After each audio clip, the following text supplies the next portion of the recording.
chapter 58 and verse 1.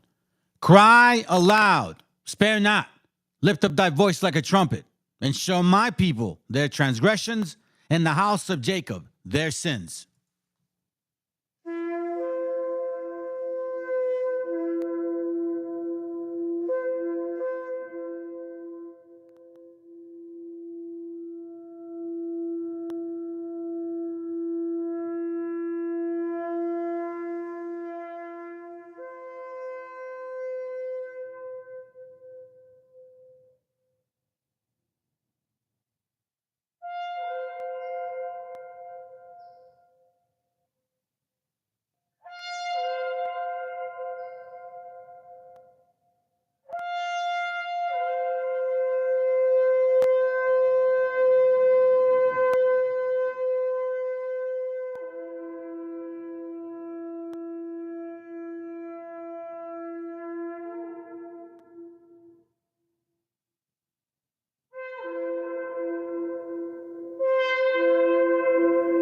Copyright disclaimer. This content does not belong to Bible Chronicles or claim this intellectual property. The content provided today has and always will belong to the content owner. Bible Chronicles does not have any affiliation with the owner of this property. As mentioned, Bible Chronicles did not intend to make use of any material for the purpose of harvesting gain. However, Title 17 of United States copyright law states material and use can only be done when it's for theological or general educational purposes, and thus Bible Chronicles believes that this principal material falls under fair use, which honors protection under Section 107 of the same U.S. copyright law. Antes del nombre América, antes del hierro y la cruz, había pueblos que hablaban con la tierra y con la luz. No era un mundo vacío, era ciencia y corazón. La historia empezó aquí mismo, aunque el invasor no pida perdón.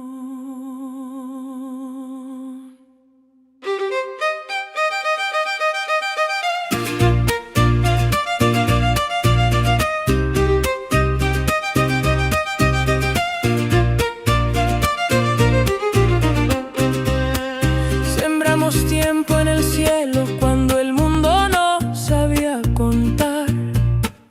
El cero nació en la selva, el maíz nos enseñó a pensar. Calendarios y medicina, ciudades frente al sol. No era mito ni leyenda, era pueblo, era voz. No fue descubrimiento, fue invasión. No fue silencio, fue opresión. Antes del mapa, antes de ti, había pueblos completos que no vas a entender. No éramos pasado, somos raíz, aunque nos llamen historia, seguimos aquí.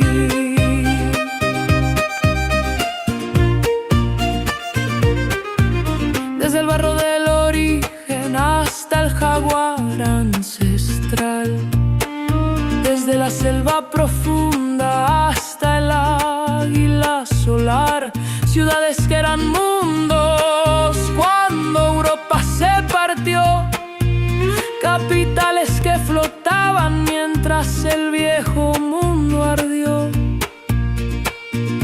En la montaña aprendimos a vivir sin dominar, sin rueda y sin bestias, pero sabiendo gobernar. Caminos y comunidad, trabajo como misión. El poder no era conquista, era responsabilidad. No fue progreso, fue despojo. No fue fe, fue antojo. Antes del mapa, antes de ti, había pueblos completos que no vas a entender. No éramos pasados,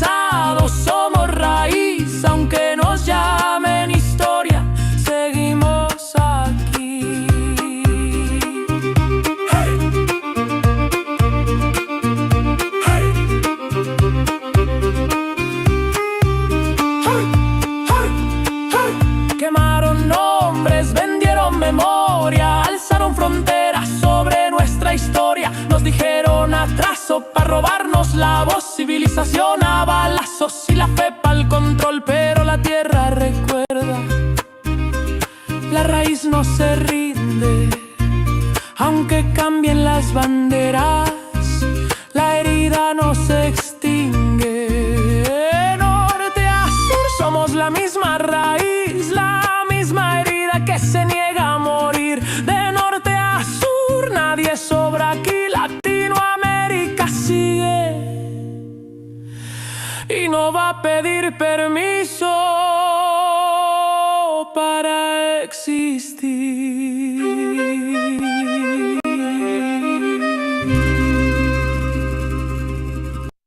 Raíz ancestral. Oh, oh, oh, oh, oh. Desde el tiempo del fuego y la obsidiana, cuando el sol era Dios y la luna hermana, nació esta tierra de maíz y de palabra. México viejo, México que nunca se acaba. Somos hijos del agua y del cerro, del jaguar que camina en silencio, del copal subiendo al cielo abierto y del tambor marcando el tiempo. Aquí el abuelo habla con el viento, la abuela rezan en lengua antigua. No es pasado lo que llevamos dentro, es raíz viva, es sangre que camina. México no es frontera ni papel, es memoria escrita en la piel.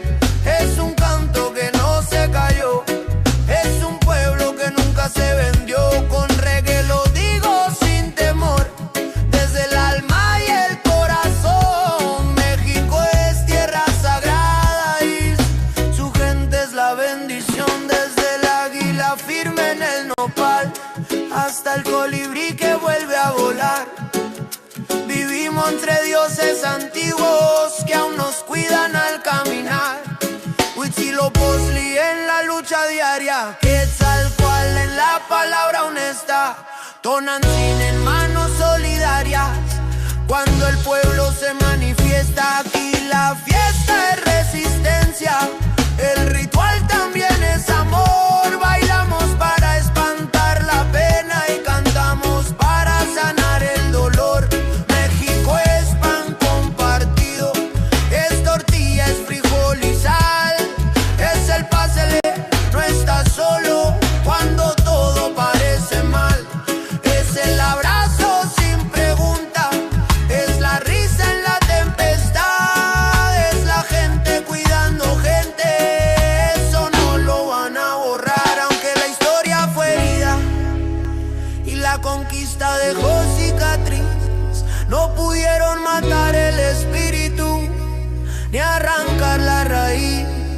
Seguimos hablando con la tierra, sembrando sueños al andar, porque quien honra a sus ancestros sabe siempre a dónde va.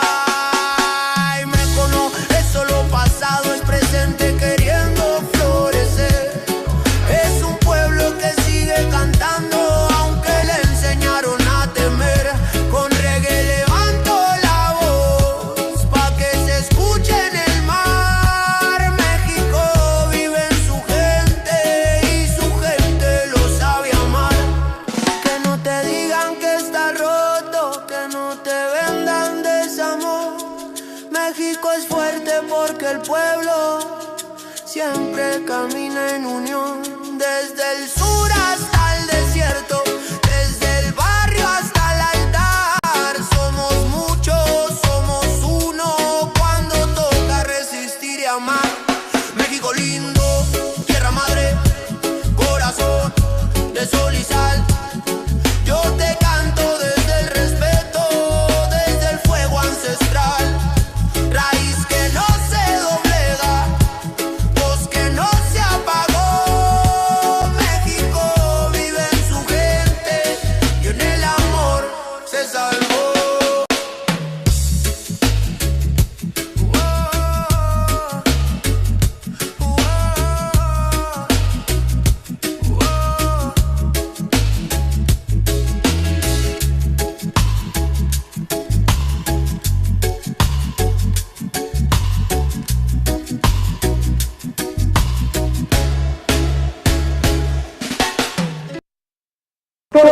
viene a decirnos con mucha firmeza y gran convencimiento lo mismo que nos decía en el siglo XVIII el barón de Holbach, ¿no? Un filósofo francés de origen alemán.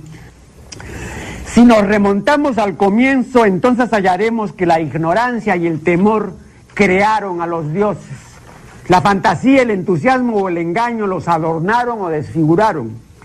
La debilidad les rinde culto, la credulidad los conserva, la costumbre los respeta y la tiranía los apoya para que la ceguera de los hombres sirva a sus propios intereses.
Just kidding, fam. Hold on a second here real quick. Let me say what's up to the fam. Hold on a second. And yes, shalom, saludos. And first of all, let me go down the line. What's up, Warakuya, man? Hope your week is going well, bro. All right? Appreciate you being here. Hey, shalom, sis. Yes, happy seventh day rest. It's matter of fact, for you guys that do the lunar, you're pretty much in the same rhythm right now. For you that just keep it Friday, Saturday. You know what I mean? I'm not judging because a lot of us still trying to fully understand. Some schools believe in the full, the new and full. Some schools believe in Friday, Saturday. Some people say Wednesday, you know what I'm saying? So it's like I try to keep it as close as I can to what the scriptures say. But you know what? It's at least it's in the rhythm, man. Good to have you here. What up? What up, Jacob? What up, bro? Hope you're doing well, you and your family, man. Hey, by the way, Jacob, you need to email me because I may need your help with your real estate stuff. All right? Anyways, let's see. Queen Mosa V. The bird god Horus. Yeah. Well, I mean, it's gonna be more than that. You know what I'm saying? We're gonna get into something real interesting today. Totally fucking interesting today. Some of you guys, let me see if I can find the link here. Hold on. Is it this one? Or is it this one? Okay. It is this one. Okay, so before we get going with the whole session in class, right, I want to express and share this with you, right, why it was extremely important to name this the double-headed PSYOPs. Two eagles, I mean, one eagle, two heads facing each other. Scriptures say that those two heads will be the last ones. I find that very ironic, right? I'm not going to get into that because, you know, that's like a total different deep dive. What up, bro?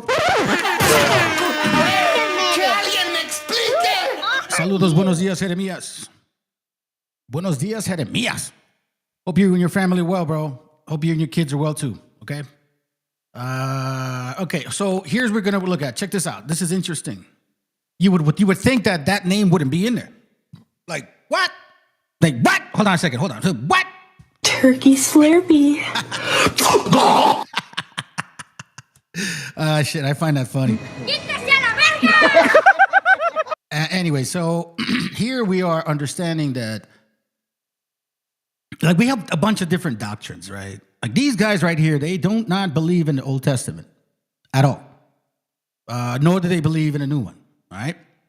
And it's kind of no different than those Old Testament keepers that believe in the Dead Sea Scrolls, and they say that that supersedes the Old Testament. So it's almost like I fucking think you guys are the same. I mean, I don't know, bro. I mean, it's funny that you guys know how to read Yiddish. You know what I mean? Thoroughly, really well. Like, you had to either be born in that shit or go to school with that. And y'all don't seem like you went to school for that shit. You know what I'm saying? That's gonna hurt. Hold on, I'm sorry. What? That's right. That's right. Like the old lady said. That's right. So here we see now the Talmud unmasked secret rabbinical teachings concerning Christians. Huh.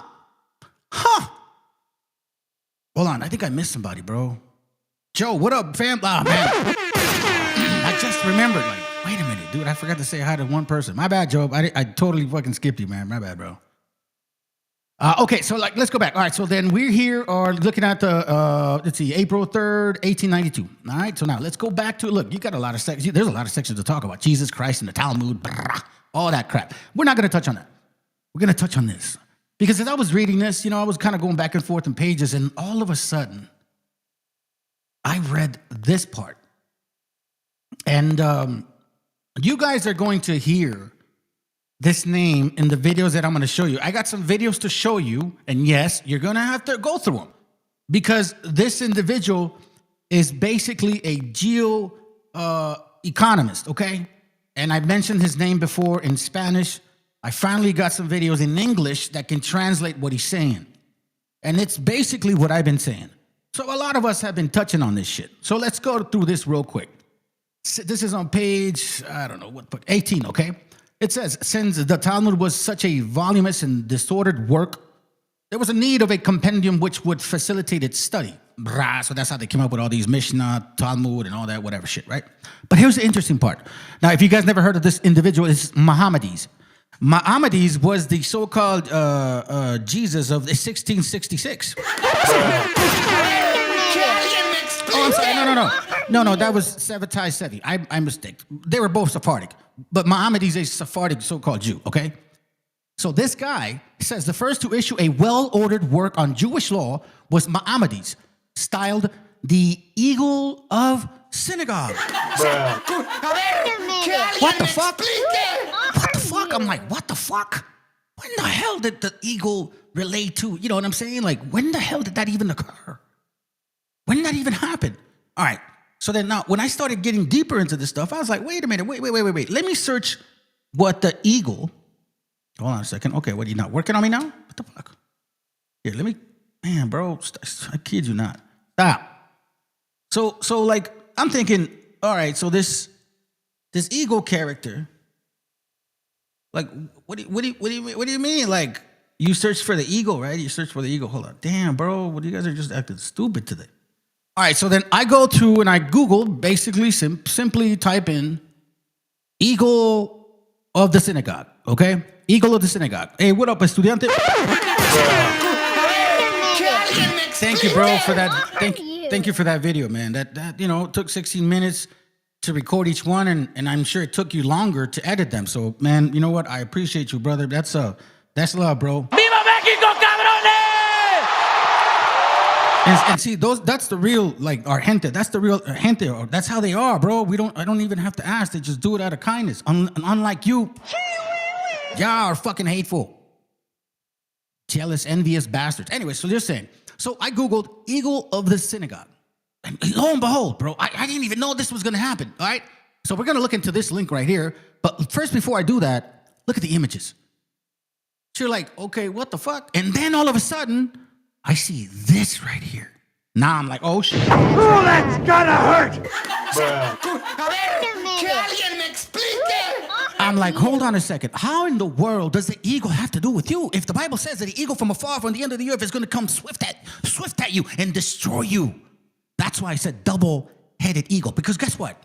This is just an eagle with that fucking thing, right? That Moloch shit. That fucking star of the demons. Look at this shit right here. And look at this shit right here. Now, Hittite eagle. Hittel. Hitler. You know what I'm saying? Like, bro, I'm going to say this right now.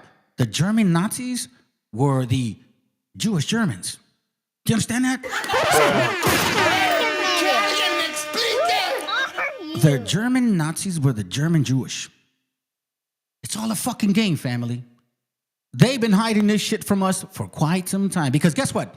The Talmud and the Freemasonry require the Kabbalah.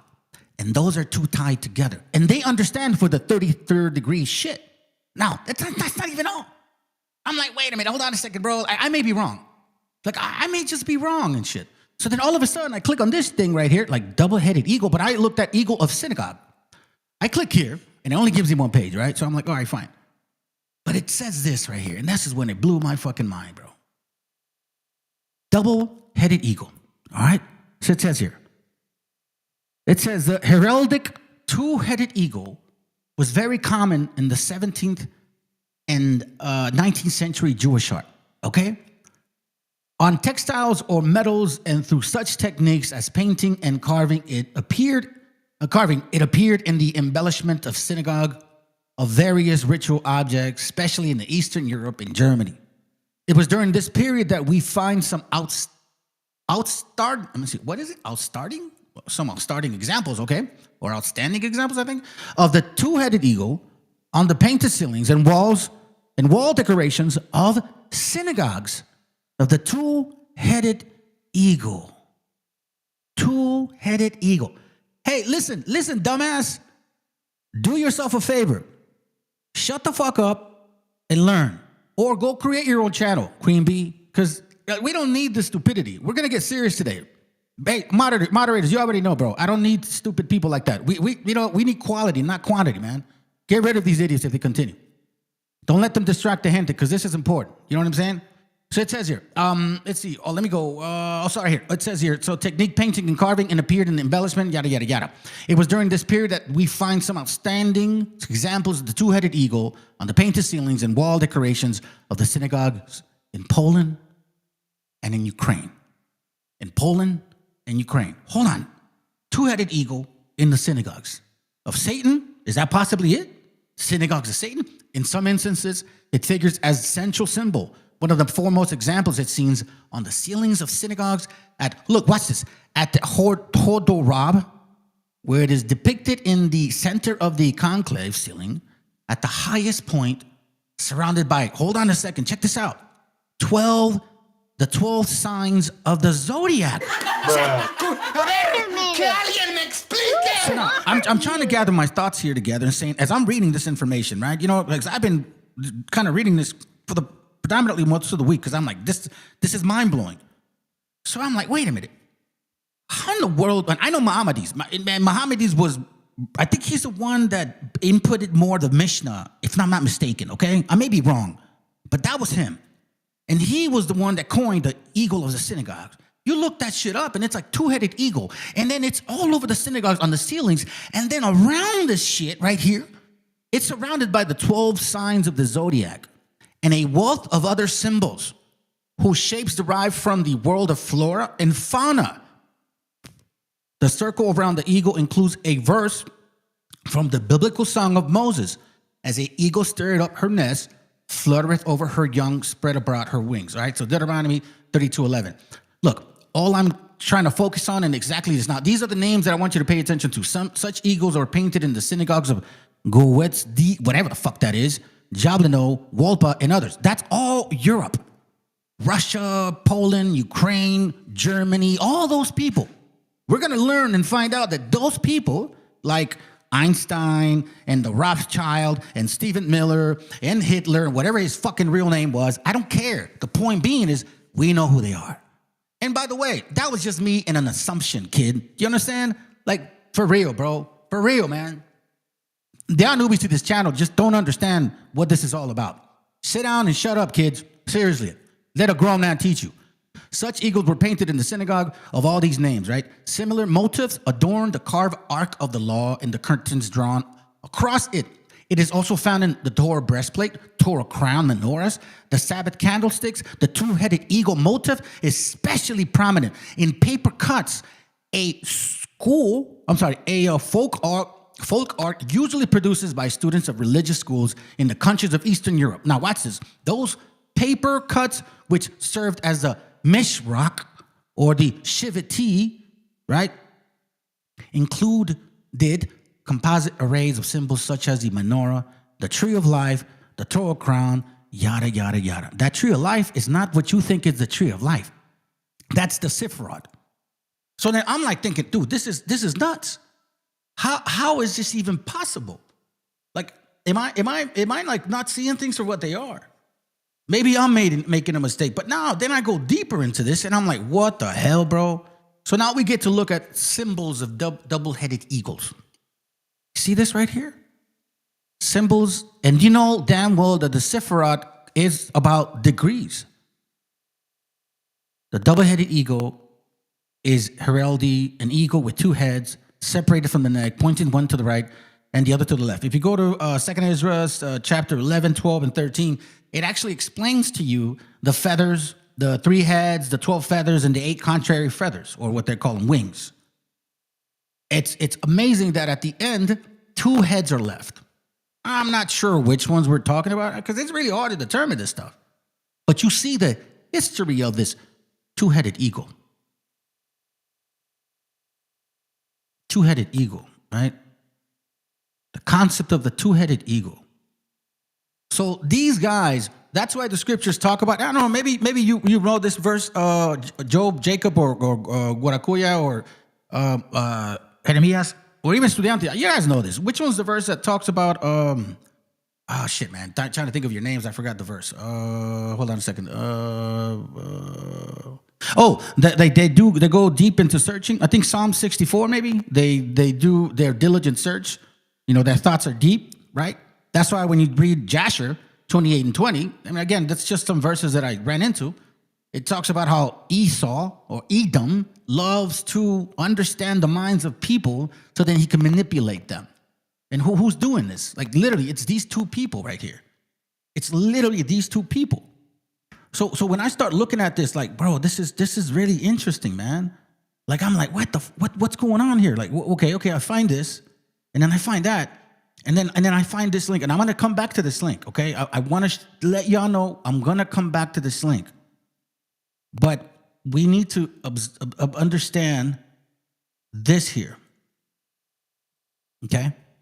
This is from I found this link. The Hidden History of Zionism.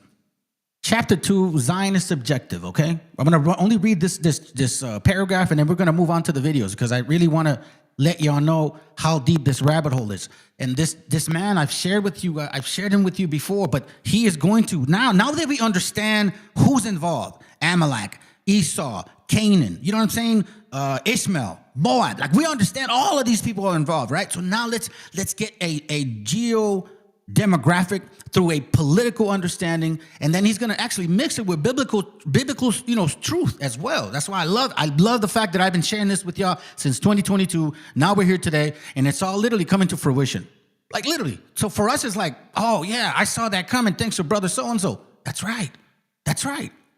And he what was it? Let me see. Guarakai said Sabbatai Sevi was forced to convert to Islam or die. That's right. In 1666, he went off and said that he was the real Jesus. Yo. Here's the funny part. Like so-called Sephardic Jews, and a bunch of fucking people believe this ass, bro. Like they really believe them. That's why, they're all excited. And I think that's why a lot of people in those times were writing about the 10 tribes of Israel being here, because they were excited. Like, yo, maybe it's true. And, nothing occurred. Because it wasn't the time. Do you get what I'm saying? But the fact that he was trying to be Jesus, that's why he ended up converting, or else he would fucking die. Like, and that's and again, I believe that he was just like one of those, secret conversos, right? He didn't really turn into it. He said he was a rabbinical Jew inward, but Muslim. There you go. Yeah, my bad. I didn't even read the rest. Right. Exactly it, bro. Hey, how you doing, bro? How you doing, man? Good to have you. MESHIACHA. I believe I said your name right. So now let's read this real quick. And again, we're going to go to the videos. All right. It says here, the objective of Zionism has never been merely to colonize Palestine. Remember, this is from Ralph Schulman, The Hidden History of Zionism, chapter 2. Okay. Zionist objective. It says, as was the goal of classical colonial and imperial movements, listen to this, as was the goal of classical colonial and imperial movements during the 19th and 20th century. Now that says before, like between 1801 through 1899 and 1901 through 1999. Do you understand that? The design of European colonialism in Africa and Asia. Watch this. This is why it's so different. Essentially, to exploit indigenous peoples as cheap labor while extracting natural resources for exploitation. Yeah, like that's what they did. Amalek, Edom, Canaan, you know what I mean? The elitists, okay?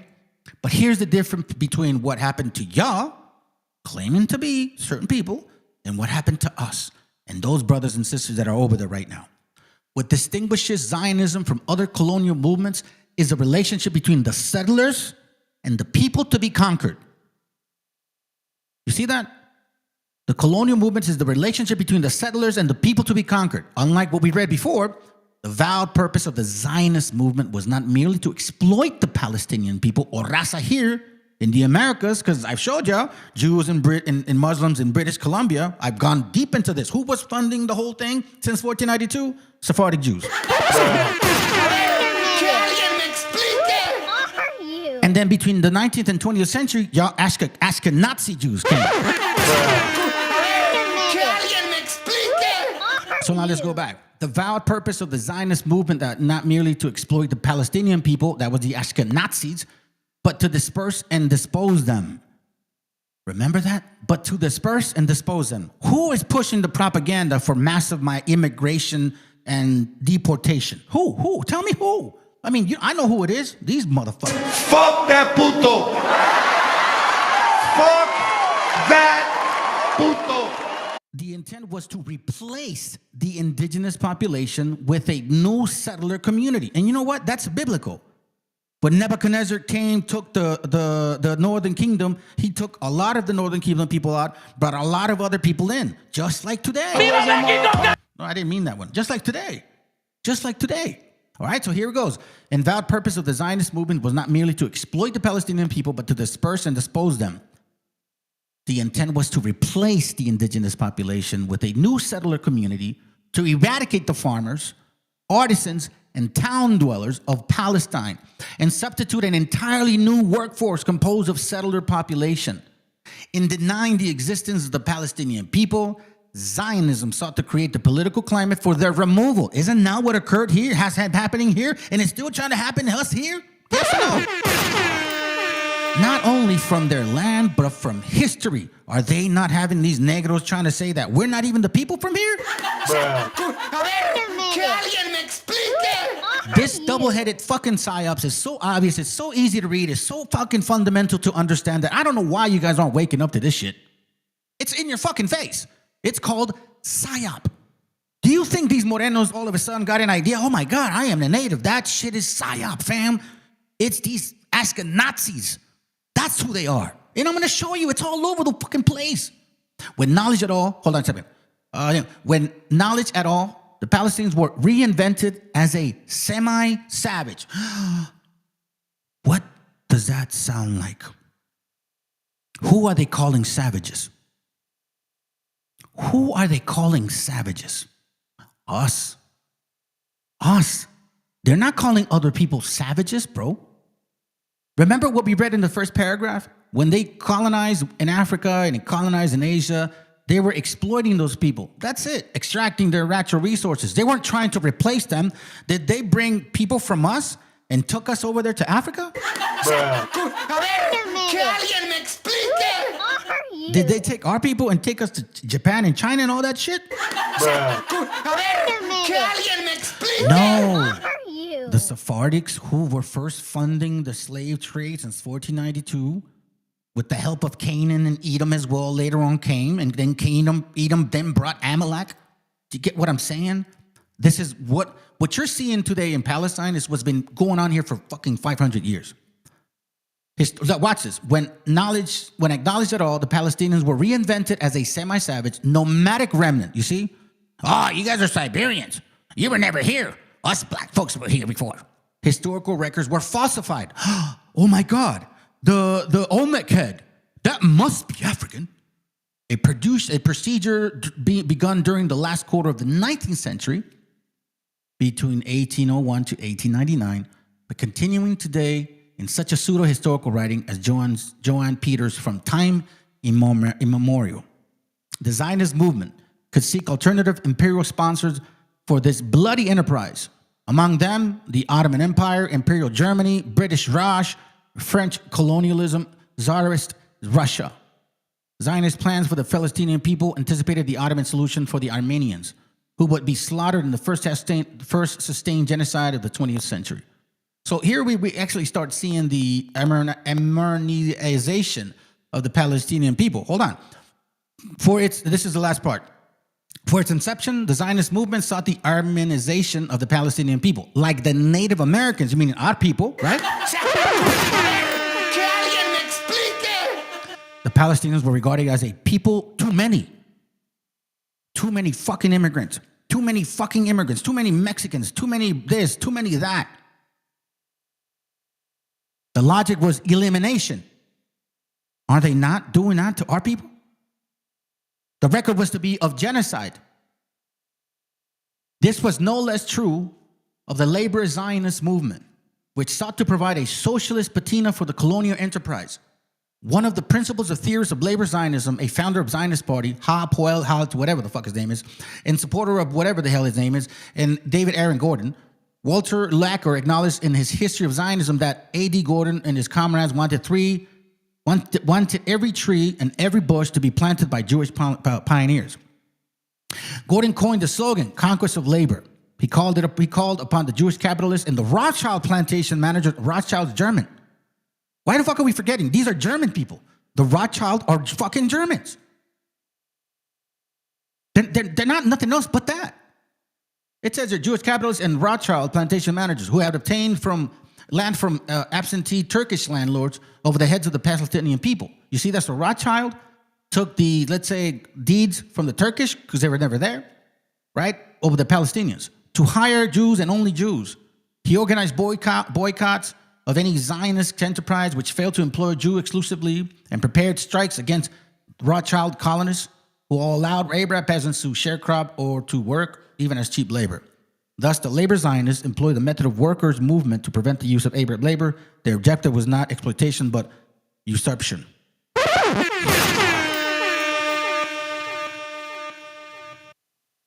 Pretty much. Let me see what they got. Let me see. Psalms 2 and 1. Let me see what you got. Oh, that's good. It says here, Psalms 2 and 1. Why do the heathen rage and the people imagine vain things? See? Why are they so mad? Why y'all so mad? Oh, man, replacement theory. These Mexicans, these beaners, spicks, and wetbags are replacing us. Why do the heathen rage and the people imagine vain things? We're not replacing you, you fucking dumb asses. It's what's going to happen. You believe in the Bible, but yet you ignore it. The kings of the earth set themselves, supposedly, as the leaders of this country. Aren't they not over there running the United Nations? And they decide what the hell goes on to every other people. No, matter of fact, it's this supposedly place that decides that. The rulers take counsel together against the Lord and against his anointing, saying, let us break their bands asunder and cast away their cords from us. You know what cast away their cords means? Your heritage. Your cord, what you hang on to. That they want you to be cast away. Perfect verse for this, man. Because that's exactly what their intent is, fam. That is exactly what their intent is. So now, this is what I want to show you. We need to touch on this because it's, you know, again, we're talking about the two-headed eagle. Hold on, not this one. Hold on, let me see. I think I have the video. Oh, that's right. All right, okay, hold on. We got a series of things to watch, all right? So that's why I couldn't do it yesterday, to be honest. I wasn't feeling good. You know, my stomach was hurting, man. So yeah, it just wasn't right. But I want to show you this right here because I think it's important, bro. All right, fam? Let's go.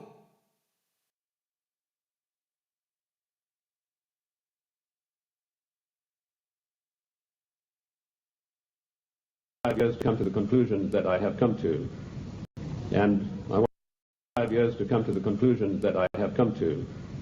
And I want to tell you that one of the biggest things I discovered in my work was the existence of a supranational committee composed of 300 men called the Committee of 300, also known in intelligence circles as the Olympians. 300 people you've never heard of.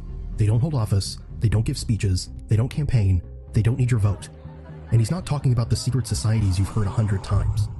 This is what the headlines never touch. This is the committee that runs the world. Now, in my book, The Committee of 300, I name every one of them. This is not a book that talks about they. It gives you specifics. Now, this is one of those videos that rarely stays visible for long. But what you're about to watch will explain a lot of the strange things happening in the world right now. So, let's get right into it.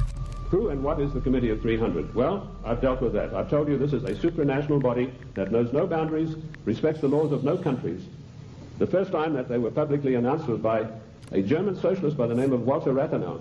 Now, I'll give you some background of Walter Rathenau. He was the financial advisor to the Kaiser of Germany, and he was also the financial advisor to the Rothschilds, the French family Rothschild. So he must have known what he's talking about. He made an astonishing statement in 1934. He said, there is a committee of 300 men that rule the world. They are known only to each other, and nothing happens without their consent. This isn't about symbols, or handshakes, or a club everyone already suspects. This is the top of the chain. At least that's his claim. The structure nobody sees. And as this man will explain, every organization has its place. They all fit into a hierarchy. But at the very top, 300 people. Pay attention to this part. I came across this quite by accident when I was serving in Africa in Angola, and I was given a series of documents which were only supposed to be handed in to top-level people. They were what we called above the top level of classification of intelligence documents. And there I discovered that whilst I thought I was in Africa fighting against the invasion of the communists, I was in fact fighting to introduce socialist regimes in the black African countries, and that I was actually working for a committee called the Committee of 300, also known in intelligence circles as the Olympians. This isn't someone guessing from the sidelines. He's describing a moment where the story didn't match the mission. He thought he was fighting one enemy. Then he claims he realized he was building something else entirely. And that raised a different kind of question. Not who's in charge, but how high the chain really goes. His name is Dr. John Coleman, and he frames this as a 25-year-old investigation shaped by intelligence-level access. Let's keep going. In 1986, I wrote a work called Mind Control, Metaphysics, Extremely Low Frequency Radiation and Weather Modifications. And in that work, July the 8th, 1986, I said that the top-level intelligence organization in the United States was the National Reconnaissance Office, far bigger than the CIA and any of the other intelligence agencies. And by the way, we have about 10 different ones in the United States. I even had the audacity to give the address of this organization. 3 weeks ago, Mr. Sam Donaldson, the gentleman who wears that beautiful toupee so effectively, he came on with the program in prime time, and he said, this is one of the biggest scoops that ABC has ever had. And he told about the National Reconnaissance Organization. The exact same thing that I'd published 8 years earlier. I tell you this to set the stage so that you'll understand I do have some experience and that I know that of which I speak. So here's what he's doing. He's not just making a claim. He's planting a marker in time, 1986. And he says he named the organization before the public was even supposed to know it existed. Because once you understand that layer exists, you stop thinking intelligence is just spies in meetings. It's reach, it's visibility, it's who gets to see the world first and who reacts second. And if a system like that sits above the usual agencies, then you have to ask a darker question. What sits above that? Watch this. And I came across the families in Italy who were called the Fondi, meaning the people who had all the money. They were all members of the Committee of 300, the Lucatis, the Recanatis, the Volpi du Miseratis. These people are so wealthy that they would make David Rockefeller look like a piker. That is how rich they are. And this is the committee that runs the world. Now, in my book, The Committee of 300, I name every one of them. This is not a book that talks about they. It gives you specifics. This is where his story shifts. From theory to names. Not they, not someone. He's saying, I can point to families. And whether you believe his list or not, the idea underneath it is real. Power doesn't reset every 4 years. It accumulates. It inherits. It survives scandals, elections, and headlines. Because the kind of influence that lasts isn't built on popularity. It's built on ownership, on access, on networks that don't need to introduce themselves. But even wealth isn't the whole machine. Wealth needs a way to move the world without showing its hand. And this is where it gets uncomfortable. When former head of state Mikhail Gorbachev visited the United States a few years ago, flanked by George Bush and Quayle, he opened his Gorbachev Foundation in the United States. And he let slip, he said, this is being done with approval of the Committee of 300. CNN cameras were on him. They immediately switched. Now, I wrote to CNN and I said, could I have a transcript of this program, which they said was available. I never got a reply. I followed it up with letter after letter, but nothing ever came of it. The point I'm trying to make, ladies and gentlemen, is that the federal government, the secret upper-level parallel government that runs the United States, does not want you to know that you have an upper-level parallel government that calls the shots, that dictates what is going to happen to your life and mine. That line changes everything, because now he's not describing a theory, he's describing a system that protects itself. Maybe there's an innocent explanation, maybe not. But the point is this: if influence can decide what gets recorded, then it can also decide what gets remembered. And once power becomes something you can't even trace, the next question isn't who, it's where. Where does a structure like that live? Because it wouldn't operate as a rumor, it would operate through institutions. Pay attention to this part. I revealed the existence of an organization called the Royal Institute for International Affairs, which is located at Chatham House in 10 St. James Square in London. I also revealed the existence of the Club of Rome, the Cini Foundation, the Mont Pelerin Society, the Order of St. John, which is known but not known, and I listed all of these secret societies that run the world as executive arms of the Committee of 300. So it controls the world through all of these. The Royal Institute for International Affairs is the executive arm of this committee, which gives instructions to the United States government to this very day. The chain of command is as follows. Every Secretary of State that has been appointed since 1919 is appointed by the Royal Institute for International Affairs. That may come as a shock for you. You think you vote and you put a conservative in the White House, and then he appoints supposedly or allegedly conservative people to carry out the policies that you wanted him to implement. Surprise, surprise. I ask you to find me a conservative Secretary of State since 1919. And if you search diligently and apply the correct rules, you will come up blank. Every one of the Secretaries of State was chosen in London by the Secretary of State, as was Wilson, the President Wilson, as was Roosevelt, as was James Earl Carter. He was specially chosen because he'd had 3 mental breakdowns, and they felt he would be a good guy to manipulate. Oh, I'm talking facts. Different presidents, different parties, the same advisory structure. Because when policy is filtered before it even reaches an election, votes don't change direction, they change packaging. But institutional influence alone doesn't move societies. To shape real outcomes, it needs something stronger. Leverage, economic pressure, dependence that turns choices into necessities. And that's where the next phase begins. This Committee of 300 told a man called Aurelio Pecci to form this Club of Rome with the main object of bringing down the industries and the agricultural development of the United States. He immediately wrote a paper in which he said there are too many people on the earth, and that the United States, with its industrial development, its agricultural development, is responsible for this curse of overpopulation. So the Club of Rome was instituted and organized to start an attack on the world's population using the United States as the whipping boy. And they came up with a paper called the Zero Growth Post-Industrial Plan for Industry and Agriculture for the United States of America. This is where his claims shift from politics to pressure. He connects the committee of the Club of Rome. He connects the Club of Rome to zero growth. And then he connects zero growth to one outcome: tightening the system. Now, you don't have to accept the motive he assigns to it, but the mechanism is real. When systems tighten, the impact doesn't hit evenly. The wealthy buffer it, the poor adapt to it, and the middle absorbs it. Mortgages, wages, savings, stability. That's the layer that carries the strain. Now listen closely to what he claims next. The middle class in the United States of America had to be destroyed because in the coming push to a world order, the middle class would be the stumbling block. Because history had shown that the peasant class in ancient days, when they had revolted, were just easily crushed. There was no resistance. But now had grown a new super class of people in the United States called the middle class, who had long-term employment, who had job security, who were well paid, who could afford to buy the products that were made by the United States and didn't need to buy products from China or anywhere else. And the Club of Rome post-industrial zero-growth paper said this has got to stop.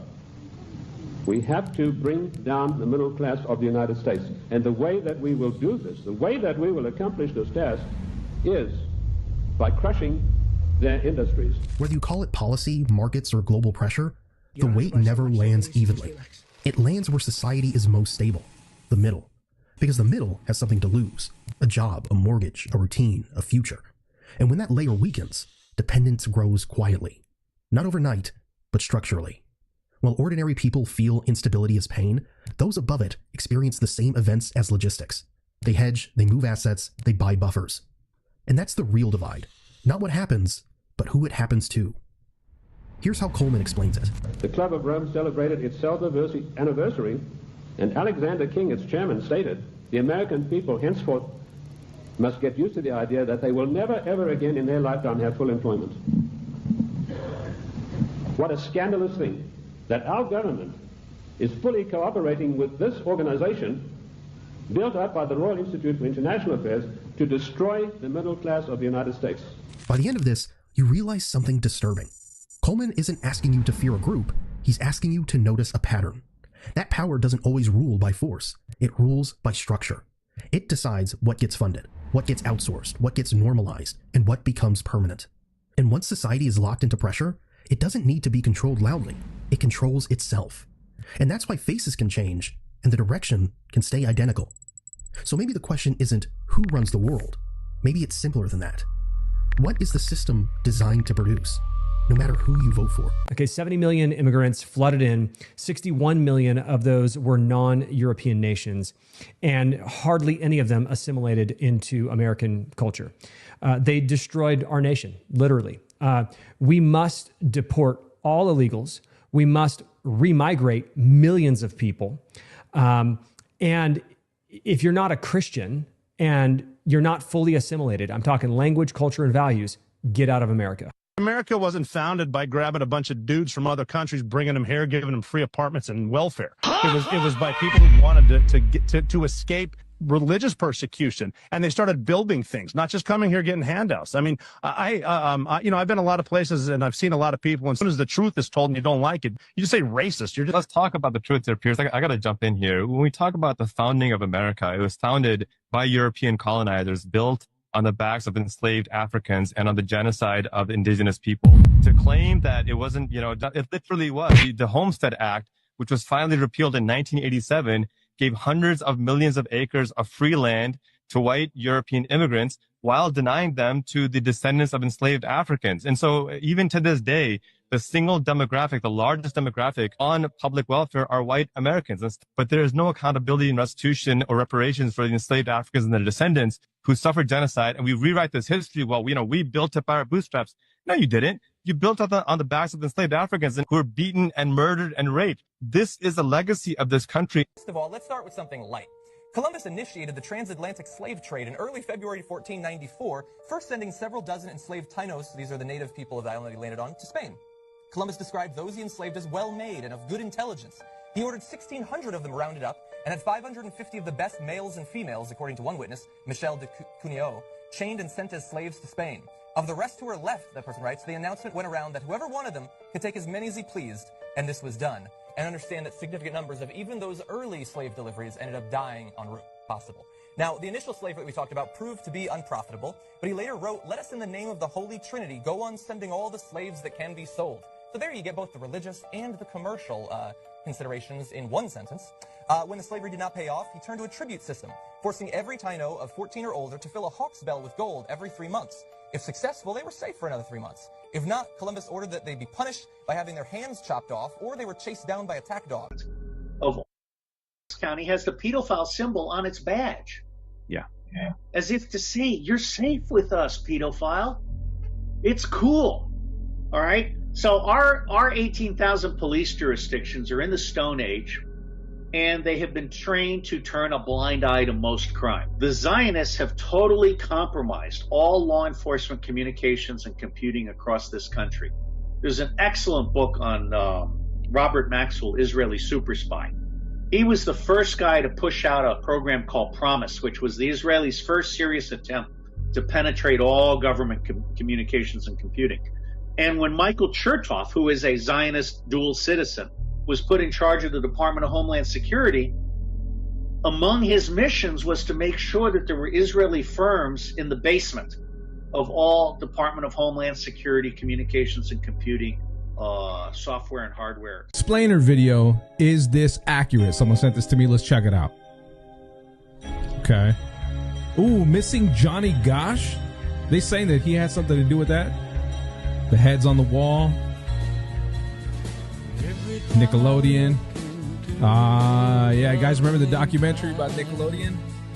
Seems pretty accurate. What do we got here?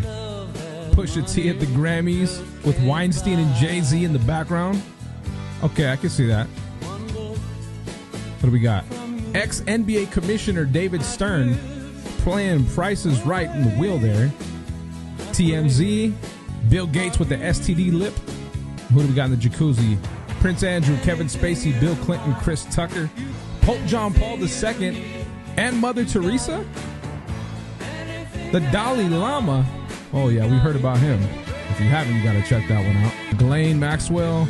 You got the headless sculpture up top. That's crazy. Oh, he's got the Island Boys and Nick Fuentes in the back. What's this? Maybe some type of like plastic surgeon? Gotten plastic surgery. Oh, look at that. Call of Duty, Activision, all the different video games, the Federal Reserve, and all the stock exchange. Bitcoin. They're saying he's Satoshi. Is that the truth? I don't know. Terrorist organizations got ISIS in the background. So they're saying he's tied into all of this. What do we got? Oh, look at that. Little Biden, Big Biden, Barack, the Bushes. Everybody's in there. And then all the people who came in, remember that, for the Epstein Files Phase 1 with Kash Patel? Oh my goodness, man. This is hilarious. Mark Zuckerberg, Sam Altman. Hold on a second. You got Elon Musk. You got Peter Thiel in the background holding up Trump on something that looks like an ark. And he's got a McDonald's meal with a Diet Coke in the background with the White House in the backdrop. That is crazy. Wow. How are they going to cap this thing off? The owl up top. Benjamin flipping the switch, the power switch off, maybe shutting the grid off. And here he is with the cape. Times Square. Cyber, it says in the background, if you could read that, cyber attack across the country. This is pretty accurate. And they cap it off. Oh my goodness. You got over here Michael Aquino, who helped establish the Church of Satan with Anton LaVey, as well as the Temple Set, who also just happened to be the guy who established the psychological operations program with the United States military. I don't know. Seems pretty accurate. This is crazy, man. Let me know what you guys think about this. Are low-life scum that screw little girls so the Jews can screw America. That's what's happening in this country. I just said it. That's what's going on in this country. And our FBI is corrupt. The Supreme Court is corrupt.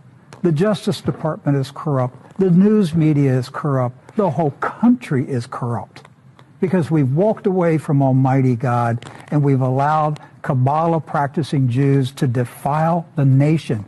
Put that video out. Go ahead and clip this video and send it out. I dare you. You won't do it because you're scared that the truth may get out to the American people. I'm had it up to here with the corruption in this country. Little children being raped for the benefit of Israel. That's all it's about, Doc.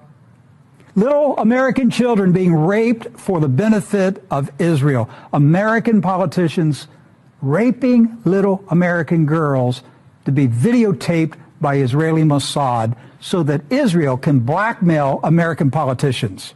That's the state of America today. God ought to destroy this country for what we've become.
My bad, bro. My bad. Thank you. Thank you so much, bro. Thank you.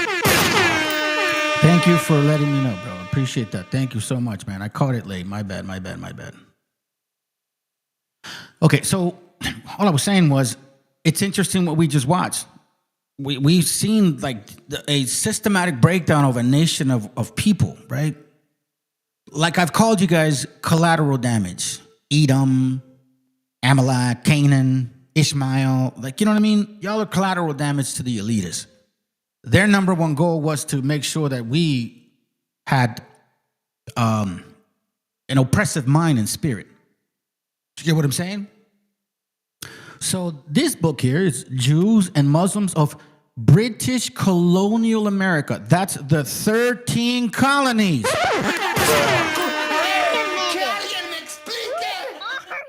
Hey, you right-wing Nazi idiots. That's the 13 colonies. We're going to go deep into this stuff today, fam. All right? So now, look, listen. I finally got this translation in English. All right? Let's listen to this. We're going to move on to the next video, which is, in Spanish. Unfortunately, sorry, this is a bilingual channel. And then we're going to move on to this one. Because if you don't understand what this man is saying, then you're missing the entire point. Because he is confirming everything that I've been sharing with you guys. Because he's basically, I don't know, bro. I don't know. Maybe he's been watching my channel. I'm kidding. Nah, this guy is well known. But he's on point. Let's go. Look, in Caspar Weyberger's book Next War, The Next War, it's been more than 20 years since that book, I'm talking about the Secretary of the Pentagon, talks about the invasion of Mexico. And as you read the book, you'll see that the activities that the United States did in that Mexican scenario were designed to relieve the Mexican people. A very major suffering.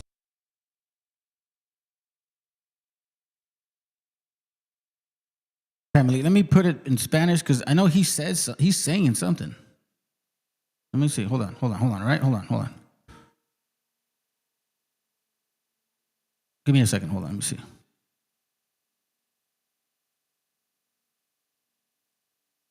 You're suffering. Yeah. Okay. Yeah. He does say something. Hold on. Ready? See that We're gonna go back to Spanish afterwards, okay? Habla más de 20 años ese libro. Te hablo del secretario del Pentágono. Habla de la invasión a México.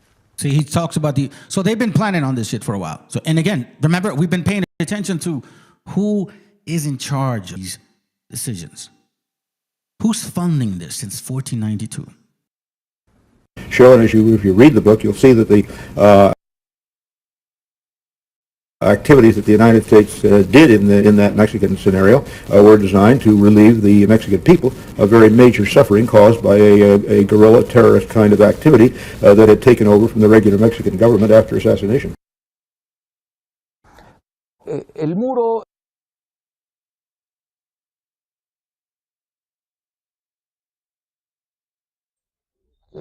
What better way? Now let's get to Trump's marketing.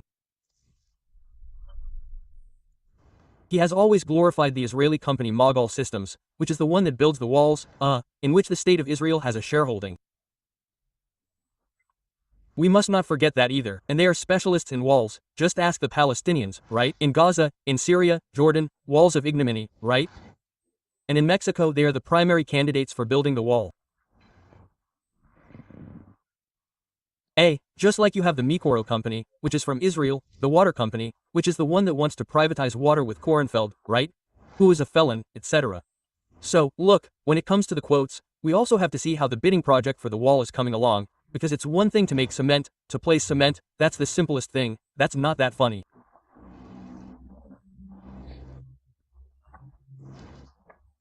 Here the Israeli part is surveillance, the monitoring, which is not with underground tunnels, with very fine sensors, all this technology that they handle very well and that CMEX obviously does not handle.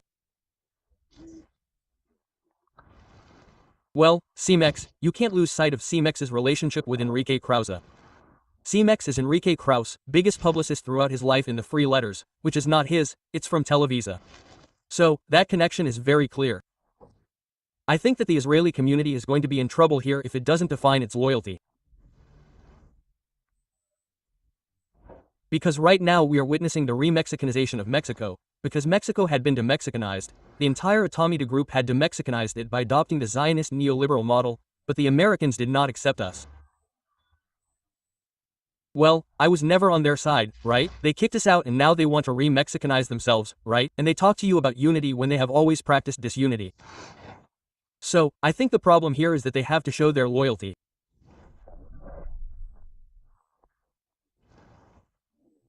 If I were the community, I would advise them to criticize the construction of the wall by an Israeli company, the same as Mikoro, the privatization of water, because that will increase anti-Semitism as defined by them at that level and, to me, they will be more popular.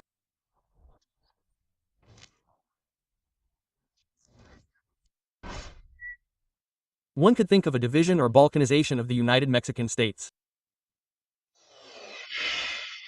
Look, every time I've studied Netanyahu for the last 20 years, when I first came up with the concept and you mentioned the balkanization of Mexicans, I based it on what Netanyahu did in Israel with the Palestinians, and it's the same thing Trump is doing with Mexicans. But what happened today? Israel is promoting the balkanization of Arab countries in Iraq, Syria, Lebanon, etc. Well, and even in Turkey, and since they're no longer Arabs, they're already at an Islamic level, between you and CDOs, it suits them because that's what sustains theocracy and the apartheid of Israel. Look, I'll give you hard data from the United States military, especially from people with close ties to Israel. We have to keep this in mind because of this balkanization project. Look, in Caspar Weinberger's book Next War, The Next War, that book has been going on for more than 20 years, I'm talking about the Secretary of the Pentagon, he talks about the invasion of Mexico. If you read the book, you'll see that the activities that the United States did in that Mexican scenario were designed to highlight the Mexican people's very major suffering caused by a guerrilla terrorist kind of activity. Over, Robert Kaplan begins to speak, who was trained in the Israeli army.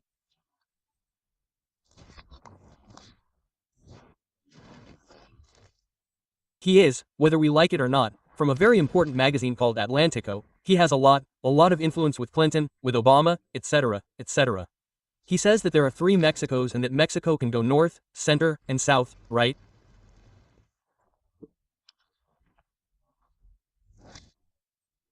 Well, then there's Stratford, which is strategic forecasting, but look how it leads me all the way to Israel. At the end of the day, all roads lead to Israel. Stratford, which is strategic forecasting, is a center that is in Austin, Texas, but run by an Israeli. Look how interesting. Well, they constantly manage the balkanization of Mexico through the cartels. Look, if you ask me if I were an advisor to Trump, well, the balkanization of Mexico would suit me because it would destroy Mexican identity. It wouldn't be the same if you belonged to Zacatecas or to Michoacan and you would fracture Mexicans inside. Look, it's not unreasonable. So, I think we're going to enter a period of balkanization, even in the United States, and sometimes there's the Colexi project because the United States no longer suits the majority of Mexicans, and it even upsets them and distorts their elections.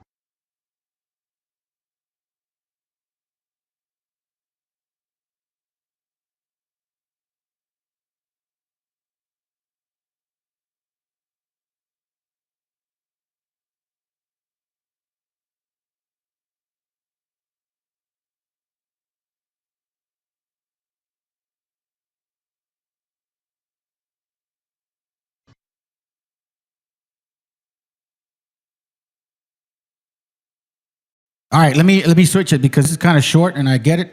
So what I'm gonna do, I'm just gonna skip the longer one, get to this one, because this one's fire right here, fam. This one's fire, okay? Take notes on this stuff. Take notes on this. Oh, wait. Hey, what up, Lintero? What up, bro? Yeah, man, fucking over the original migrators of these lands. Damn right, bro. For real, dude. Straight up. Let me save that one for a bit, okay? Psalms 83, I like it, but I think that it's going to apply to the next video. Let's go. Los Házaros es una tribu centroasiática. In Spanish, hold on. Here we go, family. I finally got it in English for y'all. So now you need to understand the same thing we've been teaching the people over there in in Mexico and South America, they're starting to find out too. Let's go.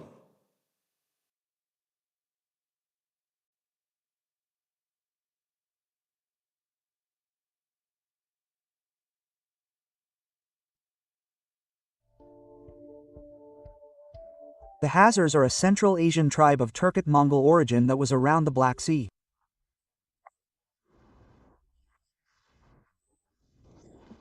It was basically their domain, and they were mercenaries that the Byzantine Empire used against the Psamolites at one stage, and then they were used by the Byzantine Empire against the Hassanids of Persia.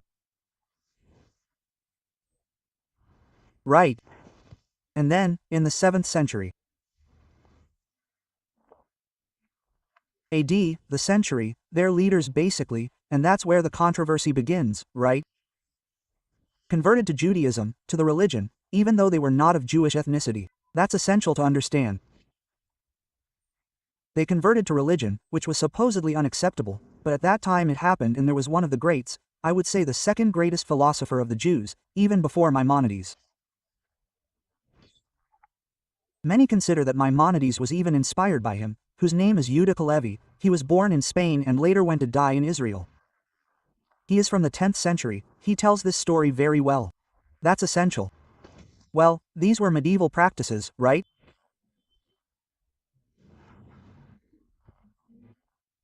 They worshipped Tigran, a sky god, etc. They had practices that were, I would say, very idiosyncratic to the region.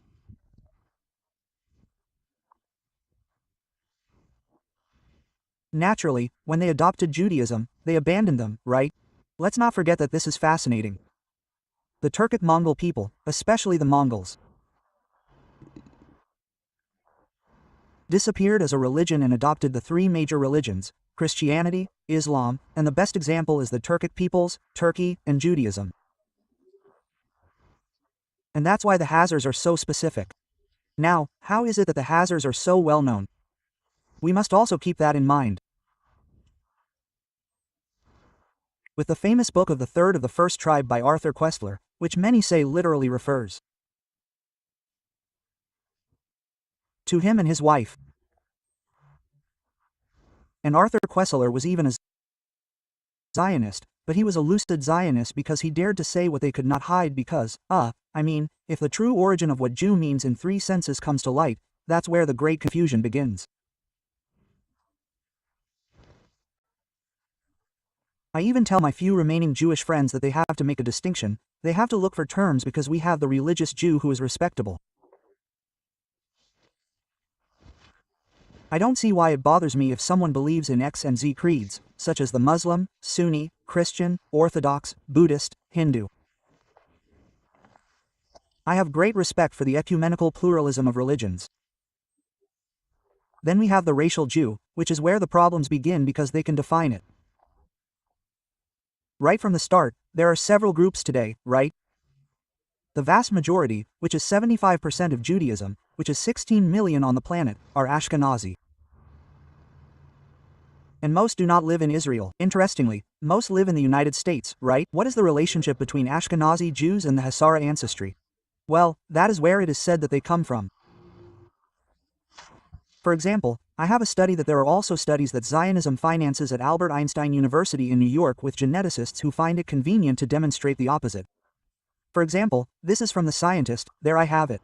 There it is, genetics, roots of the Ashkenazi. The genetic roots of Ashkenazi Jews have nothing to do with the Mizragim. Who are the Mizragim? They are the true Semitic Jews. They are the Jews, our first cousins of the Arabs, of the Canaanites. That is important to point out. And of the Sephardites. The Sephardites were those who were in Spain and were expelled by the Catholic monarchs. So, from the outset, they have the document, because that is already at a scientific and genetic level. Well, yes, and there is also something called in genetics, the phenotype, it is how similar they are, right? If you see a Mizragi, which in Eastern Hebrew means, they are the true Semites, you see them, well, they look like, they are the same as the Arab, there is nothing different. The only thing that differentiates them is their religion and they are very respectable. But here comes the fascinating thing is that if you see an Al-Azhar, they have several different characteristics in their phenotype. Many are white, blonde, it has nothing to do with it. It is a totally different race, which is also respectable. No one is saying that it is not respectable. The only problem here is what it leads to, the famous law of return. That is the key. That is to say, how can you return to a place that you call Israel or Palestine if you have never been there? Neither you nor your predecessors. That is the key to the problem when we are talking about Hazars, and obviously we have to differentiate that they are Europeans. They proliferate around the Black Sea, then emigrate to the Rhine, the entire German region, and that is where they draw from romantic nationalism and German myths. We must never lose sight of that, the context, right? Environmental. And that is where their definition of anti-Semitism comes from. It is just a curious anti-Semitism, without Semites. That is to say, how can there be an anti-Semite if there is no Semite? The problem with the anti-Semitism practiced by the Hazars is that they are not Semites. So, here we are. So how can they accuse me? For example, in my case, I am 4 times Semite. How can a Hazar accuse me of being anti-Semitic when he is not Semite? And I am 4 times Semitic. I am Semitic by race. I am a Phoenician Canaanite Arab origin. Around 2000 and a bit of the year, Lebanese in modern times, Lebanese. Then culturally, gastronomically, linguistically, and I have to add one more, and religion. I am a Maronite Catholic, so, how? And the Maronites, we come from a Semitic liturgy called Aramaic, which was the language spoken by Christ. So, look, they are confused, that's why there are so many groups, but I already told you about the phenotype, but there is one more characteristic. At birth we all have the Mongolian imprint on our coccyx. On our tailbones. That is to say, I am not going to ask all the Jews to undress to show them, the Mongol footprint and bring the true Semites, who are the Mizragim, very respectable, orient the Sephardites, who are often confused, to demonstrate that they do not have a Mongol footprint, which is very important. I am a psychoneuroendocrinologist, I know what I am talking about, I know these subjects, but here it goes. But there is also great discrimination against other so-called Jews. That is why, that word Jew, I don't know, I always tell my Jewish friends, you have to rethink it. How do you define it? From Netanyahu? He comes from, like Jabotinsky, who is the ideologist of Zionism. This whole group of Likud, come from the Hazards, which happens to be that the 13 most important banks in New York, well, 10, are in the hands of the Zionists, right?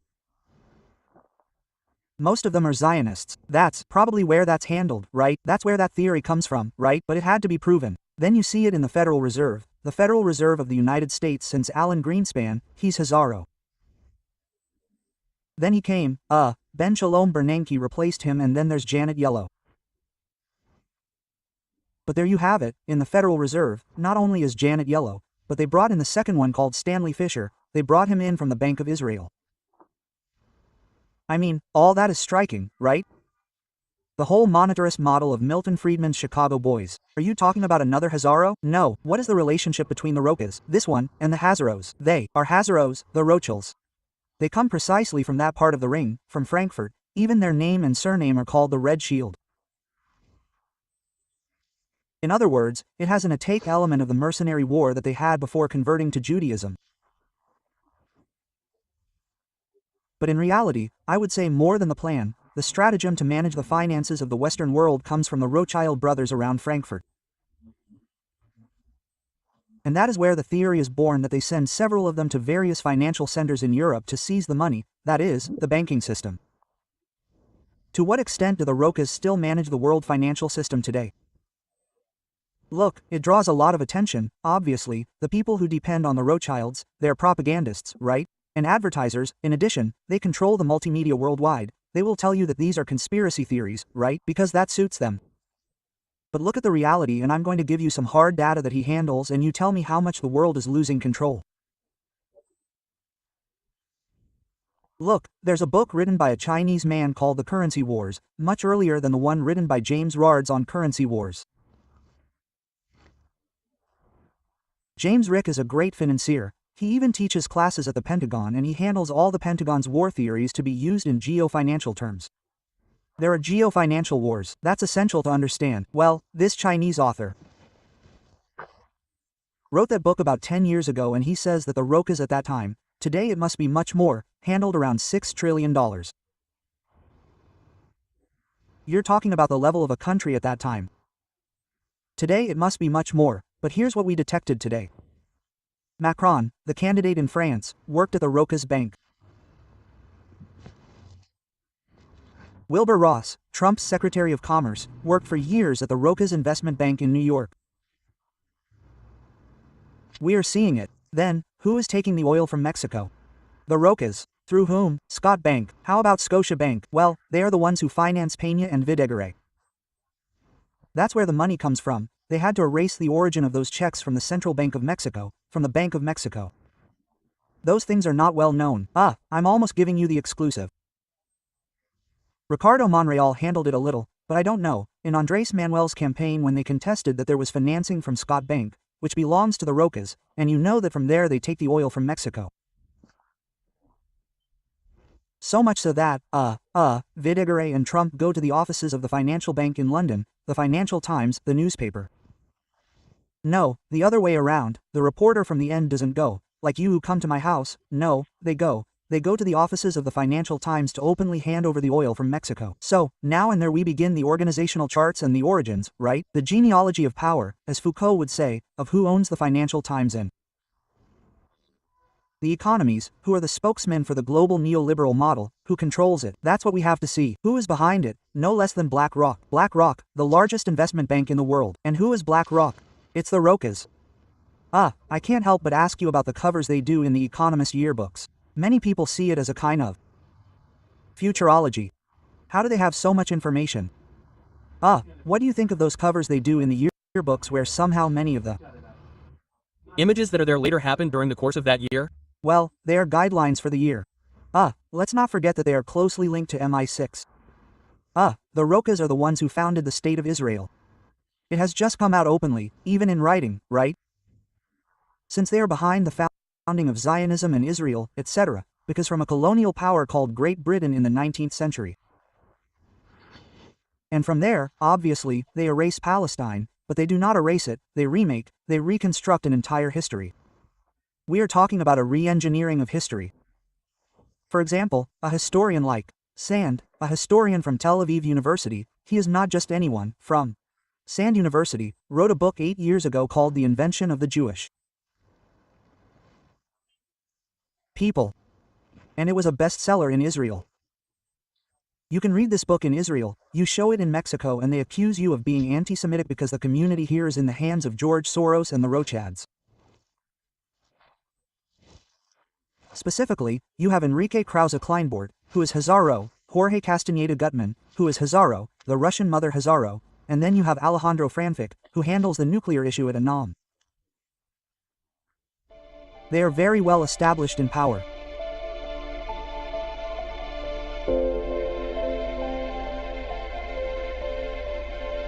Well, what you see is that the New World Order has two connotations, it has two meanings. The geopolitical one, which was the one I was handling, that there is always a world order, always, and each time there is a new world order depending on who wins the wars. That is to say, after World War II, the bipolar world order was established between the USSR and the United States. When the USSR dissolved, unipolarity remained. That was the world order. Then now we are entering a multipolar order that I rather see as tripolar between the United States, Russia and China. That is one meaning.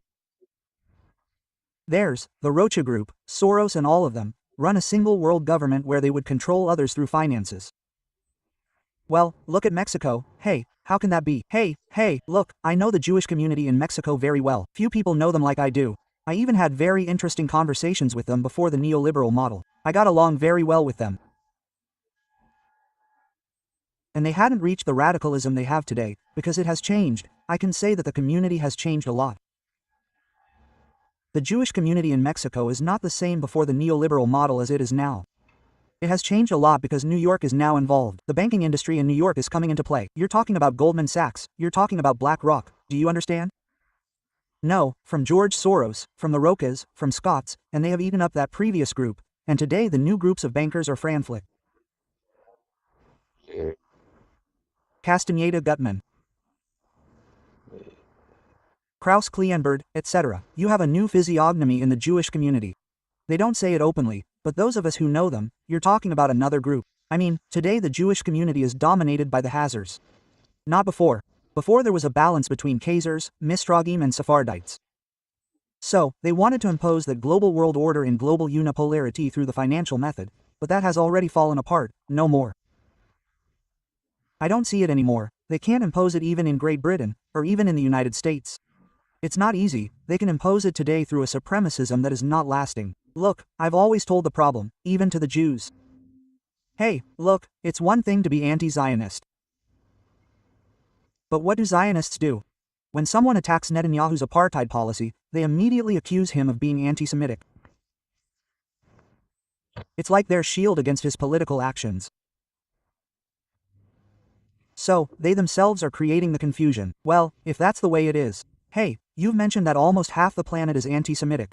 As a Semite, it doesn't suit me either. It's not because tomorrow they won't know how to differentiate, and, interestingly, I'm more offended by someone who is a true Semite than by someone who is not a Semite. I'm not making myself clear. So they themselves have created that confusion.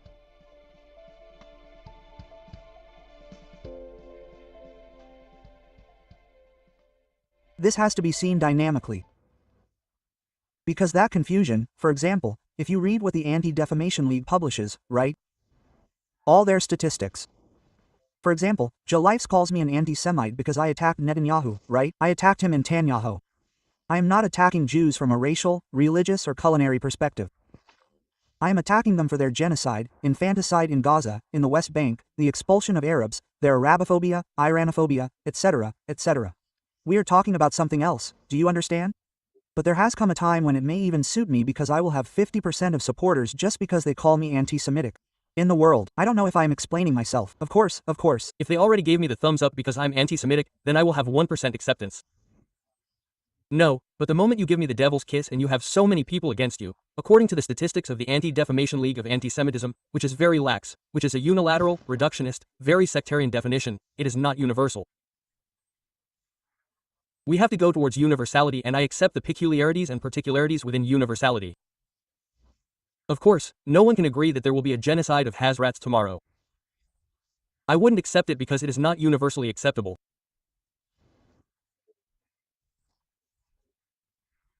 But you can't be using terms that are not universal today and turning them into a Jalisco tool with multimedia choreography, because you dominate most of the world's media, especially in the West, to denigrate those who have criticized you for your racist policies.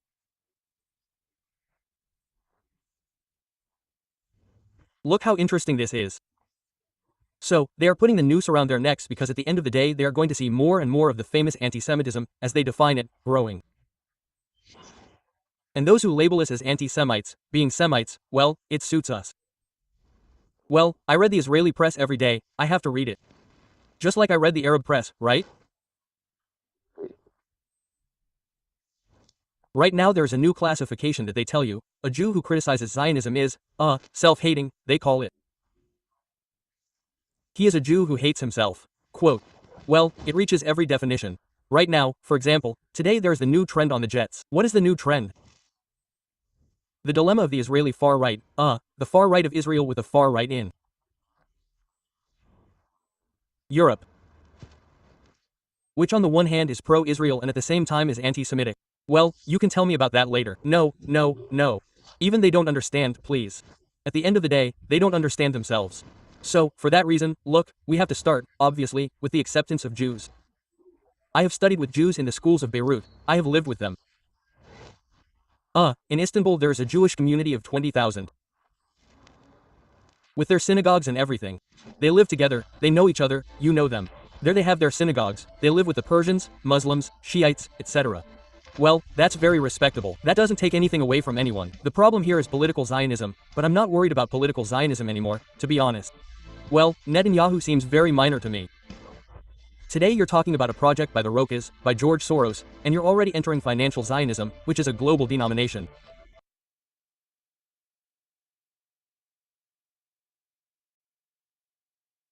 Now I hope you guys understand why this is important to listen to. Yes, that's why I learned about him 2 years ago, to be honest, man. I learned about him about 2 years ago. About 2 years ago is when I started showing some of his videos, like about 3 years ago, 2023. And some of you guys can confirm it, by the way, that you've been watching this for a while, this channel for a while.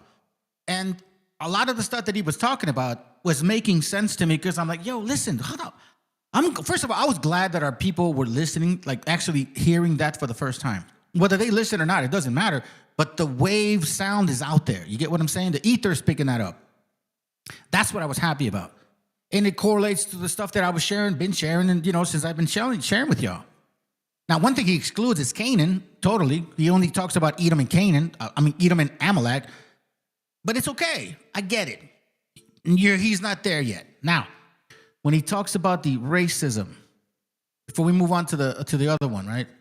When he talks about the racism, was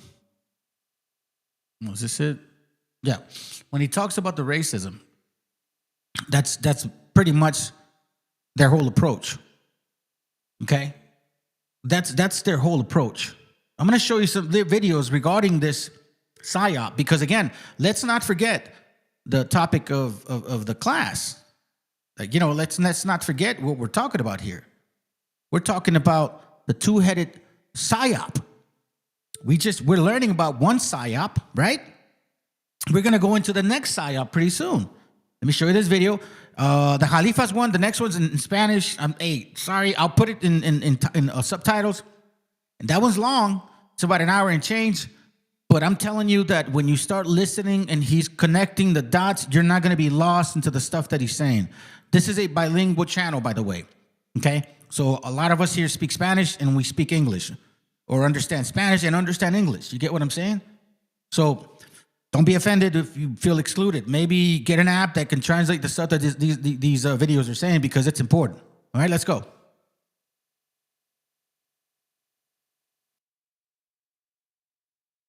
What people are actually going to do. My life is ruined. Does anybody understand how ruined my life is?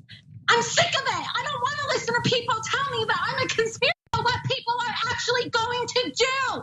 My life is ruined. Does anybody understand how ruined my life is? I'm sick of it. I don't want to listen to people tell me that I'm a conspiracy theorist. They don't know what it's like to be me. My life is ruined. You somehow anticipate Trump's victory in the United States? What were the keys to that victory?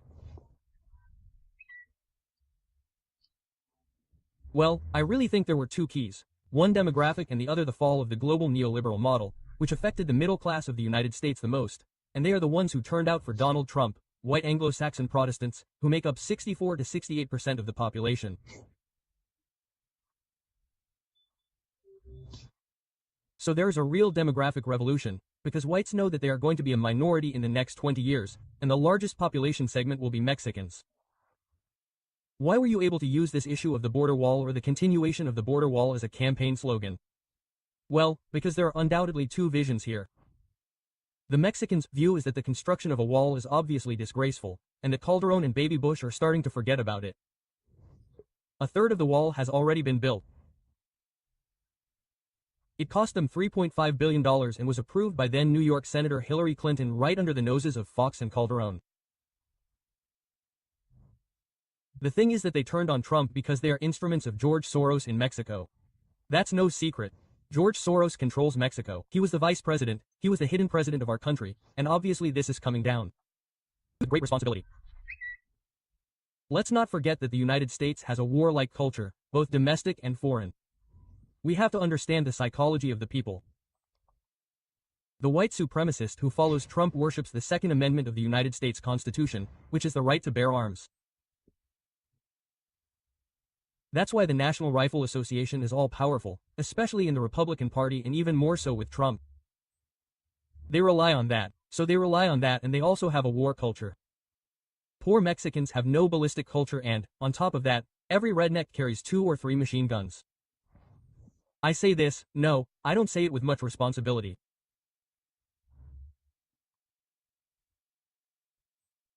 What the senators did in Congress, led by Emilio Gamboa Patron, who is the leader of the Senate, and by someone called Jorge Lozano, and another Zoa Robledo, and Mariana Gomez del Campo, is not only frivolous and irresponsible and ignorant of the history of the United States, worse still, they are inciting white supremacist violence in the United States and have put the 27, or almost 30 million, Mexicans at high risk there, on the border.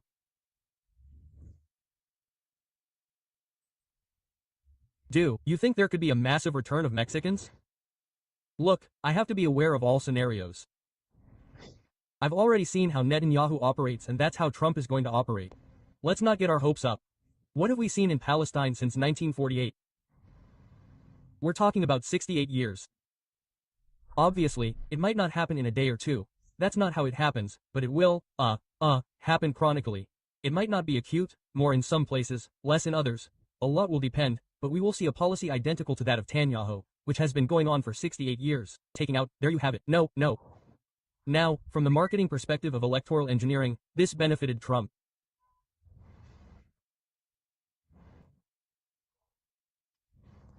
It hurt us, but it benefited Trump because he detected the electoral niche that is anti-NAFTA, anti-Telkin, anti-immigration. Because they are supremacists, racists, whites, those who have the largest number of weapons per capita on the planet, who are very violent, let's not forget that, and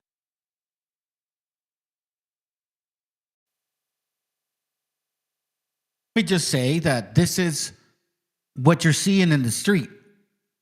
You see that? Anti-Telkin, anti-immigration. Because they are supremacists. Right. You see that outfit, family? That's the outfit that we see in the streets. See this? Don't they look like those ICE fake-ass deputized bastards that are not police officers? Look at his little muscles and shit, bro. I'd knock your ass out even with my fucking jab, bro. Let's go. Y'all disgusting heathens. Let's continue, family, because at least we know now how weak these people are. Look, man, this is the only way these men feel strength is with a gun. That's the only way y'all feel strength. With a gun? That's it? Shit. Hold on a second. Let me see. What up, Studiante? What's up, brother? It says, imagine being able to study all day and go home, take care of your family while living among your like-minded community with no worries of finance.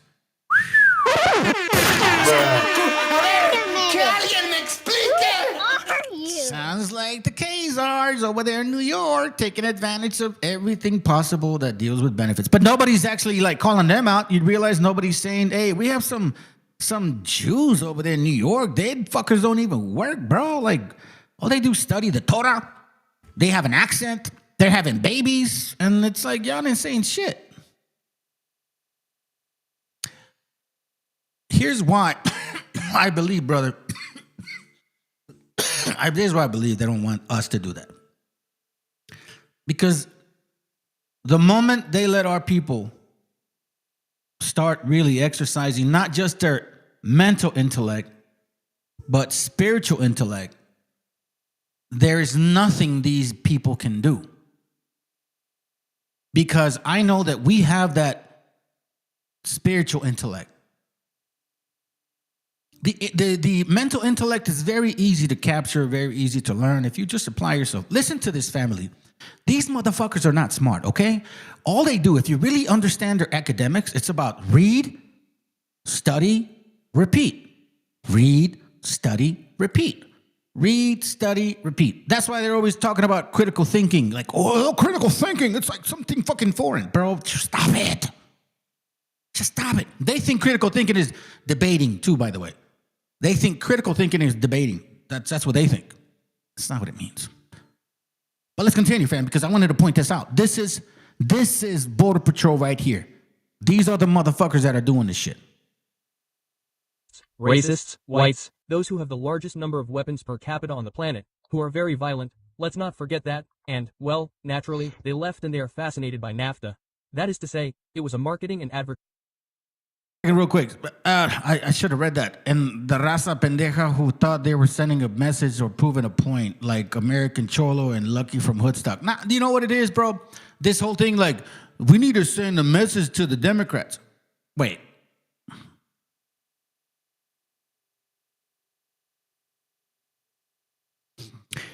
You mean you didn't hear him say that he was going to implement the biggest deportation since Eisenhower? Did you not care to learn about that deportation, what the original name was of that deportation? American Cholo or Hoodstock, whatever the fuck your names are, did you guys not care to learn that it's wetback operation? Wetback. Meaning people that look like you too. Regardless of whether you have white mama or daddy that's white, they'll look at you and they would have deported you too through a wetback operation.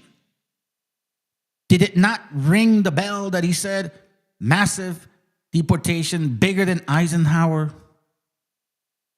What the fuck were you proving? You see, and that's even here. Let me go deeper than that. Let's peel that a little bit more, Lintanero. This gives us an example of how they fell for the propaganda. They weren't proving no fucking point. They were being propagandized to think that way, manipulated by the big wigs, the puppeteers and shit. And they said, hey, let me look for stupid fucking Mexicans or stupid fucking looking Hispanics or just stupid Hispanics. And let me convince them that the problem is these illegal immigrants, these fucking transgender LGBTQ people. Let me remind you, too, that you're in the country of Rome once again. And like in Rome and in Greek times, there was these things called trans relationships, same-sex dealings. This is a Roman Edomite concept. It's completely confusing to me to think that 100,000 or 80,000 people actually listen to people like you. Let's continue. Advertising slogan to capture votes, and they succeeded. And we did not understand that move by Mexico. Well, with all due respect, but I take exception, but there's the Senate of the Republic putting on pro-Hillary shirts. The only thing they are doing, and I say this with great responsibility, is that they are stirring up these racist white supremacists in the United States, and a backlash could come, where we could see Mexicans persecuted. And even this Mariana Gomez del Campo, who is the cousin of the former President Calderon, if I were her I would not go to the United States. There is a lot of violence right now in the United States, that is real, absolutely. And here we have to look at Netanyahu's writings 20 years ago. I remember a song when Netanyahu arrived in Dallas. Some sectors of Jews are Israelis. I do not use the word Jew because I do not know what it means, because it is juxtaposed with three definitions: religious, ethnic, and civic. So, I am already lost. So, I use the word Israeli. Even when they say anti-Semite, well, okay, for an anti-Semite to exist, a Semite must exist. I am Semite, for example. I am 4 times Semite. 4 times. I am ethnically, linguistically, religiously, and culturally. You are of Lebanese descent. I am of Lebanese origin and I am proud of it, but I also know that it is a minority and how minorities suffer in the Middle East. I have experienced it. So, Netanyahu must be followed, and today more than ever because he is one of the great winners with Trump. Even Sheldon Adelson, who is the head of the casino mafia in the United States, who is a Zionist criminal, I say it openly, supported Trump and is close to Netanyahu. So, when Netanyahu arrived in Dallas, Texas, there was a group of Jews or Israelis, I don't know how to say it anymore, they told him, hey, why do you persecute the Palestinians so much? And he told them, the Palestinians are to us Israelis what the Mexicans are to you in the United States. So, I see the Palestinianization of Mexicans in the United States. With all the components. Go ahead. How? With all the components, because first the United States steals territory from Mexico, then it finishes building a wall, then the xenophobic and racist attacks with an ethnic and religious component as well. What's missing? Well, the last chapter is missing. Let's start by looking, we have to have it on the stage, a great discrimination against Mexicans. That's very clear to me. And the United States, because here the white purity of the hasp, of supreme racism, is the same as the invented purity of the new Jews of the 21st century, who are not even Semites. I say this with responsibility. Today, if you arrive in Tel Aviv, 25% speak Russian. They are of Aryan origin. The Hassers, I also say this with specific definitions, are Central Asian Mongols, they are not Semites. The Misrashim Sephardites are Semites, yes, they are our first cousins, but today the Hassers rule in Israel. That's Liverman, that's Netanyahu. Well, Netanyahu was his father, that's where Zionism was born with Jabotinsky. How can this affect current Mexican politics? Well, Mexico is the big loser, it pains me to say it, because Trump is anti-globalization, isolationist, protectionist, and as we saw from his first speech in his victory, he's going after manufacturing. Obviously, not with Netanyahu, regardless of whether Labor or the ICUD have arrived, of depopulating Israel, of the original Palestinians, and the same could happen in the United States. I don't think it's going to happen. I'm a responsible and analytical person.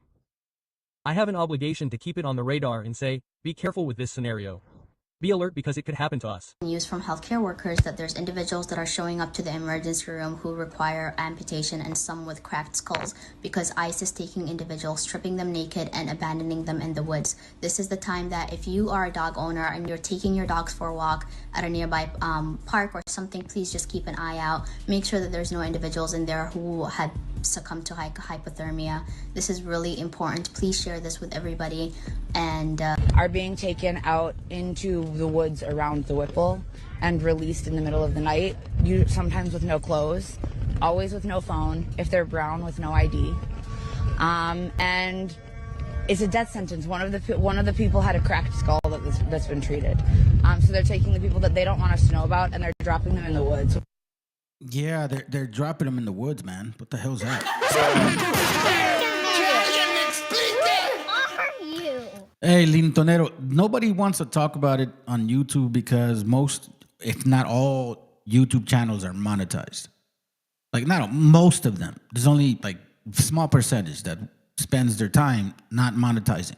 And I mean that doesn't take money, doesn't ask for money, doesn't post nothing regarding send me money or any of that. You get what I'm saying? So, because if you do talk about these people, then you'll get demonetized.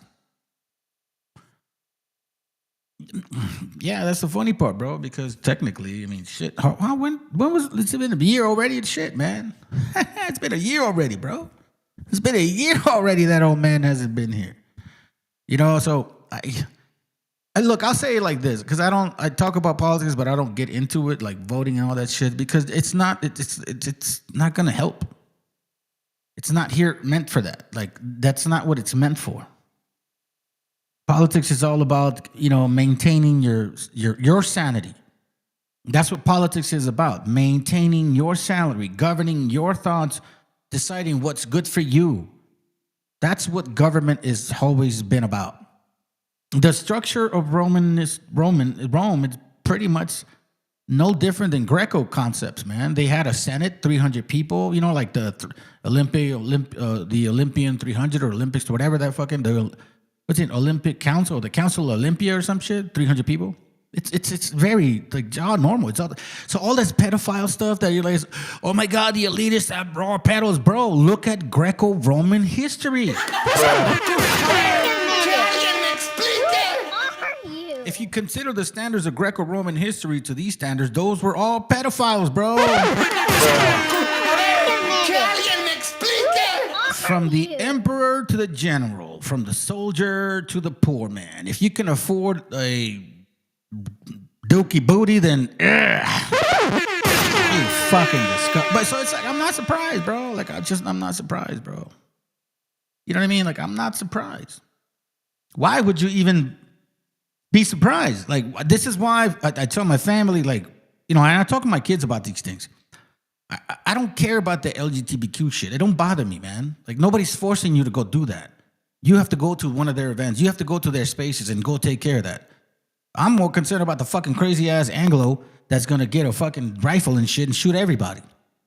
You should have more, you know, like limits to that shit, just like you have limits to this shit. Like, you know what I mean? Now, here's another point. I'm gonna say it because if it's not in your spirit, then nothing can convince you to do otherwise of who you are. If you educate your children and they have the proper spirit within themselves, none of these things are complicated. Because guess what? You also have to understand the times of where we're at. We're Greco-Roman times. You get what I'm saying? Once more again. So why would this be awkward? What our mindset should be like, let's prepare our children to be mindful of that. Teach your children like, hey, listen, they used to do that back in the day, and these people here are going to do that again. You know what I mean? Like don't be scared of that, papi. Don't be scared of that, mama. Like, this is what their customs are. Because nations, predominantly, for the most part, act a certain way. Do you get what I mean? That's their propaganda, because they used to do that back in Greco-Romans. And see, this is because I know history, so I teach my kids these things. And they're like, oh, shit, that's weird. Yeah, it's fucking weird, huh? So then he said, hey, Dad, what's that button? Fuck that puto. Fuck that puto. I'm not lying. He actually did ask me that shit. He watches the channel every now and then. He's 13, fam. So you know what I'm saying? He gives the likes every now and then. I ain't trying to push, fam. You don't do that. You let the spirit move. You let the spirit do the work. You give an example. You are who you are. You show what you know. You teach them as best as you can. And then you let the spirit move. Psalms 36:1 says, to the chief musicians, a psalm of David, the servant of the Lord, the transgression of the wicked saith within my heart, that there is no fear of God before my eyes.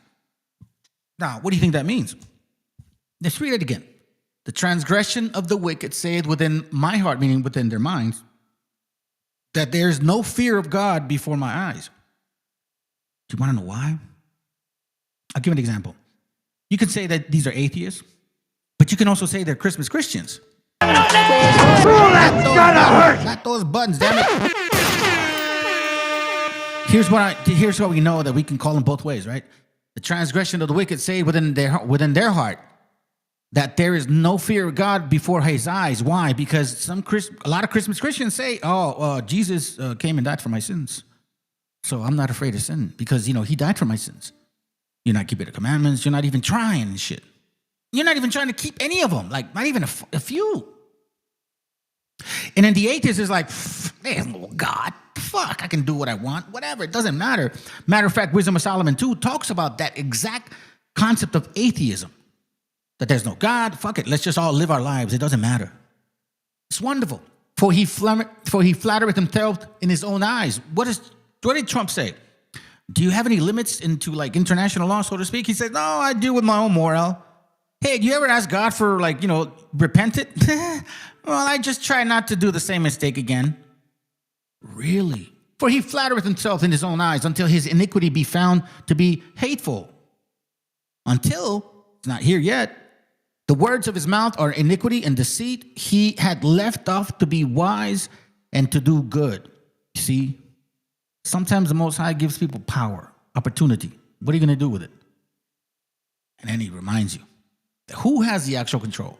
He devised him mischief upon his bed, constantly figuring out how to manipulate people. He seated himself in a way that is not good. He abhorred not evil. Why do you think you see the whole Epstein shit, bro? I showed you guys a video earlier. Epstein's all involved in all of that stuff. It's like, dude, the elitists are like, oh my God, the people in government are pedophiles. Excuse me. Hello, you are a Christmas Christian nation.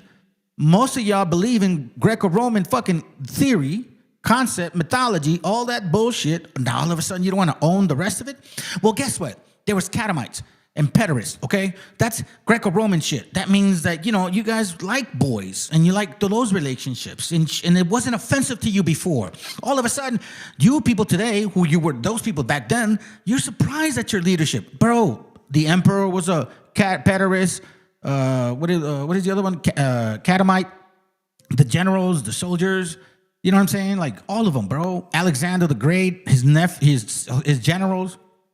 All Julius Caesars. You know what I'm saying? All of those people, and including those so-called. There are some so-called Africans that claim to be actually African Americans, so-called, claim to be Greeks. So you guys were doing that too? Really? He deviseth mischief upon his bed and setteth himself in a way that is not good. He abhorred evil. Like, seriously, bro. Now, let me tell you back to that little example that I'm talking about. Wisdom of Solomon 2 actually specifies the ungodly. It says, for the ungodly said, reasoning within themselves, just like the other one, right? You know, in my heart, but not all right. Meaning you ain't well, bro. You ain't fucking well, Trump. You ain't well, Cracker Barrels. Y'all are sick in the fucking head. You racist retards. And by the way, let me tell you guys, this whole word about retards, I have a son with disability. My son's not a fucking retard, okay? That's not, I think that the word retard was applied to people with disability, or like, let's say, people with Down syndrome. It applies, no, that's not what it applies to, okay? Because those people do have disabilities. Disability, that doesn't mean they're fucking dumb.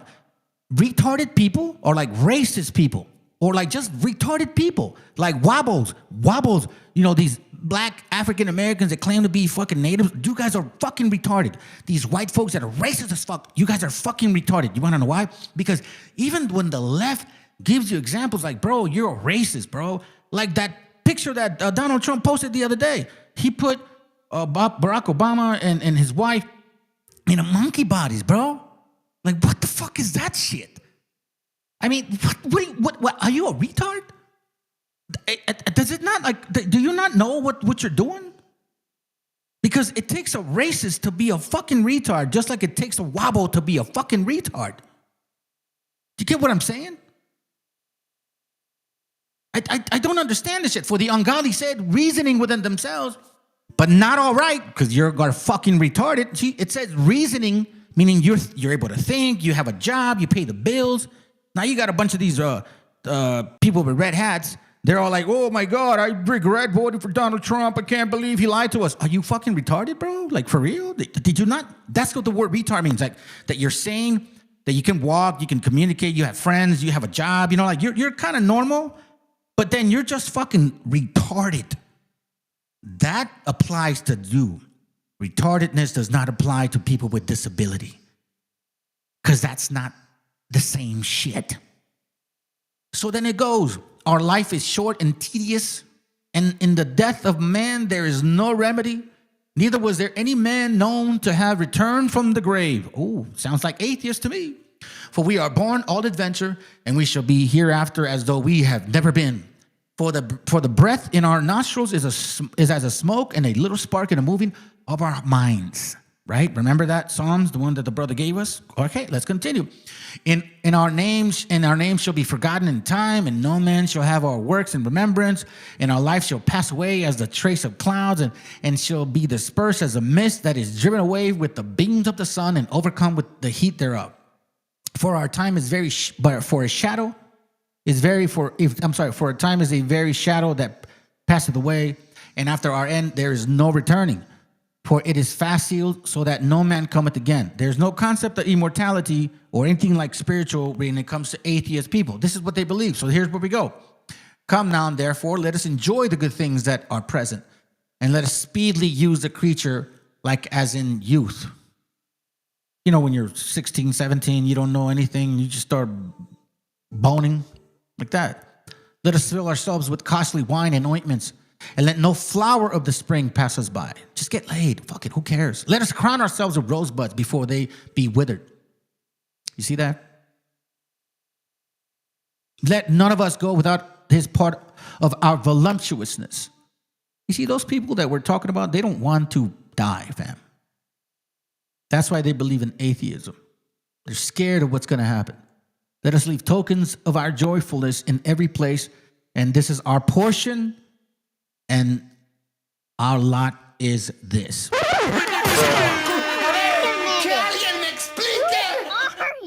So let's go back to what brought us to this attention, to this kind of, example of like what we're dealing with.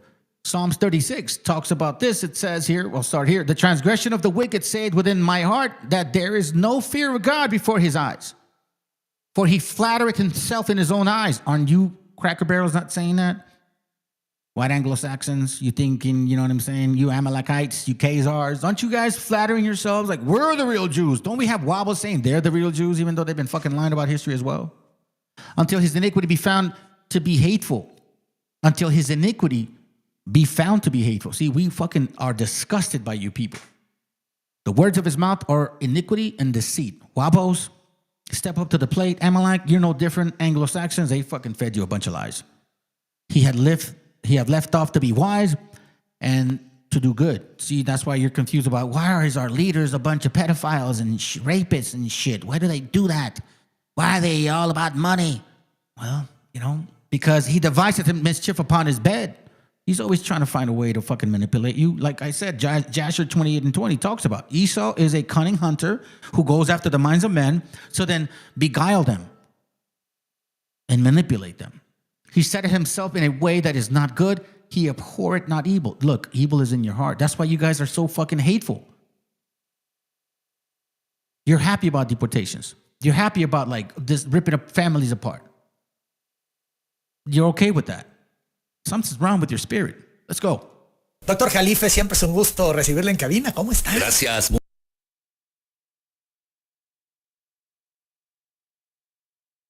Muy bien, mejor que nunca. Me da gusto saludarte, Alfredo. Gracias. Siempre eres bienvenido a Telereportaje. Y hoy obliga el análisis con todos los acontecimientos que han ocurrido en últimas fechas.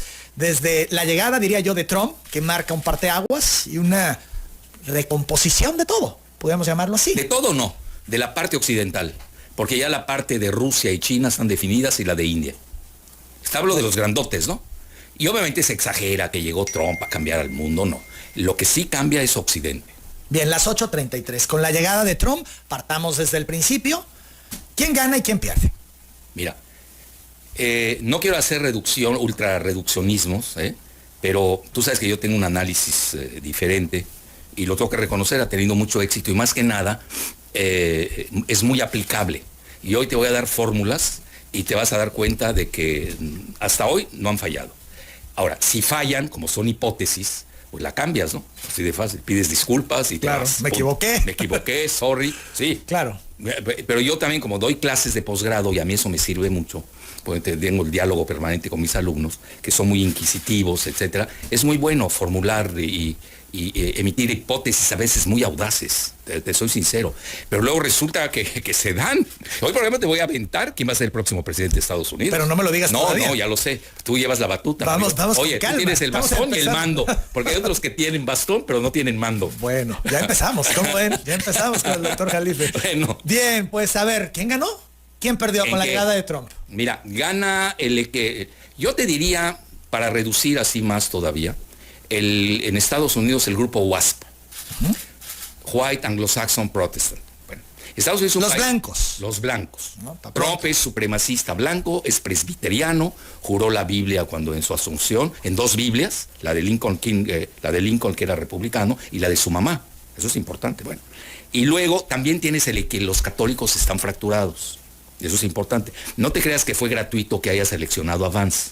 Vance es católico maronita, ojo, porque él profesa devoción por un santo libanés que es San Charbel. Incluso el día de su elección fue a rezarle en Ohio, él es senador por Ohio, casado con una hindú. Mira, y yo siempre le digo a los alumnos, tienes que leer la biografía de las personas, si no. Es muy difícil que cambies tu biografía. ¿Cómo la puedes cambiar? Estudiaste con los de primaria, secundaria, prepa, pues es tu equipo natural. ¿Tus compañeros? Tus compañeros, la universidad, y luego y dejan de ser tus amigos cuando se vuelven tus enemigos, naturalmente, ¿no? Pues de ahí es cuando quieren lo mismo, dirían. Sí, a veces, ¿no? Sí, tienen razón. Entonces, si hay una fractura clara en Estados Unidos. Mira, la misma oficina del censo lo maneja, que a mí no me gusta mucho, te soy sincero. Yo incluso al anterior embajador de Estados Unidos en México, no el demócrata Salazar, el anterior, Christopher Landau, pues nos veíamos seguido, y a mí me tenía gran deferencia, lo cual le agradezco. Yo es el subsecretario de Estado, es una gente que conoce muy bien México. Tengo entendido que el primer estado que vino a visitar fue Tabasco, siendo gobernador Adán Augusto. Bueno, fíjate cómo va uno ligando, atando caos, porque luego armas tu organigrama, ¿no? Ya se te hace muy fácil. Bueno, ¿a qué quiero llegar? Estados Unidos se fracturó primero con la línea que manejó Biden, que era católico, bueno, vive, ¿no? Disfuncionalmente, pero vive. Y tenía al equipo con él a Nancy Pelosi, de origen italiano, a John Kerry, que es muy poderoso, acuérdate que él está casado con la mujer Heinz, que son todos los productos alimenticios, es ultra mega millonario. Y ese equipo, sé que vas a brincar porque no te va a gustar lo que te voy a decir, con el Papa Francisco estaban ligados a George Soros. Bueno, La parte el grupo Soros. El grupo Soros, punto. Ahí tienes una definición clarísima. Bueno, los demócratas, Biden, Obama, la mayoría, y compañía. La mayoría son pro-Soros. Los poderosos demócratas son pro-Soros. Pro-Soros, pero también ahí hay que matizar un poco. Porque yo ya, para reducir, pues Soros es el más conocido, ¿no? Pero tienes que reducir también y follow the money, ¿no? Tienes que seguir el dinero. Yo le llamaría a los 4 jinetes. Fíjate, no vayas a decir que dije del apocalipsis, estoy hablando sin chanfle. Los 4 jinetes, ¿quiénes son? En orden, la banca Rothschild, que no son estadounidenses, pero ya son a nivel global, así se manejan, desde Gran Bretaña, aunque sus orígenes son de Frankfurt, en Alemania. Tienes luego BlackRock con Larry Fink, importante ese dato, y luego yo pondría a Soros y luego a Bloomberg, como un denominador de los 4. Son házaros. ¿Qué quiere decir házaro? Son judíos conversos. Lo digo respetuosamente a los judíos, porque los judíos también están divididos. Aquellos que hacen cuestiones homogéneas se van a perder. No van a entender Netanyahu, que no se mueve en ese grupo, es antagónico a ellos. Estamos hablando del primer ministro de Israel. Entonces, ¿quiénes son los házaros? Son de origen turco-mongol, que llegan en el siglo IX alrededor del Mar Negro. Por eso ahí todo ese grupo es de por allá, ¿no? Y se convierten al judaísmo. Entonces, no son judíos de religión, y ahí empiezan las confusiones. Pero entre ellos no existen las confusiones, ellos se conocen muy bien. Y hay grandes diferencias entre unos y otros. Sí, así es. E incluso hay un libro que les recomiendo, que es del mejor historiador israelí, se llama Shlomo Sand, de arena. Bueno, se llama The Invention of the Jewish People, el invento del pueblo judío. Bueno, ¿y por qué es importante? Porque hay una cosa, cuando tú dices judío ya no sabes qué. Aquí en México me salieron con que alguien se dice judía atea. Bueno, a mí la platicas. Bueno, luego el ciudadano. Pues hay un israelí que no es árabe. La mitad en Israel la mitad son árabes y la mitad son judíos. Fíjate lo que son las cosas. Y luego el judío semita. Yo, por ejemplo, soy semita, somos primos hermanos. Todos los que son sefarditas, los judíos orientales, los que expulsaron de España y de Portugal, se fueron a los Balcanes, a Turquía, etc. Bueno, y luego tienes los házaros, que en inglés les recomiendo, lo pueden buscar en la Enciclopedia Británica, que no puede haber algo más pro-israelí en el mundo que la Enciclopedia Británica, que son los hazars, Khazars, pero en español se traduce házaros. Eso es importante, porque si uno lo entiende, también se ve extraviar. Bueno, también entre los házaros hay división. Entonces, este grupo que te acabo de manejar, de estos 4 jinetes, como los has denominado. Vuelvo. 1, en orden, según yo. Esa es hipótesis ya. Bueno, lo que no es hipótesis es que tienen mucho dinero. Todos, para ir juntos.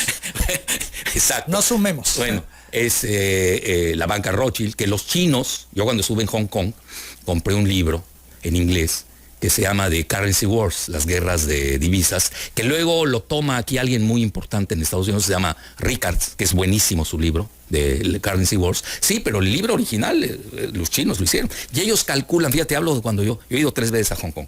Fui hace 20 años, creo. La última vez estuve hace 5 años.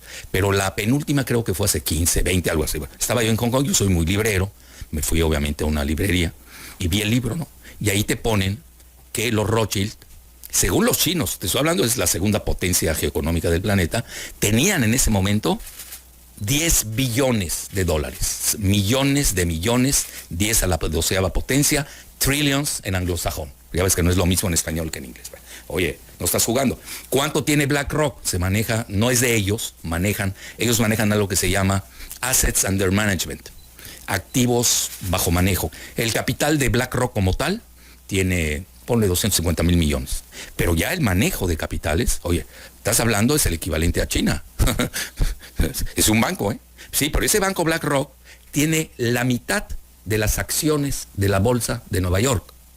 Las 7 magníficas, que les llaman, que son las de Silicon Valley, las grandes, ya sabes, ¿no? Lo que está de moda, todo lo que es chips, todo lo que ya sabemos. Bueno, ellos tienen el control.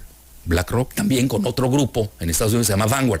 Se maneja, no hay datos duros, así como se sabe bien el de BlackRock, el de Vanguard se supone que está muy ligado a un sector de la élite anglosajona, de los blancos que están en Boston.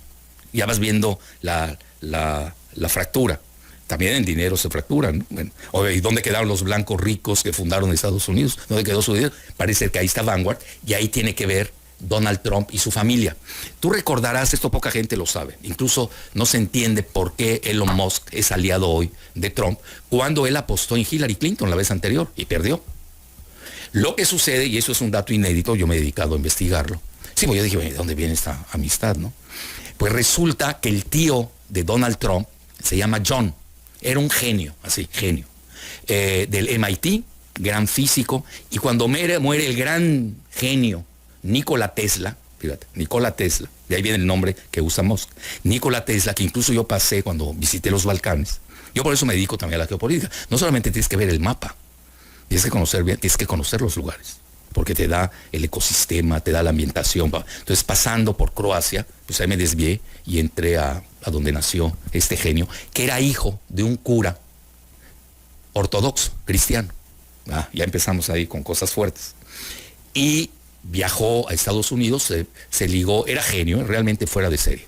Se liga con un mexicano que es un genio científico, el máximo de Estados Unidos, que no le damos su lugar en México, que sí sabes quién es.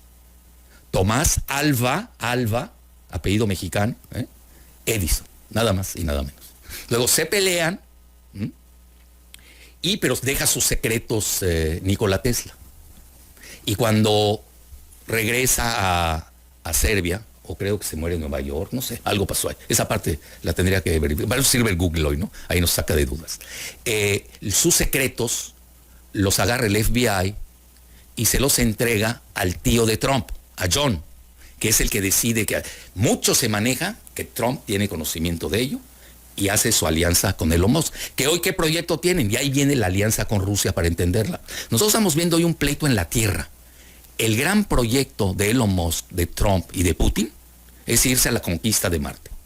Y ahí tienes como inicio de inversión 2 millones de entrada para invertir. Eso ellos creen que va a sacar a Estados Unidos de su grave crisis financiera, que la tienen fuerte. Entonces, para entenderlo bien, pierden estos 4 jinetes. Sí. Los Rothschild. En Estados Unidos. En Estados Unidos, los Rothschild, BlackRock, Soros y Bloomberg. Y todos son házaros. Todo este grupo tan poderoso sufre el revés. En Estados Unidos. Y ganan los blancos supremacistas y ultraderecha. Los católicos con Vance, que no es pro Soros.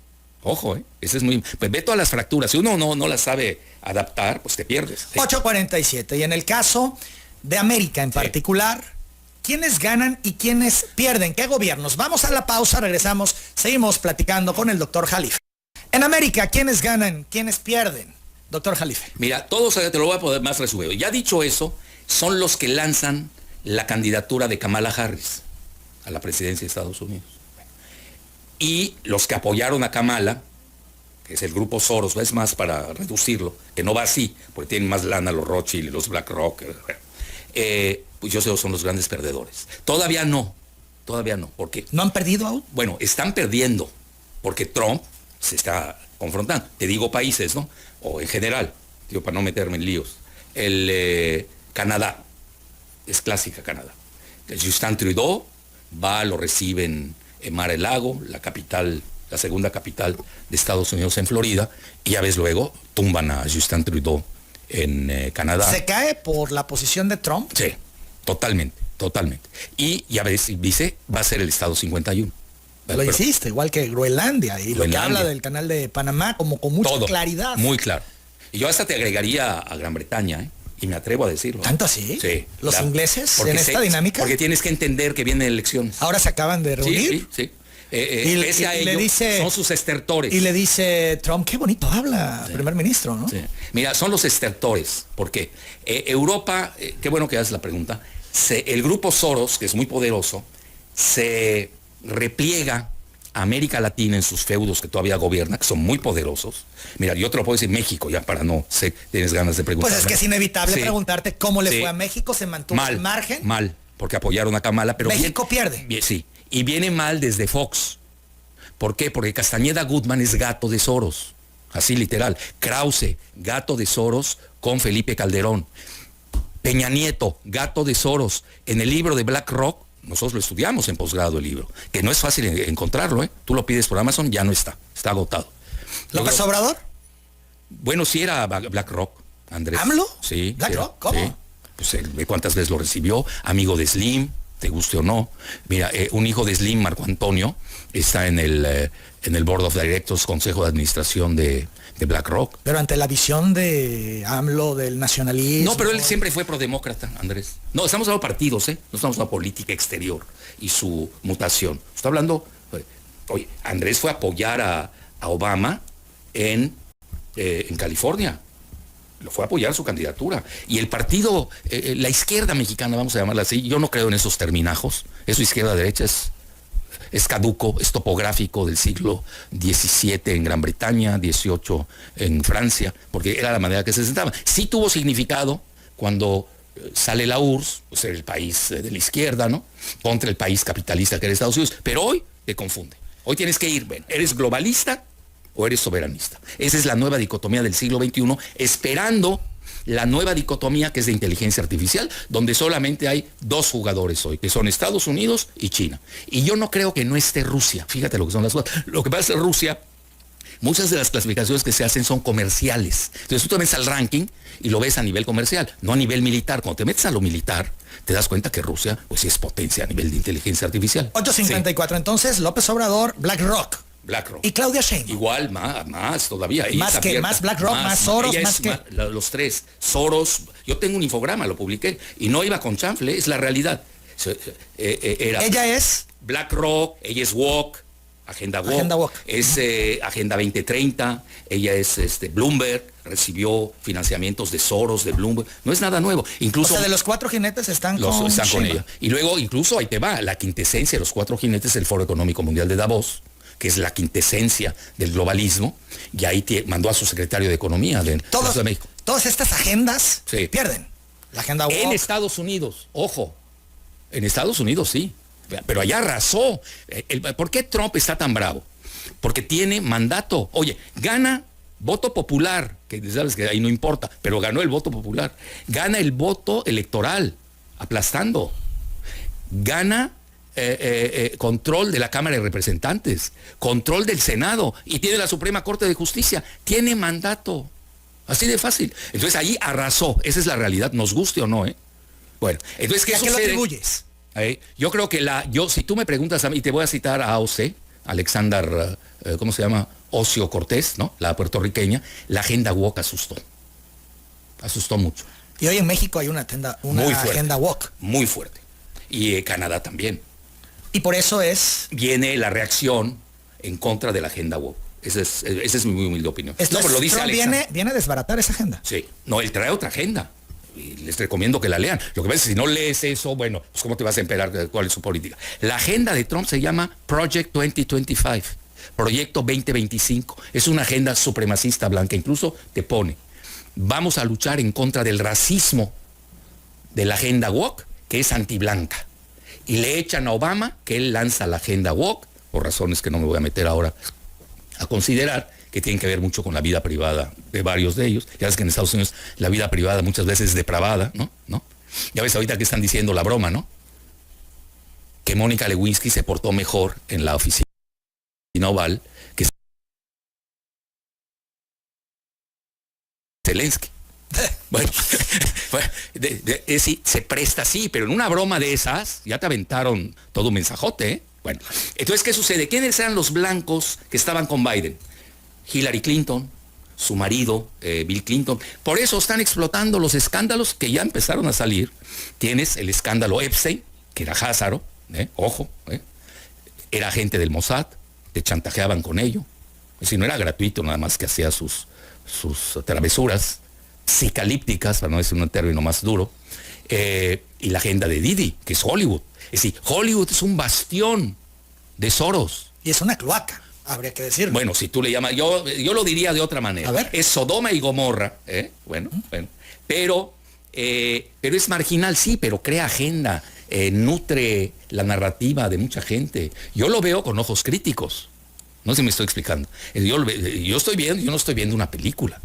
Yo estoy viendo a ver qué mensaje me está mandando el grupo Soros. Y lo peor, pagas para que te intoxiquen. Es decir, los multimedia en Estados Unidos están dominados por el grupo Soros. La radio, está dominada por... Ahorita vamos a tener una revolución interna en Estados Unidos para cambiar todo eso, y vienen con todo. Por eso Trump está gobernando por órdenes ejecutivas. Bueno, y te concluyo lo de Kamala.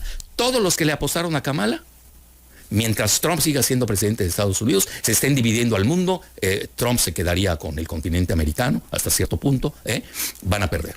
Así de fácil. 8.59 pierde México y Trump amenaza con aranceles. ¿Debe preocuparnos? ¿Va a cumplir esta parte? Vamos a la pausa. Seguimos platicando con Alfredo Jalife Rame. Trump, uno de los buleadores, y no el primero en el mundo, que sabe cómo ponerte contra la pared. El secretario de Comercio de Estados Unidos, Howard Lutnick, afirmó que los aranceles a Canadá y México, y esto lo dijo ayer, entrarán en vigor mañana martes, como estaba previsto. Lo acaba de decir ayer el secretario de Comercio de Estados Unidos, y agregó que pese a las estrategias de México y Canadá, aún el fentanilo ingresa a Estados Unidos y lastima a nuestra gente. Y eso debe determinar, dice este funcionario de primer nivel del gobierno de Trump. Pero bueno, Trump había amenazado con aranceles, tanto a México como a Canadá, y lo demoró un mes. Luego salió y dijo, no, van hasta abril. Luego cambia de opinión, algo pasa y dice, no, ya el 4 de marzo. Y hoy estamos todos a la expectativa de si va a volver a aplazarlo o ya mañana entrarán en vigor estos aranceles, Alfredo Jalife. Oye, lo que pasa es que no funcionaron los 29, porque son cartuchos quemados. Estás hablando de los extraditados. Sí. Que finalmente nunca había podido el gobierno de Estados Unidos tenerlos, aunque sean cartuchos. No, ya lo había tenido a Rafael. Quemados, y ahora sí logra. Sí. Bueno. Y esto se da previo a, pues Rafael, se infiere que tuvo que ver la presión del gobierno de Estados Unidos para que se los den. Es de la época de la Madrid, ya son cartuchos quemados. No, ellos quieren los de ahora. Pero para Estados Unidos es importante, Caro Quintero, por todo lo que representó para la DEA. Pero ya no pesa el cártel. Camarena. Ya no pesa ese cártel. Oye, los cárteles fuertes son cártel de Sinaloa y Jalisco, nueva generación. O sea, ya se acabaron. Entonces, por eso yo creo que se molestaron más. Porque no me mandes cartuchos quemados, yo quiero... ¿Pero tú crees que no hay un acuerdo de quiero que me mandes a estos? ¿Tú crees que es el libre albedrío del gobierno de México? Ahí te mando estos 29 que se me ocurren. Mira, yo no sé qué pasó, pues ya viste que lo hizo el gabinete de seguridad y no tuvo que ver Sheinbaum, ¿no? Todo se da en el contexto en el que estamos platicando, de los aranceles, de la amenaza. Sí, pero yo voy más lejos. Mira, lo de los aranceles es... ¿Cuál es el fondo? Bueno, esa es mi muy humilde opinión, ¿no? Nada más lo sabe Trump, pero sí he leído a la gente de Trump. ¿Y que entonces? Dice, están en juego 500,000 millones de dólares de ingresos del narcotráfico en México. ¿Y qué puedo entender? ¿Estás hablando casi la mitad? Dinero? Sí, la mitad. ¿Los gringos quieren ese dinero? Sí. Trump, quien necesita dinero por donde sea. Están quebrados. Es una... O sea, no es un tema de aranceles. No, hombre, es una vacilada. Quien se clavó en eso no tiene ni idea de la geopolítica, no conoce Estados Unidos, no entiende el pensamiento de Trump. Son novatos. Te lo digo en serio. Son novatadas. Va a acabar pronto. No puedes poner novatos en eso. Mira, tengo que hacer una crítica, realmente, porque hay que hacerla. Ve Rusia, hoy la máxima potencia militar del planeta. ¿Es el número 1 en lo militar? Lo acepta US and World Report. ¿Y quién es el 2? El 2 es Estados Unidos. O sea, uno es Rusia, supera a Estados Unidos. Allá, porque Estados Unidos no tiene los misiles hipersónicos tipo Oreshnik. ¿Qué define la guerra en Ucrania? El misil Oreshnik. Acaba pronto. Hipersónico. Vuela a 10 veces la velocidad del sonido. Se llama Mach. Y hacemos un paréntesis y regresamos, porque bueno, vas metiendo temas y vale la pena ir avanzando. Los 500,000 millones de dólares. Pero antes de eso, ¿gana Rusia la guerra en Ucrania? Hace mucho lo ganó en el campo de batalla. Que no tienes que aplastar al enemigo. Tú es como una partida de ajedrez. Esto es, tú ya ves ganador a Rusia. Yo hace un año lo dije. Y está loco Jalife y toda la propaganda de Soros que dominan los medios en Occidente. Eso también. Lo que pasa es que yo soy dialéctico. Yo leo la parte de ellos, ya ves que estoy enterado, pero también leo a los chinos, leo a los rusos, ¿no? A los indios, ¿no? A los mismos israelíes, y ahí yo saco mis deducciones, ¿no? Mi síntesis. Mira, entonces esa guerra está decidida. Eso es lo que define el nuevo orden mundial. Y entonces esta visita de Zelensky al despacho Oval, que ha sido todo un escándalo, lo que llegó a decir Zelensky, la reacción de Trump, la reacción de Vance. ¿Cómo entender eso? Igual en la mecánica de los grupos que están chocando. Pero concluyamos lo de los 500,000 millones de dólares. Parecería una locura. Lo dijeron en el Congreso de Estados Unidos. Oye, gana más el narcotráfico en México, de ingresos al año, y esos son datos de hace 3 años, Es decir, habría que actualizarlos, porque el fentanilo deja mucho más. Bueno, no lo sé, eso ya, supuestamente, ¿no? Yo me acuerdo, habían expresidentes mexicanos que sacaban cuentas alegres de cuánto dejaba la cocaína y todo, y pues cómo sabes tanto, ¿no? Bueno, entonces, esos 500,000 millones, ¿por qué? Porque incluso saca una orden ejecutiva Trump, que hay una línea que no estamos siguiendo, que esa es la más peligrosa, en donde tienen derecho de embargar, ojo, no quiero que se asusten muchos que me escuchan, por favor, pero de embargar, sobre todo los empresarios, todos sus bienes, si es que buscan que estén ligados al narcotráfico. Ahí está la clave. Ahí está. Esto es, hay mucho más gente de lo que nos imaginamos involucrados en el tema del narco en este país, incluido políticos y gobernantes. Empresarios. Y Estados Unidos quiere los 500,000 millones de dólares. Se va a quedar con el dinero de ellos. Bueno, va a tratar, ¿no? Le quitas la lana a los que ya, imagínate acumulado ese dinero, ¿no? Tú vas a ver la fuga de empresarios a cierto nivel. Que ya empezó, ¿Sí? Ya empezó. ¿Quiénes han sido? No puedo decir. No. Oye, muchos son amigos míos, ¿qué quieres que haga? Tengo que guardar la discreción. Pero esto entonces va en función a proteger su capital. ¿Y a dónde se están yendo? ¿Dónde lo pueden proteger de Estados Unidos? That is the question. Sabes, claro que bueno, pero mira, ¿pero hay lugar donde se pueda poner a resguardo ese dinero? En Rusia no pueden. Con China difícil, los chinos son muy hábiles. Ajá. Hong Kong, mira, yo conozco bien Hong Kong. El 90% de Hong Kong que es de HSBC. ¿Dónde te escondes? No, te agarran donde quieran, hasta en el planeta Marte. Entonces ahí van. Esa es la clave. A simbrar a México y a los empresarios mexicanos que estén involucrados. Mira, ve un movimiento, Netflix viene a México, invierte 2,000 millones de dólares. Anuncian esta inversión. ¿Por qué? Pues porque aquí son cuates de Soros, desde Castañeda, Goodman, Krause, Calderón, Fox. Ve el MC, que ya le llaman movimiento criminal, ¿no? Ya no es movimiento ciudadano. Pues es el partido de Soros en México. Sí, tanto así. Es el partido de Soros. Dante no, pero a Dante ya le arrancaron la jefatura desde hace mucho. ¿Y quién la maneja? Pues tienes el Grupo Jalisco, yo creo que se va a romper. ¿El Grupo Jalisco? No, del gobierno. Del gobierno, sí, el Grupo Jalisco con el exgobernador. Sí, Alfaro y el nuevo, con Lemus. Bueno, y luego Monterrey, que ya sabes, ahorita hay un lío de facturas. Interesante este tema de Nuevo León. De Elon Musk, le hicieron un fraude donde iba a construir los terrenos para Tesla. Ahorita es el escandalazo. Y obviamente el grupo facturero ahí pues, está ligado a Soros. Yo vamos a decir el grupo. Un gobernador no se mueve solo, mi querido. Por eso, pero es del grupo del gobernador. Bueno, el que está nominalmente. Mira qué prudente. En Nuevo León. Estoy viendo esta mañana, oye, tengo 2 juicios, me están persiguiendo. ¿Qué quieres que haga? Y los 2 los tengo en Monterrey. Hazme el favor. ¿Tú quieres que me van a salvar otra vez? ¿Tú y Andrés? Bueno, entonces, no, eso es muy importante. A ver, ¿por qué salió ahora lo de Tesla en Nuevo León?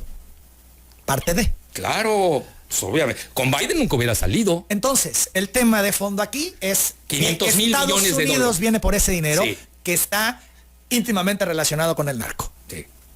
Porque México pues se volvió Entonces va a decomisar, se va a quedar con esa lana y va a decir, pues por ser tema del narco, se queda en Estados Unidos. Como ellos tienen necesidad de dinero, y ahí te va una mala noticia para el Golfo ex de México, ¿no? No, para pues sigue siendo Golfo de México, para mí sigue siendo Golfo de México. Para 5 estados de México que colindan con el Golfo de México.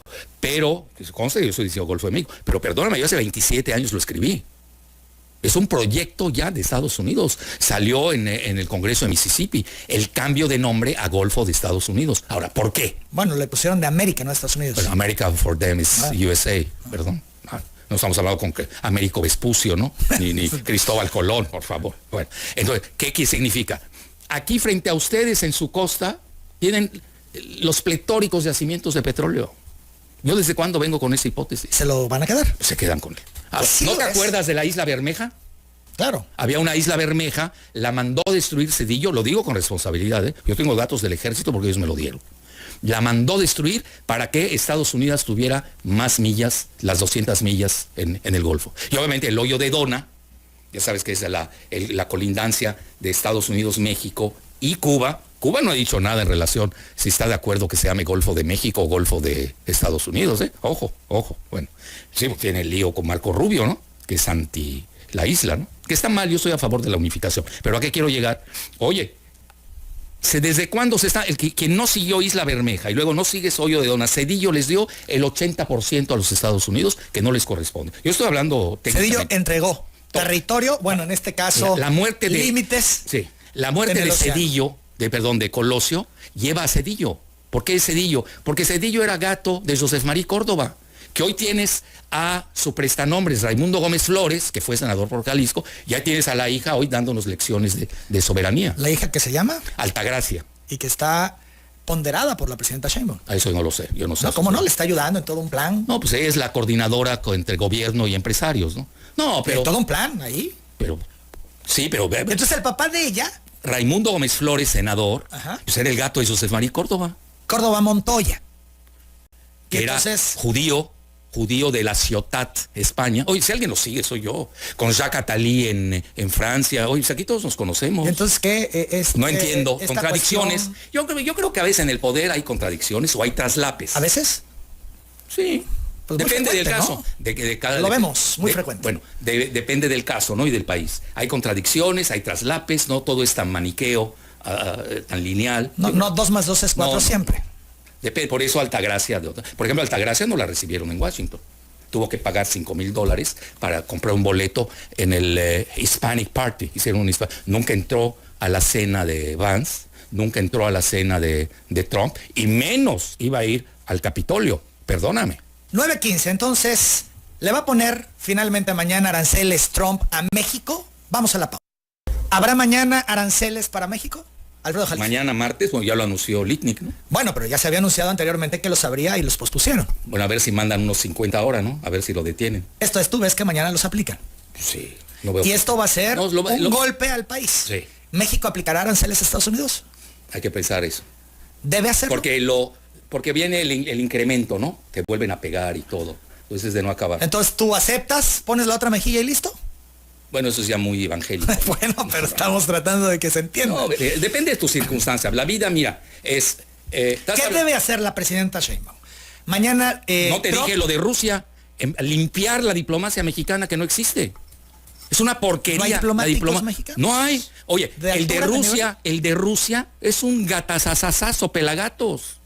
Ahí lo mandaron de embajador a Rusia, el país más... Oye, no me estoy candidateando, porque mañana me quieren jalar, para callar a Jalife, ahí lo mandamos de embajador al Ártico, ¿no? Ya ni siquiera a Rusia. ¿No creo que te invite la presidenta a eso? ¿Sí? ¿Será que sí? Bueno. Ella está, digo, dejámoslo. Okay. Sí, ¿por qué no? Bueno. No, el que no aceptaría sería yo. Bien, porque si no, ¿quién va a analizar? Es que tú dices ¿Quién se va a dedicar a analizar? No hay. Ya te di el ejemplo. Diplomacia. El máximo país que hoy ganó en Ucrania, definió el nuevo orden mundial. A ver, mira, te la pongo de otra manera. Si Rusia hubiera perdido en Ucrania y la estuvieran desangrando, no estaremos viendo lo de ahora. Juan Ramón de la Fuente es el secretario de Relaciones Exteriores, el canciller. ¿Puede recomponer este tema? Debería. ¿Y cómo lo ves? Poner bueno, él fue un buen rector de la UNAM. Estudiamos juntos, pero, él y yo. Pero no estoy preguntando eso. Bueno, pero yo déjame decirte para darte la otra respuesta. Estudiamos hasta juntos y era brillante como alumno. Era porque hoy no es su labor. Él, a ver, no sabe. La diplomacia no es improvisada, se estudia. No cualquiera puede llegar. ¿Marcelo lo hizo mejor? Mira, sí, pero tenía otra circunstancia, Marcelo. Además, Marcelo estudió Relaciones Internacionales. Por el vínculo entre Marcelo y Juan Ramón de la Fuente. Son íntimos. Cercanos. Pero eso no debe... Marcelo, pobre, no tiene ni tiempo. Manejas economía, manejas... ¿Y le fue mal a Marcelo si aplican los aranceles? Sí. Pierde Marcelo. Sí, pero acuérdate que Marcelo, mira, te voy a dar un secreto de Estado. A ver, venga. Estábamos aquí entre tú y yo. Manuel, que nadie nos escuche. A ver, cierren los oídos. Estábamos Manuel Camacho Solís, que tú sabes es el propulsor, impulsor Padrino. de Andrés Manuel López Obrador, ¿no? Y eso te lo dice a voz alta Cuauhtémoc Cárdenas, con quien me llevo muy bien, por cierto, que ha estado duro estos días, ¿no? Ha salido con posturas interesantes, ¿eh? Y eso que tiene al hijo de Chief of Staff en presidencia, bueno. Y estaba Andrés, jefe de la oposición, Manuel, con quien yo me llevaba muy bien, Camacho Solís, yo fui secretario de su suegro, 20 años, el doctor Velasco Suárez, mete 20 años. Entonces, y hablamos de Obama, del discurso de Obama en una convención del Partido Demócrata, y él era muy pro Obama, Manuel. Hablamos mucho, él y yo, éramos los tres solos, ¿eh? Y Andrés nada más levantó los ojos, no se metió a discutir ni a decir nada. Es decir, el que sabía ayer era Manuel Camacho, hoy viene de Princeton, ¿no? Y tu servidor, pues yo lo conocía muy bien a él, y ahí también conocí a Andrés Manuel. Pero ellos eran totalmente pro... Y ahora me doy cuenta en retrospectiva, Manuel era Soros. Marcelo, Obama. por consiguiente, ¿es Soros? Sí. Bien, y entonces pierde. Pero es hábil. Al revés. Lo que tiene Marcelo es muy hábil porque él estudia RI, Relaciones Internacionales, en el Colegio de México. Tiene una muy buena formación. Bien, entonces regresando a Juan Ramón de la Fuente, no sabe y se requiere una diplomacia a nivel que no hay, es lo que nos estás diciendo, y por eso todas las complicaciones. Han desmantelado, los neoliberales desmantelaron la diplomacia. ¿Lo está haciendo célebre bien la presidenta Sheinbaum? Pues ella no se mete en esos temas. Bueno, sí. fija posiciones, ya habló con Trump, logró posponer, así bueno, te lo dicen, si la entrada en vigor de los primeros... de los 29 y que no, yo creo que se han ido equivocando poco a poco, ¿no? Ha sido un error. Tienen que ver también sus errores y rectificar. ¿Se puede recomponer? Pues, ¿cómo? ¿O ya es demasiado tarde? Las tarifas, ¿cómo? Digo, los entonces, a ver, vienen aranceles, tú estimas que sí se van a aplicar en esta ocasión mañana. No sé si llegan los 25 como tal. O reduzcan. O la reducen, no lo sé. Por eso. Esa es la única parte que ¿México debe responder igual? Mira, ojo por ojo, diente por diente. No, ese ya es la Biblia, el Antiguo Testamento. Mira, es que depende mucho, depende qué país hablas, tu circunstancia, cómo están tus finanzas. De México, en relación con Estados Unidos, principal socio México, comercial, tiene que aguantar el golpe. Tienes que aguantar. Tragar saliva. Hoy sí. Ahora, si quieres, tienes que definir qué país quieres, qué tipo de país quieres. Tienes la crisis, ahí resuelves algo. Sales porque tienes que pensar en el país, en los ciudadanos. Corto plazo, mediano y largo plazo. Pero si me dices que es woke, Sheinbaum. Bueno, y que esa agenda la está destruyendo. Seguir. Entonces tienes los 4 niveles de decisión. Mira, si estás decidido a ser vietnamita, los vietnamitas le ganaron una guerra a los franceses y le ganaron una guerra a los Estados Unidos. Adelante. Pero hay que definir qué quieres y no estar maniobrando ahí queriéndote pasar de listo con una gente que sabe a qué va. Pero además que tienes que definir al país. El sartén por el mango. Esto es, México tendría condiciones para pelearle a Estados Unidos. Hoy no, por eso te dije, hoy no. Entonces por eso tendrá que aceptar el golpe. Hoy sí. Ahora, tienes que definir luego, bueno, yo no quiero que lo que tenga de plan Estados Unidos, que los tiene para México desde siempre. Mira, hay un libro que se llama The Next War, la próxima guerra, que la hace el ex secretario del Pentágono, que se llama Caspar Weinberger, con prólogo de Margaret Thatcher. Ahí viene, ¿dónde viene la guerra? Es un libro de hace 30 años. Es decir, son planes ya de Estados Unidos, no creas que es nuevo. Lo de Groenlandia, yo lo descubrí, lleva 100 años. Entonces llega Trump y ese mecanismo irredentista, neoimperial, pues lo empieza a aplicar, así de fácil. Pero ya estaba escrito en el muro, como ahora sí, para ser más bíblico. ¿Tu pronóstico de México entonces, dada las circunstancias? Depende cómo se manejen las cosas. Nosotros tenemos una gran debilidad financiera. ¿Vendrá devaluación? Bueno, se está devaluando el peso, ¿no? ¿Se va a devaluar significativamente? Defíneme más significativamente. Golpe, que si estamos a 20, 50, estemos a 25. Estados Unidos controla el peso mexicano, controla las finanzas mundiales. ¿Se va a devaluar lo que quiera Estados Unidos? Lo que quiera. O sea, de pronto puede ser 25 lo que pesos quieras, por dólar. Lo que quieras. ¿Tanto así? Ay, oye, ¿a poco tú crees en las finanzas? Yo doy clases de finanzas y tengo una maestría en finanzas también. Es una vacilada eso. Estados Unidos decide a quién le pega. Para Estados Unidos el dólar es un arma, entiéndelo. Es su bomba nuclear. Y entonces, dado esto que nos dices, y por lo que ellos buscan, los 500,000 millones de dólares, pues vienen con todo contra México. O sea, habrá aranceles, habrá devaluación significativa y mucha presión. Significativa tú la definirás, yo te la estoy diciendo. Te doy yo la experiencia de Turquía. Estaba molesto Estados Unidos y era Biden, ni siquiera era Trump. Y la devaluaron, la hicieron papilla. A ver, ¿qué pasa con el oro cuando quiere cambiar Saddam Hussein? Quiere cambiar el petróleo, que se lo paguen en euros y no en dólares. Lo ahorcaron. ¿Qué pasa con Gaddafi, que quiere hacer lo mismo? Le invaden el país y lo sodomizan. Ojo, no estás jugando. Es decir, ahí ya estás hablando de geofinanzas. Eso está bien para... Esto es, Estados Unidos hará lo que tenga que hacer sin ponerse la mano en el corazón y no le importa eso de buena vecindad, estos vecinos sí y socios. Límite. Yo creo que sí le veo un límite. A ver. Los mexicanos de Estados Unidos. Eso sí le importa mucho a Trump. No tiene aparentemente a los mexicanos de California, que son prodemócratas. California dominado por Kamala, por Soros, todo ese grupo. Ahí está Hollywood, no te olvides. Silicon Valley, oye, nada más, pero ya se están yendo, están emigrando. ¿Tú te das cuenta? Apple, ahorita que ya se salió de México una planta, por cierto, ya se va a invertir 500,000 millones de dólares a Texas. Ojo, donde Elon Musk había adelantado y él empezó a salirse de California, lo recordarás, y ya empezó a irse a Texas. Las 9 de la mañana, 29 minutos. Vamos a la pausa, regresamos. Hay otros temas que quiero abordar. Ya estamos en recta final de esta plática. La alternativa para México puede ser Asia, o eso jamás va a pasar por los límites de vecindad con Estados Unidos. Además, Veraste, este mexicano cercano al equipo Trump, que juega en todo esto. Sheinbaum se lanza contra él, dice su política no tiene asidero en México. Volvemos. Hay que tener temple, serenidad y paciencia. Tenemos plan ABCD, es lo que dice la presidenta. Vamos a Palacio Nacional, lo acaba de declarar. Contenta la presidenta, no se le ve presionada en la víspera de los aranceles que se han anunciado y dice México tiene plan BCD. F, L, B, G, T, todo. Tenemos plan de todo. Oye, Jalife, ¿qué plan B puede tener México? ¿Qué vislumbras tú? ¿Plan C o plan D, como dices? Yo lo hice cronológicamente. Crisis, hay que resolverla. Luego viene corto, mediano y largo plazo. Quieren ir a la guerrilla, como muchos lo están diciendo, ¿no? Los sectores jacobinos, ya sabes de dónde. Bueno, está bien, son los primeros que te van a vender. Mira, Morena hay que mexicanizarla. ¿Cómo está eso? Está lleno de dominicanos, caribeños, gachupines. ¿Ve quién domina hoy Morena? 9:34, en 2024... No tiene nada que ver con la Morena que yo fundé con Andrés Manuel, nada que ver. ¿Se perdió? ¿Es otra Morena? Es otra Morena. ¿Y esa Morena? Entiendo, no, ¿no te gusta? Es diferente. ¿Pero no te gusta? Bueno, yo soy geopolítico, yo veo otras cosas, ¿no? Por eso, ¿qué es lo que no te gusta de esta Morena? No, bueno, primero que nada, tienes que ser congruente. Cuando iniciamos Morena con Andrés Manuel fue por el petróleo y el litio. Defensa del petróleo y el litio. Hoy veo que hay agenda verde, que perdió. Entonces es una incongruencia. Sí, totalmente. Y a ver, Tabasco, ¿qué vas a hacer tú con tu petróleo en Tabasco? Se lo va a llevar Trump, porque tú eres agenda verde. Oye, llega la secretaria de Energía, que es tabasqueña, y lo primero que dice, nosotros somos agenda verde. Si nadie está en contra de la agenda verde. ¿Pero qué haces con tu petróleo? Eres ¿Qué una hacemos potencia. con la refinería, que ahí nos ha generado muchos problemas? ¿Qué vas a hacer con todo eso, no? Y luego llega el director de Pemex, que no sabe nada del tema, y lo digo porque discutíamos mucho en la UNAM. Él es de la UNAM, yo soy de la UNAM. Entonces, y lo primero que hace es defender la agenda verde. Pues están perdidos.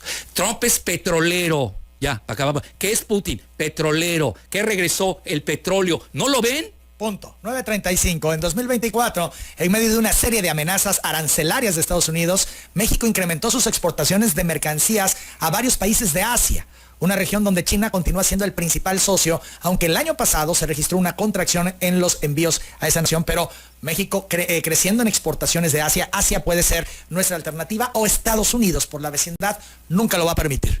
Bueno, sí. Es pregunta, sí, si es China, así como tal, mira, nadie es más pro chino que tu servidor. Los tengo a la vuelta de mi casa, como te digo. Hasta muchos dicen que tengo túnel con ellos. Bueno, en plan de broma. Mira, la geopolítica es muy clara. Lo que pasa es que la gente no la entiende. Esa es la realidad. En estos momentos es suicida que México se ligue con China. Fíjate, el mismo Andrés Manuel, cuando era presidente, yo publiqué un artículo en Sputnik, que es de los rusos, hasta puse la doctrina Monroe-Macuspana. Fíjate, así le llamo. Ok. Bueno, no, porque él mismo lo dijo. Él quería un tratado de libre comercio para todo el continente americano con Estados Unidos. Quizás, no lo sé, tú lo debes saber mejor, pues es tu vecino y aquí era aquí comentaba contigo, ¿no? Quizás apostaron a que Kamala ganara. Esa es otra, ¿no? Hay que ver esa hipótesis. Ya entonces ahí ya puedes entender hasta la sucesión en México. Obviamente, ya visto en retrospectiva, es mucho más fácil. Por eso Sheinbaum, porque era Kamala. Claro. Pero Marcelo era Kamala también. ¿Y Monreal? También, está muy ligado a California. Bueno, acuérdate, vino aquí el embajador Landau. Yo creo que Adán Augusto estaba más equilibrado en eso, ¿no? Creo, no sé. Tú lo sabes mejor. 9 de la mañana, 37 minutos, no, pero pues aquí el que hace el análisis eres tú, no yo. Bueno. Yo solo pregunto lo que la gente quiere saber. Bueno, por otro lado, el personaje Verástegui. Sí. El guadalupano Verástegui. ¿Pero es guadalupano de veras? Bueno, ¿O tú crees que es...? Pues hace rosarios, ¿Sí? Bueno, ahí está, ¿no? ¿Nunca has visto uno de sus rosarios? ¿No te has puesto a rezar con él? No, bueno. Pero sí sé que lo hace. Hace rosarios, le va muy bien, tiene público. Verástegui. ¿Qué juega en todo esto? Porque lo vemos de pronto abrazado, saludando a Trump, a Musk, en fin. Al secretario de Estado, estuvo con Slim. El único mexicano cercano a Trump. Mira, ¿será así? Es el más cercano, sin duda. Lo que pasa, acuérdate que Trump le dice presidente. Bueno, no sé, mira. Pues Trump juega. Obviamente, bueno, es el candidato de Trump. Eso es lo que hay que decir. Ahora, que gane o no. Está bien. Pon que no Verástegui, candidato presidencial, ganando. Bueno, candidato presidencial sí puede ser. Ganando ya no sé. Mucho depende de las circunstancias. Porque ahí de qué depende. ¿Cómo va? Yo incluso lo escribí en mis redes. Puse 2030, Verástegui versus Andy. ¿Cómo se cuela Verástegui? No lo sé. ¿Cómo llega Esa hasta parte ahí? no lo sé. Pues es que estaba en otros rollos y de pronto ahí en primera fila. Quizás lo formaron. Lo reclutaron y lo formaron. Puede ser que lo hayan formado, sí. Pero ahí te va, ahí es lo más importante. Él, yo creo, donde juega un rol más importante es con los latinos mexicanos en Estados Unidos. ¿Por qué? Eso es importante. La mayoría demográfica en Estados Unidos, en los próximos 20 años, van a ser los mexicanos. Eso es importante entenderlo. Tú ves la curva demográfica de los centennials, es exponencial. Los afro bajando, los blancos supremacistas bajando por el fentanilo en gran parte. Tú ves a los jóvenes blancos, están desempleados, no se casan y están en la droga. Es un tema el fentanilo en Estados Unidos, no es cualquier cosa. Bueno, entonces ahí Verástegui sí está manejando la agenda, por lo menos de los latinos, en Estados Unidos. Y ahí tiene que venir, si tú te das cuenta, gran parte del gabinete de Trump, que eso se lo hemos reclamado desde México, está lleno de cubanos, de Miami. Y mucha gente de Florida, Bueno, no hay ningún mexicano. Los mexicanos, en ese renglón que le llaman latino o hispano, yo odio la palabra hispano, pues no tiene nada que ver, latino todavía, 70% o 65%, además yo ni creo las estadísticas de la Oficina del Censo de Estados Unidos, son mexicanos y son guadalupanos. El restante de los latinoamericanos, que no son mexicanos, la mayoría, ¿sabes qué son? Evangélicos. No son, la mayoría no son, vienen los del Salvador, los de Honduras, etc. Entonces, el rol de los mexicanos va a ser fundamental.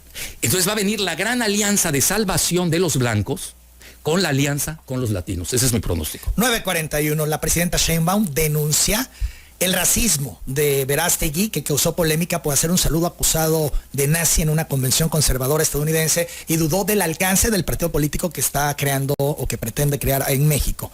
No sé si realmente lo crea o es parte de su manera de darse a conocer, pero tiene un discurso de ultraderecha, muy conservadora, de racismo, de clasismo. Ahora, yo creo que en México no tiene mucho asidero por la historia de México, una historia de un liberalismo muy grande, declaró en una mañanera Sheinbaum. También Verástegui se ha dedicado a promover su movimiento de ultraderecha con un discurso en contra del aborto y los derechos LGBT. Esto es, Verástegui le podría ayudar a Sheinbaum y al gobierno de México, pero están contrapuestos. Sí, totalmente. La agenda. El más cercano, regresas mexicano. Ese choque, tradúcelo a nivel geopolítico, es los defensores de WOC 2030 versus el proyecto 2025, está muy claro. Más que ultraderecha. El discurso de ella es ya del siglo XIX, siglo XXI no va así. Tienes que ver así, como yo te lo digo, WOC, Soros versus Proyecto 2025, es real. Pero eso ultraderecha, ultraizquierda, eso no existe. Oye, hoy los grandes travestis son los de izquierda. A ver. Noroñas se la pasa en Vail, Colorado, se la pasa en Estados Unidos. Ya lo amenazó Verástegui con que se va a la cárcel en menos de un año. Lo acusa de narcotraficante. Y lleva con el cártel de Sinaloa. A eso no lo sé. Yo te estoy diciendo lo que leo. Lo que veo. Verástegui lo acusa de narco. Sí, y que lo van a encarcelar en menos de un año. Bueno, tú estás diciendo que se lleva con Trump, que se lleva con el del Pentágono. ¿Pero quién lo va a se encarcelar? Pues en México no creo que lo encarcelen. Si viene un dron por él. Viene un dron por él. Vas a ver ahorita drones como van a pedir por varios. Mira, el pleito del narco es serio en México. Fíjate lo que acaba de declarar la presidenta, que había información de que iban a salir de prisión algunos de los 29 narcos trasladados a Estados Unidos con la ayuda de jueces. Y se arremete de nuevo contra los jueces, que la gran mayoría son corruptos. Eso ¿En México? En México. Y ¿Pues ya los envió?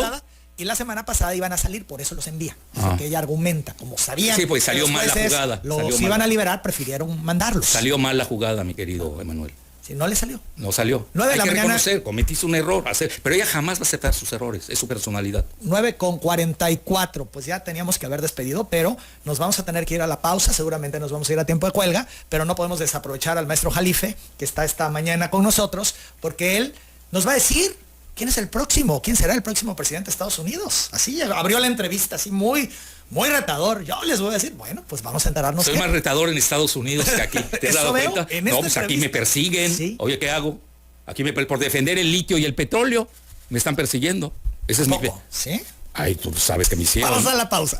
Este domingo se llevó a cabo una cumbre informal de líderes europeos en donde el primer ministro británico Keir Starmer sostuvo que hay un número de países dispuestos a crear una coalición de voluntarios para impulsar la preservación de paz en Ucrania. Ese es el planteamiento.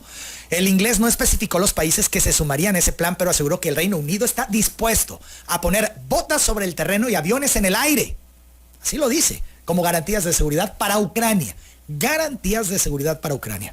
De acuerdo con información del EFE, este medio, a juicio del primer ministro, la única forma de asegurar una paz estable y duradera de Ucrania es siendo capaces de proteger cualquier acuerdo al que se pueda llegar, ya que la historia dice que si hay un conflicto en Europa, acaba llegando a nuestras orillas. Esto es, temen del escenario que se pueda derivar si hay una guerra. Explicó que ellos y Francia trabajarán con Ucrania para traer la tranquilidad que se abordará posteriormente con Estados Unidos, a quien calificó como un aliado fiable. Cabe mencionar que Reino Unido firmó un acuerdo con Ucrania para otorgar préstamo por 2.8 mil millones de dólares destinados a fortalecer las capacidades militares de Kiev. Esto es, le siguen dando dinero a montones a Ucrania. Sí, pero cuidado, son del dinero de Rusia y los intereses del dinero que embargaron en Europa, 350 mil millones de dólares. Gran Bretaña no tiene dinero para prestar, necesita que le presten dinero. La presidenta de la Comisión Europea, Ursula von der Leyen, hizo un llamado a aumentar el gasto en defensa entre los países del continente y subrayó la necesidad de reafirmar a Ucrania y Europa urgentemente para convertir al país en un puercoespín de acero indigesto para las potencias invasoras, que podemos entender que va con un mensaje directo a Estados Unidos y Rusia. Poner a Ucrania en una posición de defensa y además respaldando y cerrando filas con Ucrania. Ahí estaba Zelensky en esta reunión, ahí vemos la foto, Emmanuel Macron y otros. Y luego Carlos III recibió a Zelensky. La jefa del Ejecutivo Comunitario dijo que presentará un plan integral sobre cómo rearmar a Europa para la cumbre de líderes europeos de este jueves en Bruselas, que estará interesante, a ver qué pasa ahí, pero bueno, pues la posición de Europa es cierre de filas con Ucrania, así se lee. Primero, se da la reunión en Riad, Arabia Saudita, entre el grupo de Estados Unidos y el grupo ruso, negociando. Van muy bien las negociaciones, no invitan ni a Ucrania ni a Europa. Si son los dos grandes, digo, quieras o no. Bueno, entonces ahora, ¿qué sucede? Oye, estuvieron Macron y estuvo Starmer, estuvieron en la Casa Blanca. No pasó nada. Y luego envían a Zelensky de disruptivo, ¿no? ¿Qué? Porque pues, tenía que manejar la agenda de ellos. Entonces, mira, eso es importante entenderlo. ¿Se prevé rompimiento Europa-Estados Unidos? Rompimiento comercial no lo sé, porque mira, a nivel de relación especial, Gran Bretaña y Estados Unidos, independientemente de quien la gobierne, y ya ves que Trump, al mismo Starmer, que fue a apoyar a Kamala Harris en la elección, ojo, y no está muy bien en los sondeos. Hoy Farage, que es el candidato de Trump y de Elon Musk, ya ves que Elon Musk se está metiendo mucho en Europa, pues yo lo veo ya ilegítimo, igual que Zelensky. Zelensky ya no es presidente legítimamente desde mayo del año pasado, acabó su mandato. Lo que pasa es que le conviene seguir la guerra para no irse del poder y a ver si le dan algo, ¿no? Y ¿cuál es el problema? Que Europa quedó relegada. Entonces, hoy ven con lo que pasó con Zelensky, se agarran de eso. Por eso te digo yo que fue un elemento enviado a perturbar, porque cambió repentinamente su postura. Hoy estuviste con Trump. Entonces, ¿qué están pidiendo este grupo de europeos? Vamos a ver, está fracturada Europa, ojo, no creas que es así tan homogénea. Pues están diciendo, queremos sentarnos, queremos parte del pastel y todo nuestro dinero que invertimos, ¿quién nos los va a pagar? Es lo que reclaman. Esa es mi lectura. Así lo entendemos. Bueno. Por otro lado, rápidamente, Tesla se hunde en bolsa ante el temor de que Musk ahuyente a los clientes. Fíjate el argumento. No, ya venía mal frente a los carros BYD de China, ¿Sí? Sí, ya desde hace mucho venía mal. Lo ganaron Tesla. Los chinos por mucho. Pero no, hombre, no hay comparación. O yo creo, él se va a aliar con los chinos, Musk lleva muy buena relación con ellos. Pero y entonces no se entiende ahí. Bueno, pero hay niveles. Mira, en algunos niveles te peleas, en otros sigues colaborando. Mientras sea seguir haciendo dinero, ahí se van a poner de acuerdo. Ellos dos sí se ligan. Lo que es Musk y China, sí hay negociación. ¿Qué es Musk para Trump? ¿Qué representa? Su presidente en la sombra. Esto es, Musk es el verdadero presidente. No, presidente en la sombra, dije. Y a ver, defínenos eso para entenderlo. Bueno, no tiene ningún poder, no fue elegido y todo, pero es el de los proyectos. Mira, le dieron a recortar toda la cuestión del gasto excesivo. Mira, luego, tiene el proyecto para Marte, 2 trillions, 2 millones de millones. El recorte que viene de Doge, que se llama, ¿sabes? La cuestión de eficiencia gubernamental, que en México la necesitamos, porque hay un dispendio tremendo. Ahí pesa mucho, pero ahí va lo principal. Musk dijo algo que sí, Estados Unidos no define su cuestión de deuda y hace recorte por puro parásito. No creas que nada más en México tenemos parásitos que cobran, ¿no? En Estados Unidos ya salió que también hay otro tanto que hacen lo mismo. Dice, hoy estamos pagando tasas de interés de la deuda, que es más de 30 y pico de millones, que es superior, ojo, el pago de las tasas de interés al gasto militar. Eso es una ruta al precipicio, dicho por Musk. Entonces Estados Unidos está buscando dinero de donde sea. No sé si me estoy explicando. Bueno. Por cierto, Musk, pues sí le alcanza el tiempo para todo esto, sus empresas y eso. Y fíjate que el pasado 28 de febrero, él anunció el nacimiento de su 14º hijo. No, ahorita traen un litigio si es de él lleva o no. por nombre Seldon Lycurgus. Pero ahorita está Licurgo, ya sabes, Licurgo era el que le gana, son los espartanos que le ganan a la democracia griega. Fue su actual pareja, Shibon Silis, de 38 años, quien a través de X compartió de Musk la noticia sobre el 4º hijo que tiene con Musk y señaló que tiene un gran corazón. Y ya son 14 hijos, no pierde el tiempo Musk. Le alcanza para todo, Una se le fue, ya sabes, ¿no? Se volvió transgénero. Rápidamente, te pregunto. ¿Lo de Vance? Pues ya diste la respuesta. Bueno, sí, es Vance. Pues, próximo presidente de Estados Unidos. ¿Por qué argumentas eso? Mira, tienes que ir. Si tú te das cuenta en el diálogo ese duro, Zelensky nunca se mete con Trump. Le pega a Vance. Ya traen pleito de antaño. Y aguanta todo lo que Trump le dice, el dedo que le manotea, etcétera, sí, ¿no? pero con Vance no. Ahí él choca con Vance. Entonces, ¿qué sucede? Vance, primero que nada, es católico. Acuérdate que Zelensky es házaro. Y él es un invento de un gángster israelí que se llama Komolosol, que ya tiene 1000 nombres, bueno, que ya está fugado de Ucrania, etcétera. Bueno, y está en la lista negra de Estados Unidos. Zelensky va y apoya a Joshua Shapiro, que es el gobernador de Pensilvania, gato de Soros, ojo, y se ponen a firmar sobre los cohetes que mandaban de armas, la ponen la firma tanto de Zelensky como de Shapiro. Shapiro es lo más anti-Trump y lo más anti-Vance. ¿Qué sucede? Se lo reclama Vance ahí. Tú fuiste a apoyar a Shapiro. Bueno, ¿qué quiere decir esto? Ojo, ¿dónde balean a Trump? Butler, Pensilvania. Clarísimo. Y ya ves que va a salir eso. Entonces, ¿estás hablando la agenda de Pensilvania? Nadie la está siguiendo. Todos han ido, me dijo, dime ese directo. No, aquí hay geopolítica pura y cruda. Es decir, ahí es donde intentan matar a Trump, que dicen que fue un milagro, que se salvó porque volteó en ese momento la cabeza y se iba directo al cráneo, a la base del cráneo. Pudo haber sido una y ya ves, saca la foto famosa, que muchos dicen que eso le valió el mismo Zuckerberg, que no estaba con Trump, lo acepta. Entonces ahí tienes dos agendas. En Pensilvania se iba a jugar la elección de Estados Unidos. Ahí estaba Soros con todo. Se equivocaron. No le atinaron la primera vez. Y la segunda no se sabe mucho qué pasó la segunda vez, pero no fue en Pensilvania. Pero Vance, entonces, ¿es el proyecto de Trump? Sí. Totalmente. Y ya Musk, bueno, yo te lo dije cuando comimos, ya lo sacó ayer Musk, dice el próximo presidente de Estados Unidos se llama Vance. Y ahí viene el proyecto católico, pero el de anti-Soros. Proyecto católico con los latinos que son afines, que no son afines a Soros. Fíjate qué interesante. No, o sea, aquí ya mira, si te das cuenta, hay una guerra civil interna en Estados Unidos que no se atreve a decir su nombre. Axioma. No te metas latinoamericano en esos temas porque te las van a cobrar. Si no traes anticuerpos, no tienes defensas, ¿para qué te metes? No te metas en la política interna. No te la perdonan los gringos. Yo he convivido con ellos, los conozco. Bueno, la segunda, hay una guerra civil global en Occidente que no se atreve a decir su nombre entre Estados Unidos con Trump, su agenda Proyecto 2025 versus al grupo Soros y esos 4 jinetes que te dije. Esa es mi muy humilde opinión. Ahora, falta lo siguiente en Europa. Vienen elecciones. En Gran Bretaña no les está yendo bien.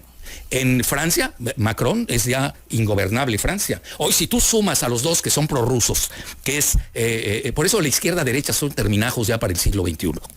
Tienes a Marine Le Pen, que le llaman extrema derecha, pero es soberanista, hay que reconocerlo, frente a Mélenchon.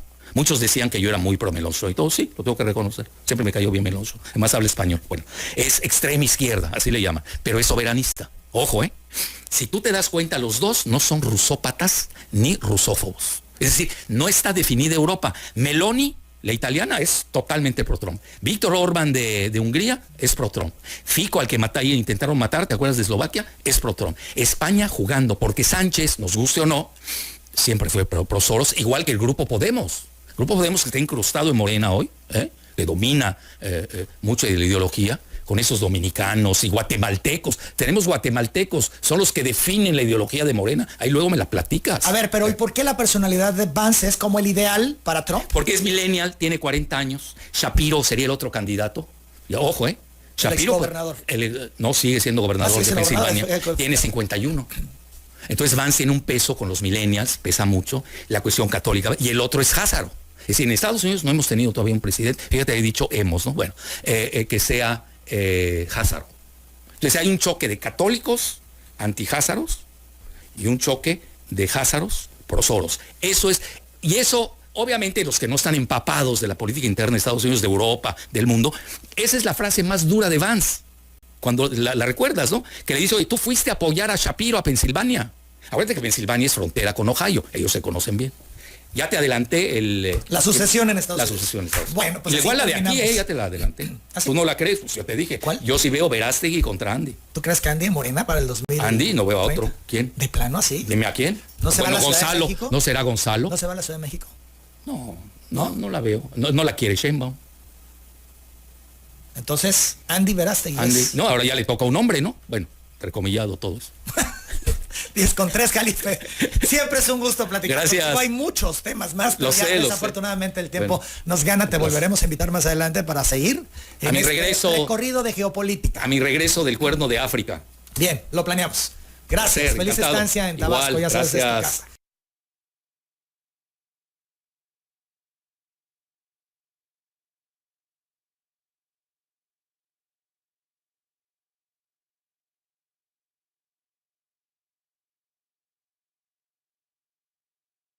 My bad, family. Shit, man. I didn't even realize that it had ended. A little bit. Oh my God, that sucks. Okay, so let me go ahead and take care of this right here. I think we already took care of that. Shit, it threw me off guard, dude.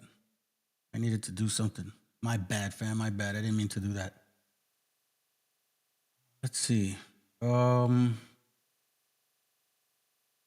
okay. All right. So, all right. Thank you. I just had to get my my mind back again. So now we're gonna take a look at this real quick, okay? Just to be mindful of what we've been talking about. The topic of the class was actually what?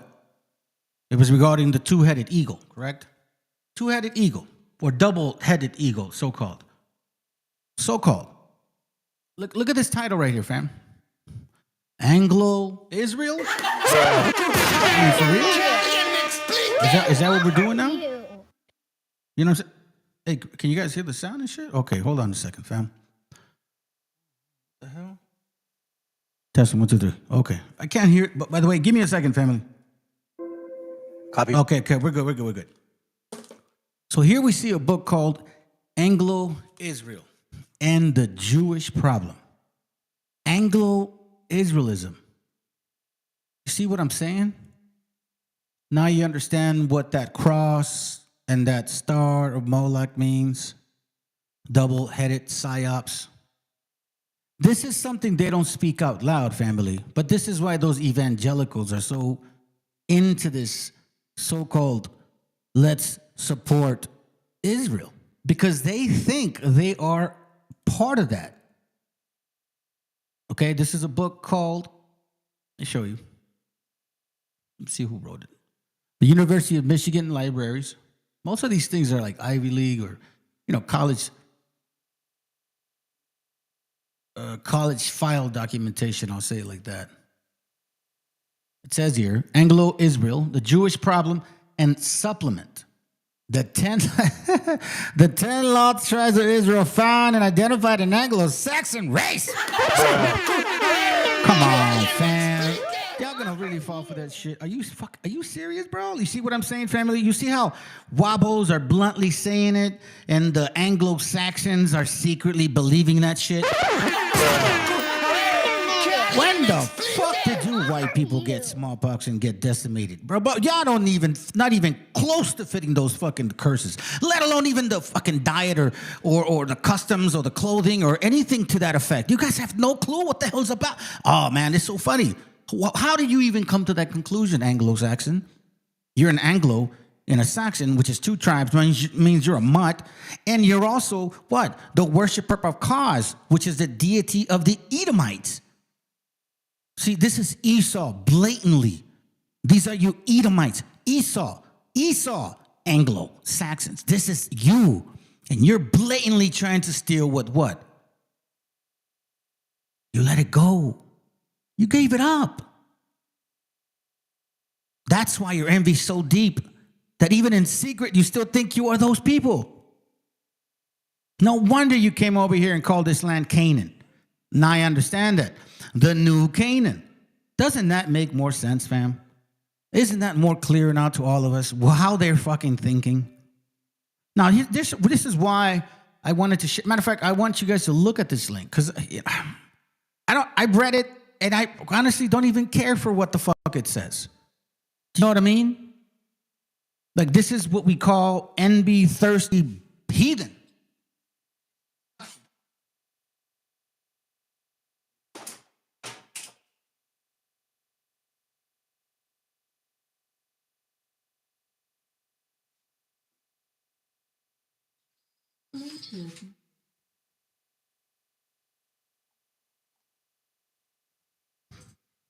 Seriously, man. This is just something else. Anglo-Israelism. Now you understand what we're dealing with, family? Now you know what we're talking about? Now you see the spirit of these fucking hypocrites. The Jewish problem solved in the reunion. In the reunion of Judah and Israel. The restoration of the Israelitish nation.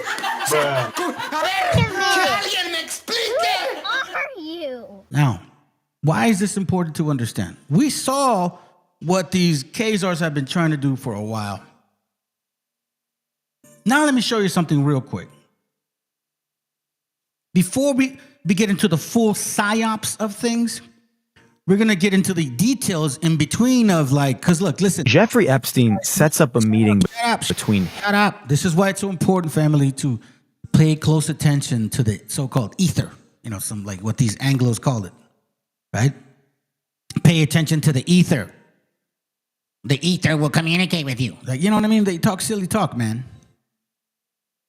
So here we're going to find out exactly what I've been saying. Now we're going to listen to a couple things. I'll skip a few, but I mean, I thought this was right on point because I've been saying is who has been feeding the right wing all of this propaganda?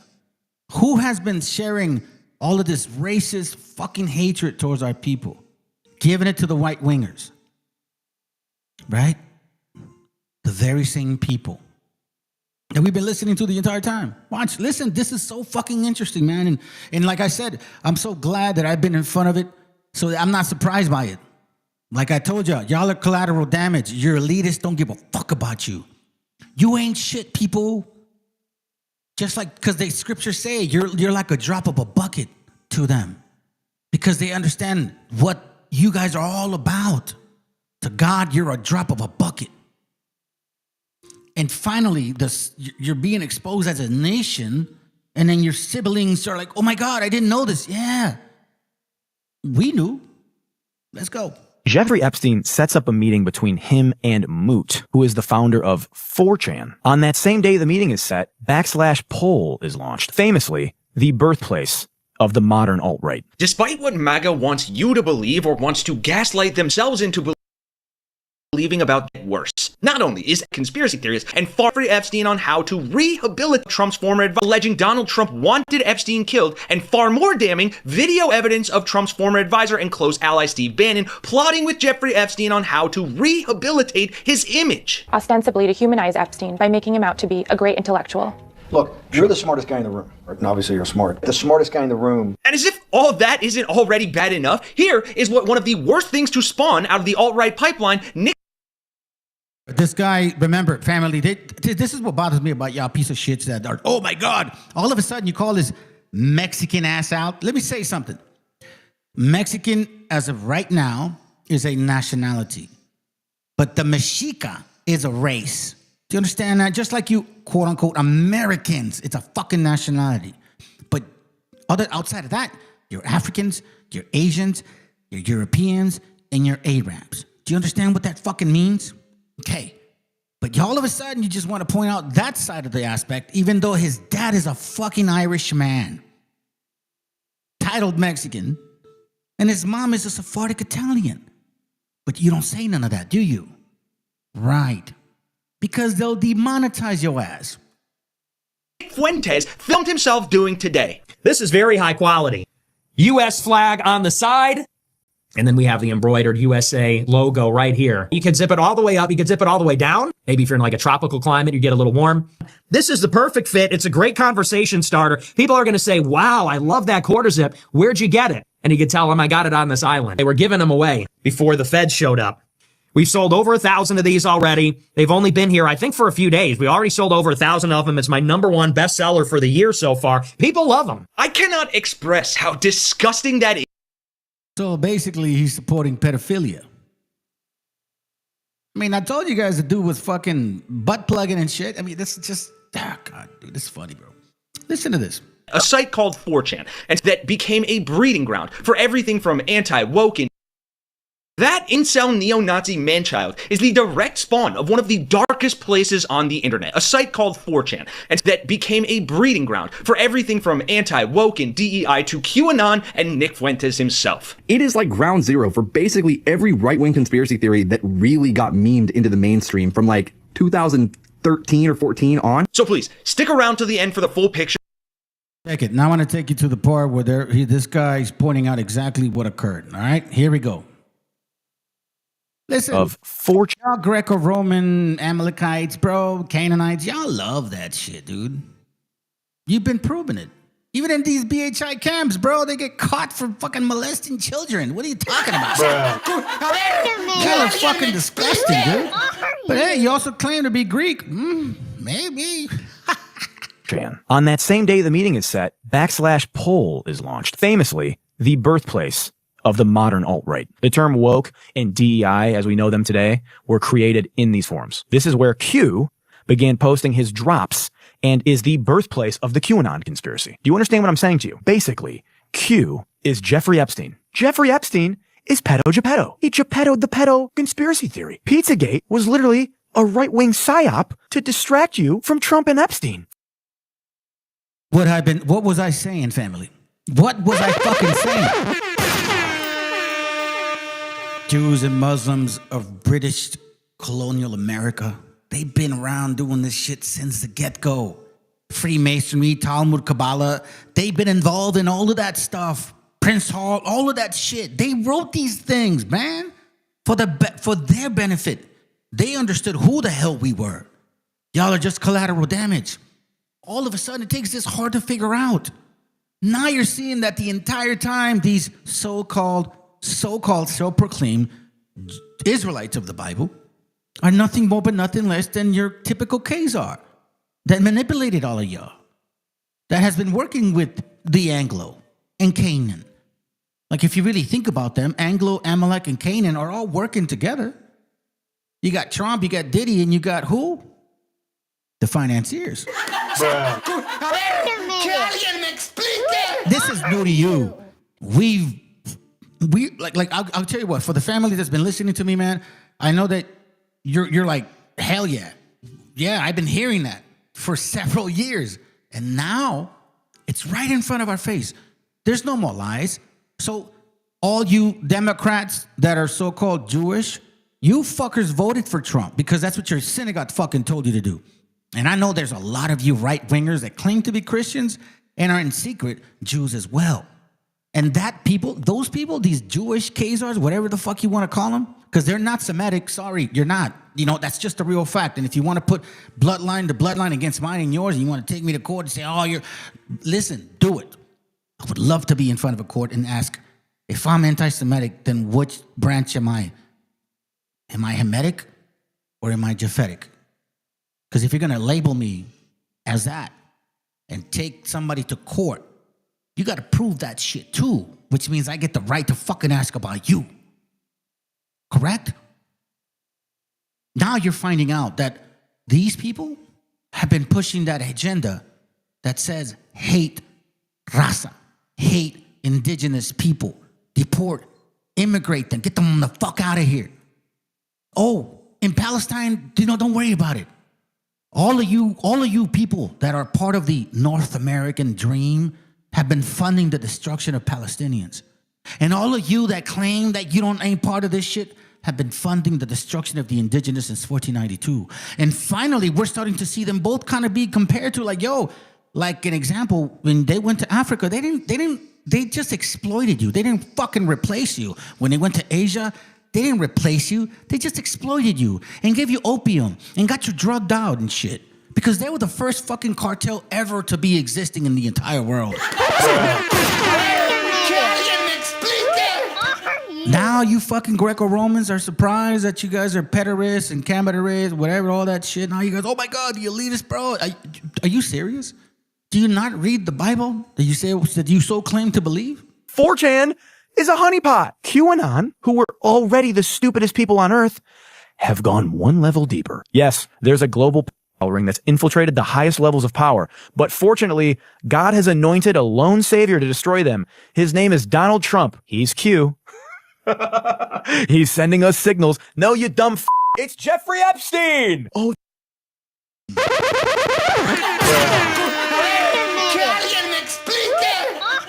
Oh, that's gonna hurt. Let me say something to you, motherfuckers. Hey, American Cholo and Hoodstock, how come you guys didn't use your senses? Why didn't you fucking study and shit? Or are you part of this propaganda? Fuck that puto. Fuck that puto. Don't tell me you feel sorry now. Because you know what, dude? You owe it to those families that are suffering. People like you and I have not. But those are my gente. And I don't mean mine as in possessive. I mean mine as in unity. Because what they feel, I feel. And y'all didn't care about it. You were manipulated, bombarded by this fucking cult. And you fucking fell for it. And you want to say, oh, let's make a point to the Democrats. Oh, and with your little pinky and your fucking lip, huh? Let's make a point to the Democrats. Like, are you fucking serious? Oh, that's gonna hurt. Like as if you've never been a criminal. Both of y'all. Like you've never been criminal. Y'all never committed a crime, bro. That you didn't get caught for. If you're really sincere about your Christianity, then step up to the fucking game and admit your fucking crimes that you didn't get caught for. They were right there. They were so wrong and yet so right at the same time. They just had their characters mixed up. The best cover is hiding in plain sight. That's what they say. Essentially, a billionaire pedo federal asset is the reason you're an incel Nazi loser. You fell for. See that? You guys, you're in an incel for the Nazis, bro. You were an incel for the Ashkenazis too. God supported this shit. You listened to them. These people that you were supporting were the same ones feeding you to hate you and your people. Do you understand that? It's like me, family. I'm hating you guys because you guys are fucking illegals and you're taking my job.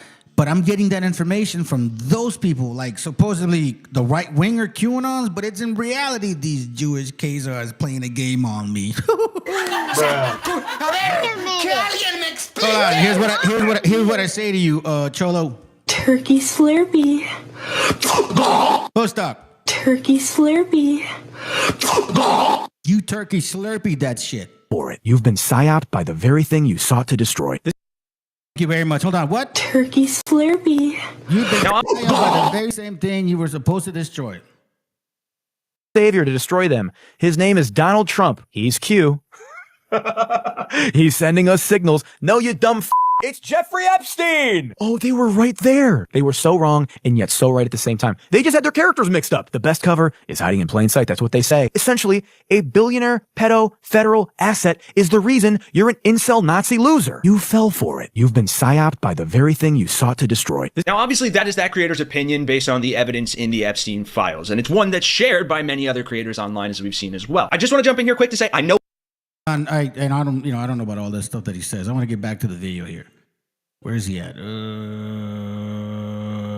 Oh my God, dude! Don't tell me. Okay, here it goes right here. Okay, so we'll start right around because he brings a lot of documentation stuff that he's reading, but they're gonna repeat it right here. They're gonna repeat it right here. All right, let's go. To Newtonian physics, ostensibly to humanize Epstein by making him out to be a great intellectual. Look, you're the smartest guy in the room, right? And obviously you're smart. The smartest guy in the room didn't see it coming.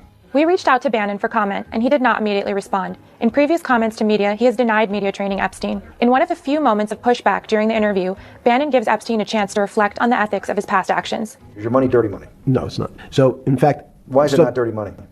Because I earned it. Steve Bannon is one of the founders of the MAGA movement. It is ostensibly his brainchild. That was him media training Jeffrey Epstein to rehabilitate his image. Now, I want to know who's doing that. Who's trying to rebuild Jeffrey Epstein's image, right? Well, we go ahead, we scroll down, and we see that Jeffrey Epstein sends something. He says, in any bar where drinking age is 18, and you see the participant is once again blacked out. But underneath it, in a separate file, we see Steve Bannon, a famous political figure, is in here, and he's saying the same thing. He says, first, we need to push back on the lies, then crush the trafficking narrative, then rebuild your image as a philanthropist. Guys, why did you censor out his name? Or like, why was that censored at all? I don't understand. And I certainly don't understand why Jeffrey Epstein's name in this one is censored. So Jeffrey's not censored in this one, but Bannon is, and then Bannon's not censored in this one, and Epstein is. And sometimes this creates the bizarre impression that they are censoring for victim names or for some like kind of victim status or for some reason. And then you see the other file and you're like,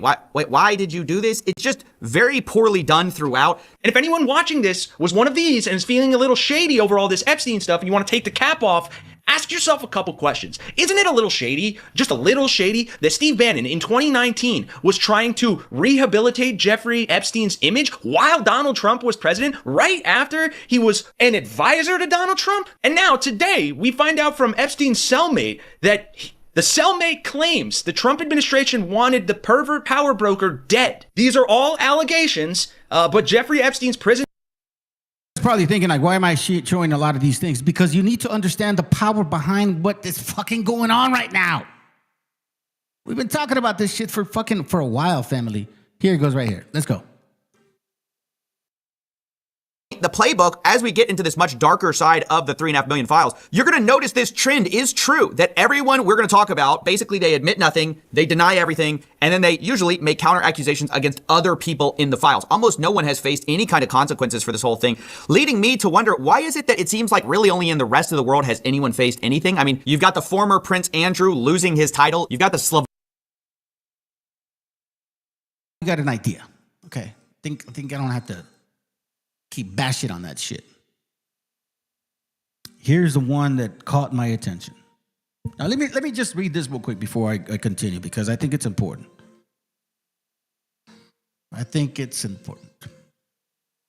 Lamentation chapter 4 verse 21.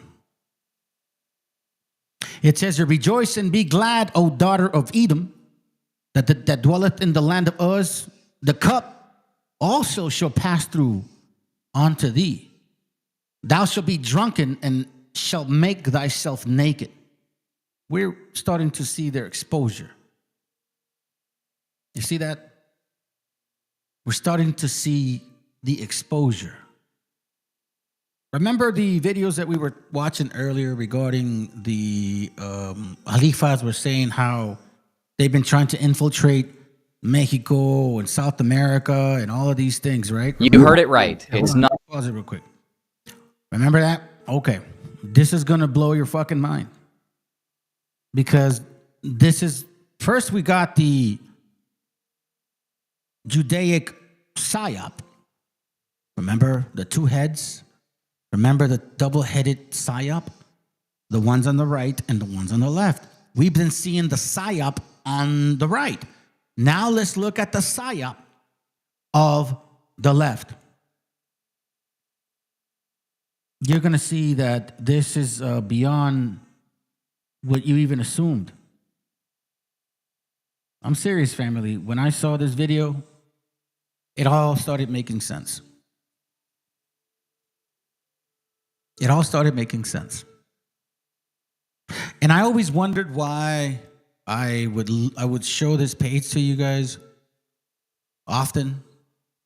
You know, I would always show you guys this page regarding the Lutheran newsletter, you know, from September 7th, 1900 1900 or 1900. And that is that here they're criticizing the Catholics for not giving our people the ability to even read the whole Bible.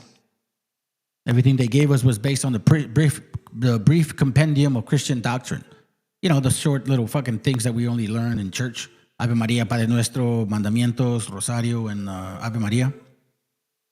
Here it talks about that from 1539 all the way through that year,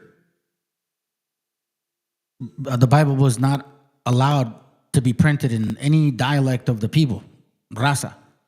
The first edition was printed between 1831 and 1833, but it cost over $200 and it was like 25 books. So in reality, it was still not reachable. You understand that? That's in 1900, family. That's 126 years ago. That's why when I play this video, I'm going to do this so you guys can understand, okay? I want to do this for y'all because I think it's important. Pay attention to what I show. The first thing I say is religion is false. And then I go into Pancho Villa and Zapata because they fought for us to get education. On top of other things, they wanted us to read because they knew that they were tricking us in a lot of shit, contracts and everything. That's why after those two gentlemen that fought for our people, they made a big difference in education because after 1910 and 1915, you saw a progressive growth in literacy. Because at that year, you only had about 3 to 5% of our gente down there that even knew how to write or read, for that matter. My grandfather was alive in those years. And my grandfather was given one of these Bibles. And my dumbass brother fucking lost it. It's just, man, I wish I would have gotten a hold of that. My mom told me this. And she remembers this. She's like, there was hardly any schools, she told him. So that history does matter. So check this out. I just want you to pay attention now to what I'm actually talking about. Viene a decirnos con mucha firmeza y gran convencimiento lo mismo que nos decía en el siglo XVIII el barón de Holbach, ¿no? Un filósofo francés de origen alemán. Si nos remontamos al comienzo, entonces hallaremos que la ignorancia y el temor crearon a los dioses. La fantasía, el entusiasmo o el engaño los adornaron o desfiguraron. La debilidad les rinde culto, la credulidad los conserva, la costumbre los respeta y la tiranía los apoya para que la ceguera de los hombres sirva a sus propios intereses.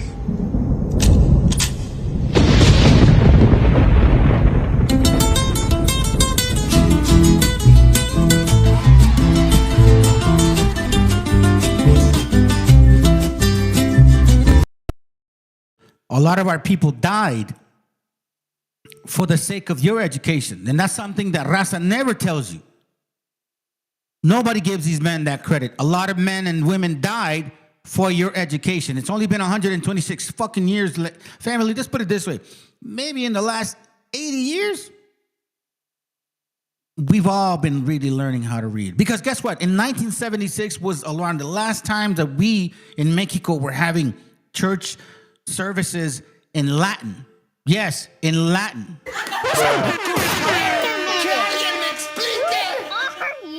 These men fought for a cause and they died for a purpose, and nobody gives them every fucking nobody, not even your fucking 12 chart camps.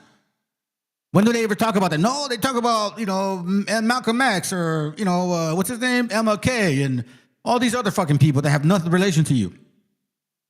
They never give these men any kind of recognition. Why? Because they don't know what they really did. Because they don't fucking care into what they really did. If it wasn't for these men, y'all wouldn't even be reading right now.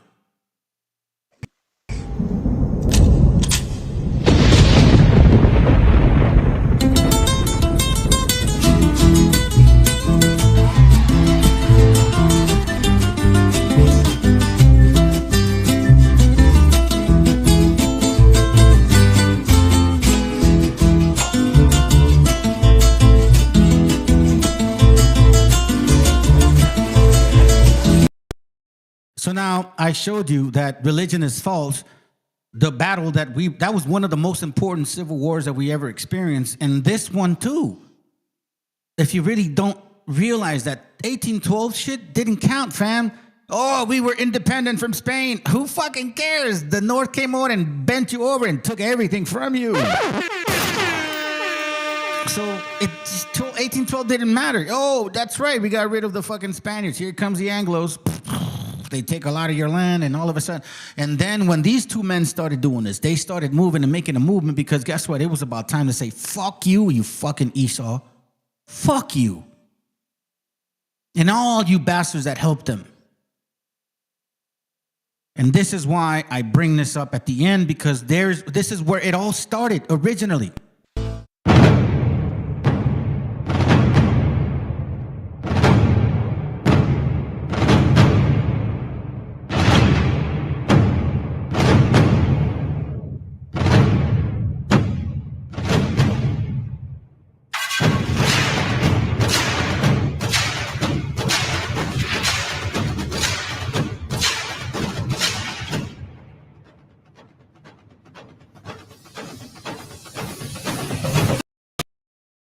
Those flags are red and green and yellow. It wasn't just the Spaniards. But let's continue. So that's the point, family. That's why I share that, because I think when our people have no clue, no understanding, no concept of how this whole history has been given to you in pieces, this whole time people have been lying to you, giving you a little bit of nothing. You can pick this. I mean, I don't know if you can find it. Dude, it's crazy how I found this. Here, I'll take a picture of that. Okay? Now watch this. Take a picture of this. Okay? Right there.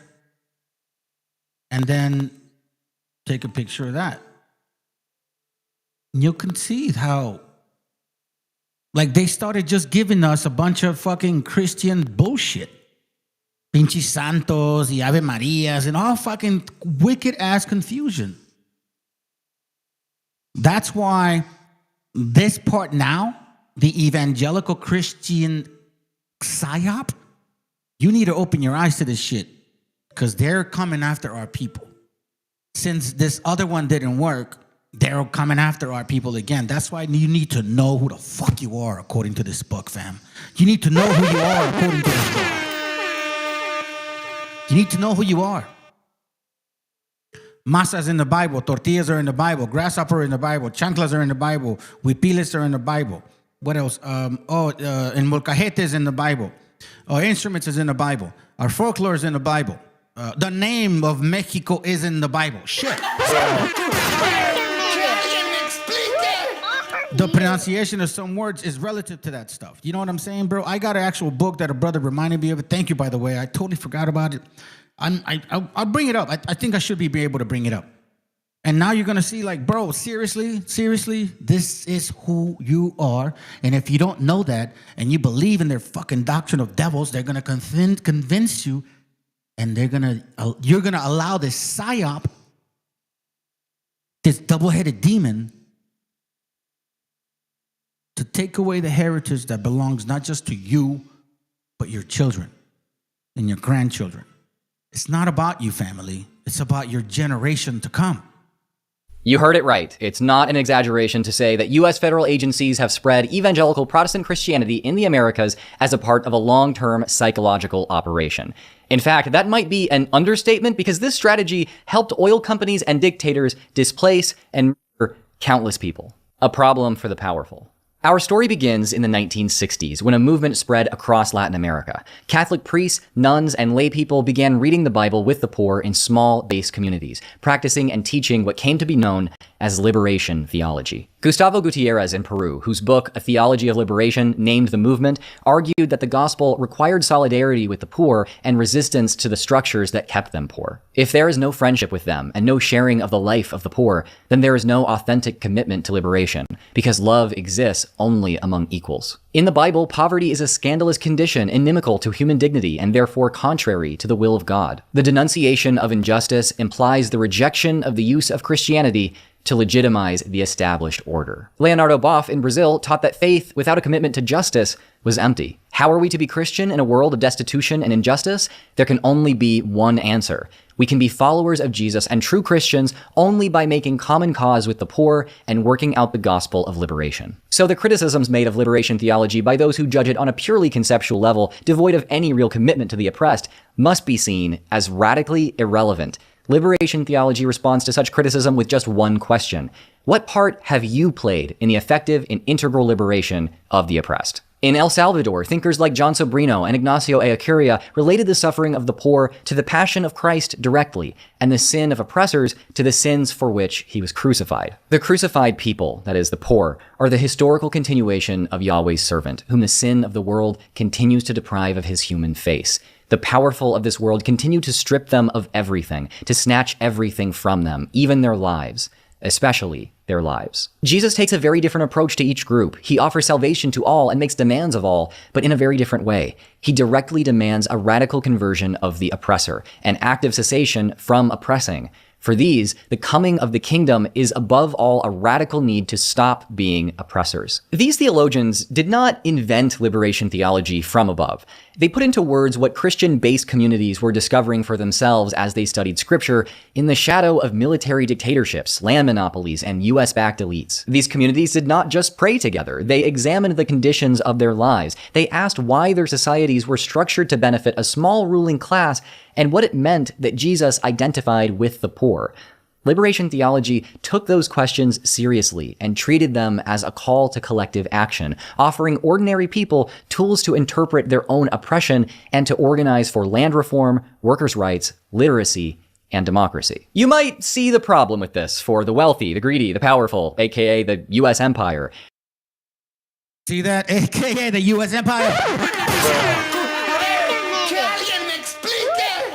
If you see how Britain, and then later on America, infiltrated China's economy at that time, which was much more superior than the British or the Americas, they were tired of buying, you could say commodities through silver.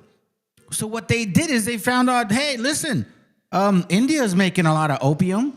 Why don't we sell these Chinese people some fucking crack?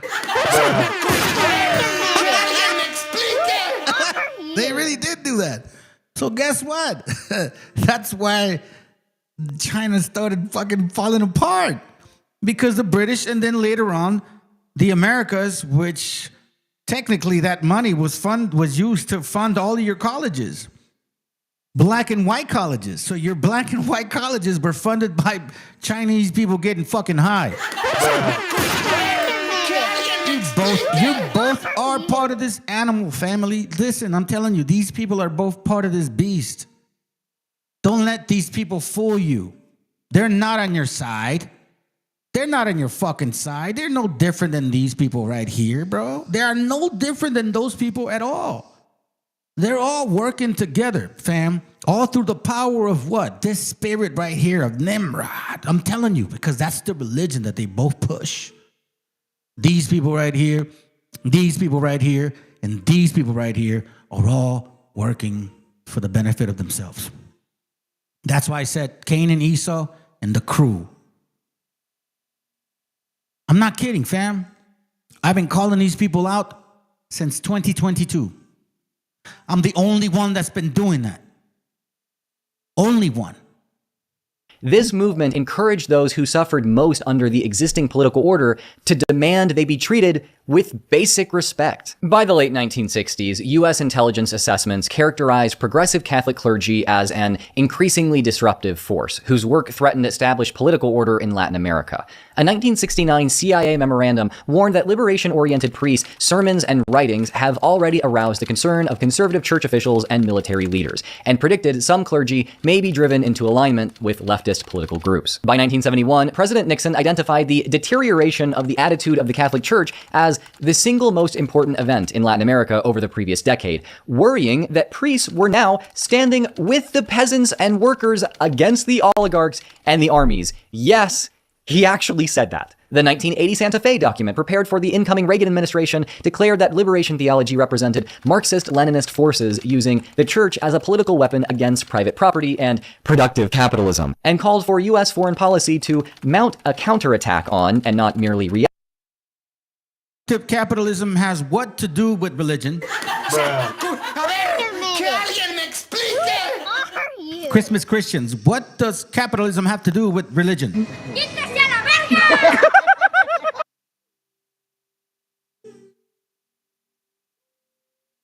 What does it have to do with it? Let's continue. act against liberation theology. The US did use direct violence to manage its problem, and we'll talk about that. But with liberation theology's proponents having some protection from the Vatican, the US couldn't just take out everyone it disliked, at least. So it chose an additional approach to liberation theology. It would dilute, replace, and counter-program it. How might it do this? As a 1969 report by Republican politician and eventual vice president Nelson Rockefeller said, since the Catholic Church in Latin America raises the consciousness of the people, the US should give support to fundamentalist Christian groups. As I'm filming this, Minnesota is in the middle of Ice Out of Minnesota, a general strike which appears to be the largest general strike in the country in at least a generation. Unions and progressive faith leaders are leading the charge in an effort to show the capitalist class that if the occupying army that is ICE continues its invasion of American cities, big business will suffer. Minnesotan resistance is being reported all over, but tell me why only 8 sources have reported on this story about their action being a general strike. We can easily see here that mostly local Minnesota sources are covering this, with some of the only coverage from outside of the state coming from communistusa.org, an independent left-leaning source. That gives us some insights into the priorities of national media, I think. I was able to see this broader picture of the strike's media coverage and find local and independent sources covering the story in just seconds because I use Ground News, an independent app and website I use every day in my real life, recommend to my friends, and have partnered with for years now. Their platform organizes every published perspective on an issue in one place with data on each outlet's political bias, credibility, and financial incentives. I use their Vantage plan, and you can get 40% off that plan by going to ground.news/skeptic. Right-leaning sources are barely covering the story, but luckily, Ground News has a great feature called their blind spot feed, which is dedicated. That's what it is, because this is his commercial moment here. Hold on, there it goes. SIL is the academic wing of Wycliffe Bible Translators. SIL specializes in going into remote indigenous regions. Any description. A lot of people, Bible translation for indigenous people, they call it USAID in this video, bilingual education and agricultural programs. They also gave SIL military equipment, including helicopters retired from Vietnam, allowing evangelized pilots to quite literally act as soldiers for Christ in the most remote areas of the world. Most of the time, though, resources flowed from USAID to missionaries through a third party. USAID gave money to state agencies in Latin America, who then gave contracts to SIL. These copious resources allowed the largely Protestant evangelical missionaries to reach huge numbers of people with a message. You see, Protestants, white Anglo-Saxon Protestants. So, for example, if the church didn't work, then they would just give you some cartel jobs and shit, you know, because they couldn't hook you on drugs, because that's not what we do. So they're like, okay, sounds good. We can maybe hook you on having a gun and selling drugs to us. Would you be able to do that? Yeah, we could do that. That's exactly either the drug, the gun, or kind of like a, you know how they say, in God we trust? That's kind of like gold, oil, and drugs, fam. That's what they trusted. Very different from that of liberation theology. The evangelical Protestant spiritual paradigm, as you may know if you were raised evangelical like me, focuses on the importance of obedience and individual spiritual development, and ignores any structural factors when contemplating matters of justice, fairness, or morality more generally. Like, imagine a wealthy person acquired the land you live on, and now you can't control the resources you need to live. Evangelical Protestantism might teach you to say, I guess I'll just turn to God in prayer. Maybe one day he'll even bless me with wealth like that so I can buy land too. No exaggeration, See that shit? Oh, that's gonna hurt! This is crazy, bro. Oh, that's gonna hurt! This is crazy. It's like this. Turkey Slurpee. It's like that. You swallowed the Slurpee, though. Yeah, move into my house and then be the manager, the oppressor, the educator, the spiritual counsel, and then, yeah, take advantage of the woman of the house. Psh, y'all are fucking dumb if you believe in this Christmas Christian shit still. This is pathetic, man.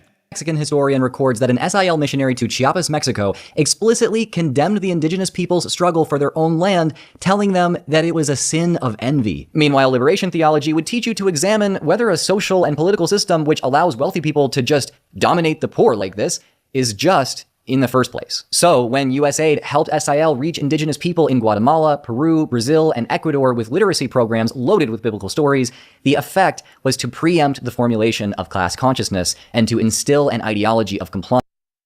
Ask you stupid fucking wobbles. Hold on a second. Hold on. Turkey Slurpee. You turkey Slurpee bastards. If they replaced us with you, why would then they later on try to make us Christians like them? Wouldn't you think that if we replaced you, they would have brought that already here instead of having to go through the trouble of doing all that? Nah, I think this is what it is. This is what it is right here, family. This that are going through Turkey Slurpee. That's what it is. Alliance with the powerful. In Guatemala, SIL coincidentally operated in areas where leftist guerrillas were active, and the military government, backed by the US, by the way, gave SIL extraordinary freedom and protection because they saw the missionaries as tools to pacify indigenous resistance. As anthropologist David Stoll wrote in his study of SIL and its global impact, members of SIL typically feel that Indian militancy is communist-inspired and therefore, under satanic influence, try to propagate a higher loyalty, which precludes participation by converts who might otherwise find some basis for unity, and teach that the government is divinely ordained. So y'all already know this. I was raised to believe that anything to the left of the far right was communism, and that communism was satanic, and that satanic communists therefore controlled the world outside of the church. I always thought my Christian fundamentalist denomination, which was founded by oil barons, was solely responsible for spreading that conspiracy theory. Apparently not, though. No, the CIA also spread this one. The CIA funded networks like Trans World Radio and HCJB in Ecuador, which broadcast anti-communist sermons to areas dominated by liberation theology. With the CIA's help, HCJB was able to go from transmitting at 10 kilowatts to transmitting at 500 kilowatts, which from their elevation there in Ecuador could reach basically all of South and Central America. And they were able to build their own hydroelectric plant to power the station too. I found a book from HCJB Radio about their story. Eric can show you a little bit of it here on screen. And I read some of it for this part of the video. And I gotta say, I was not actually surprised that the very first part I read talked about how they helped. Let's read it together. It says, one day Wycliffe Bible translator with some trepidation made their way to a village deep in the jungle where the Indians were reputed to be vicious killers, savages. Hey, Wobble, so you saying that they replaced you from that point too and shit? Why would they do that? I mean, if you're saying we're Mongolians, why don't they just bring Filipinos and put them in there and shit? They're all Christianized, right, by this time? Turkey Slurpee. You're swallowing your own stupidity.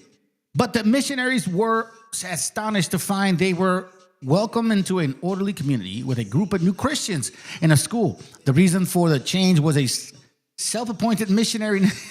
Hold on a second. Vicious killer indigenous people create an orderly community of Christians.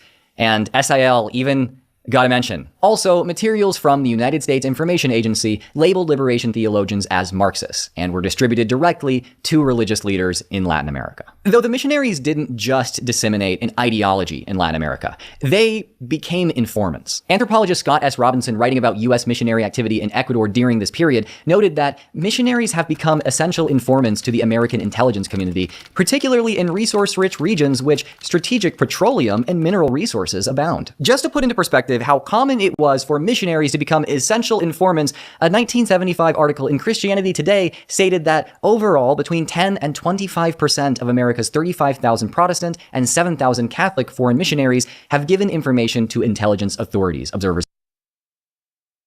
What the fuck?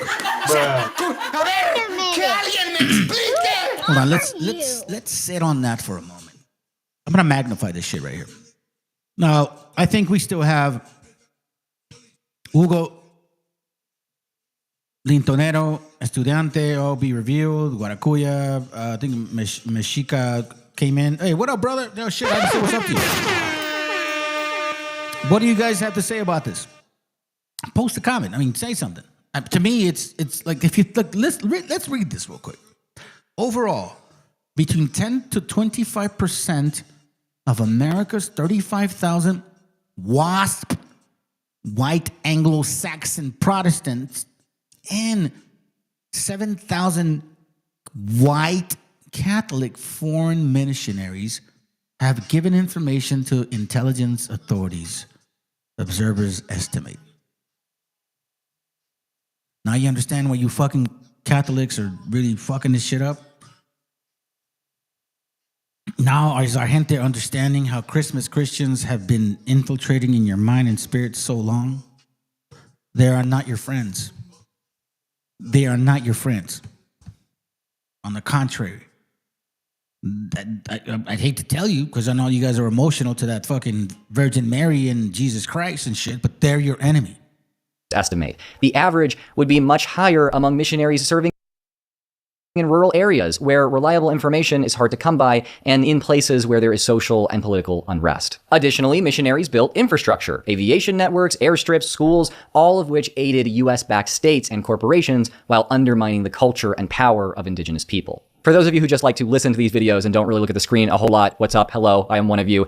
Just let you know, there are about to be a lot of quotes coming up, so I'll try to differentiate with my tone which of these things I'm saying are quotes and which of these things I'm saying are my actual words. All right. You've been warned. If SIL linguists were zealous, as they often were, the teachers imposed an evangelical order as a condition for the schooling and other material advantages they introduced. Where necessary, the teacher pastors concentrated dispersed populations around the schools, which tended to produce ecological and social instability. Find the initial videos that we've been watching. Who? Now, hold on a second. Hello, testing. Hold on. What the hell's going on with myself? Okay, sorry. Now, keep in mind,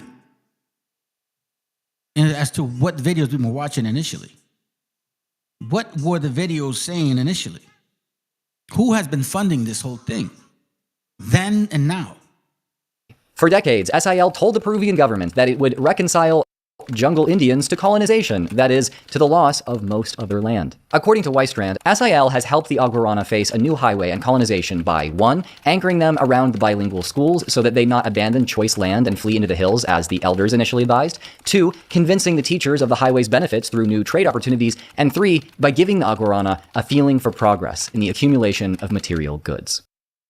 You see that? And I believe now that Sheinbaum has done that to Mexico. They have pacified Mexico by giving them a feeling of progress in accumulation of material goods, like more income, money for older people, because it's cheap. So they are pacifying raza in Mexico as we speak.